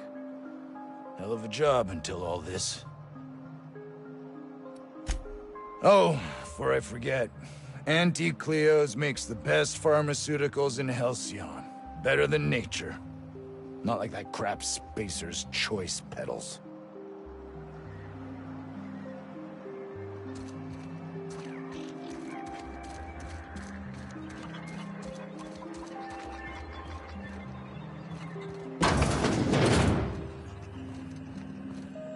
If you've come to end my life, let's be on with it.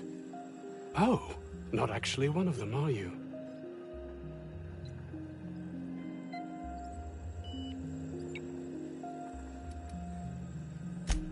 What?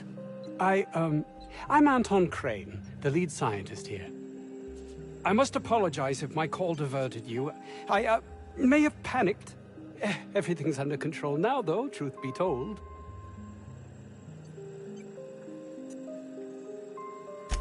I'm not at liberty to discuss the nature of the work I'm doing here. Suffice it to say that its importance to me, to the colony, is immeasurable.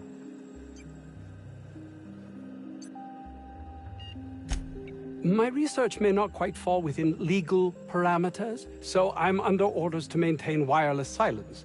However, having your head used as target practice can addle one's thinking. I cut the call immediately once I'd gathered my wits. The Home Office can't know what's happening here. Captain's got your best interests at heart, mister. Honest. I suppose it can't hurt. If I don't get that research back, my life is over regardless. We were tasked with formulating a new and improved dental gel. One cannot exaggerate the benefits of good dental hygiene. May I continue?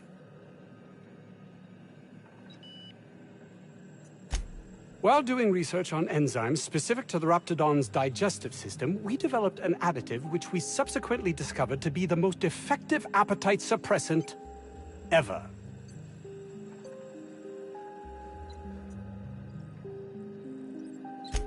Not just any diet toothpaste, the ultimate diet toothpaste.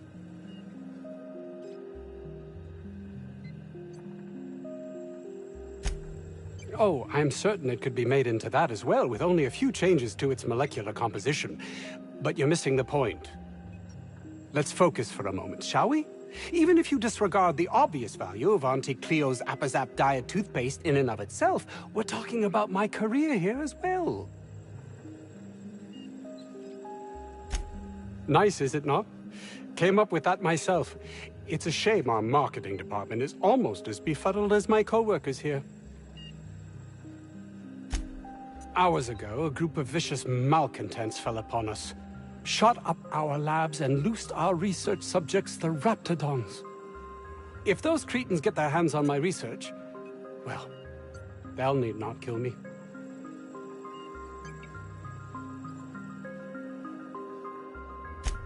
Yes, but don't kill their mother if it's avoidable. We've need of her to replenish our stocks. I think there's gas in the lab somewhere that can be used to put them out. The research is in the safe in my office. You'll have need of my code and keycard. The lab's entrance is in the side of a hill. You can't miss it if you just follow the road. You'll pass by the town's original... by the Grand Architect. Jameson.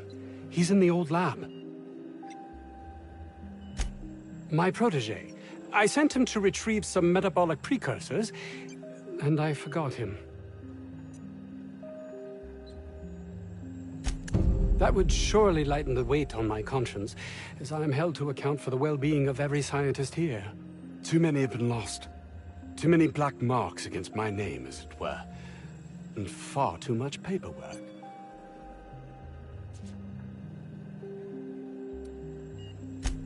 Of course they do. Please don't mistake my ambition for callousness.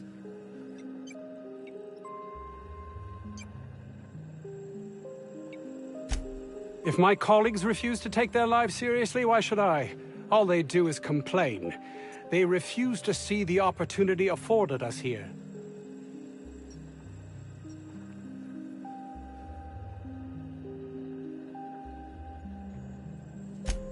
Believe what you will, but I'm not the manipulative, ego-driven person you think me to be. I'm not.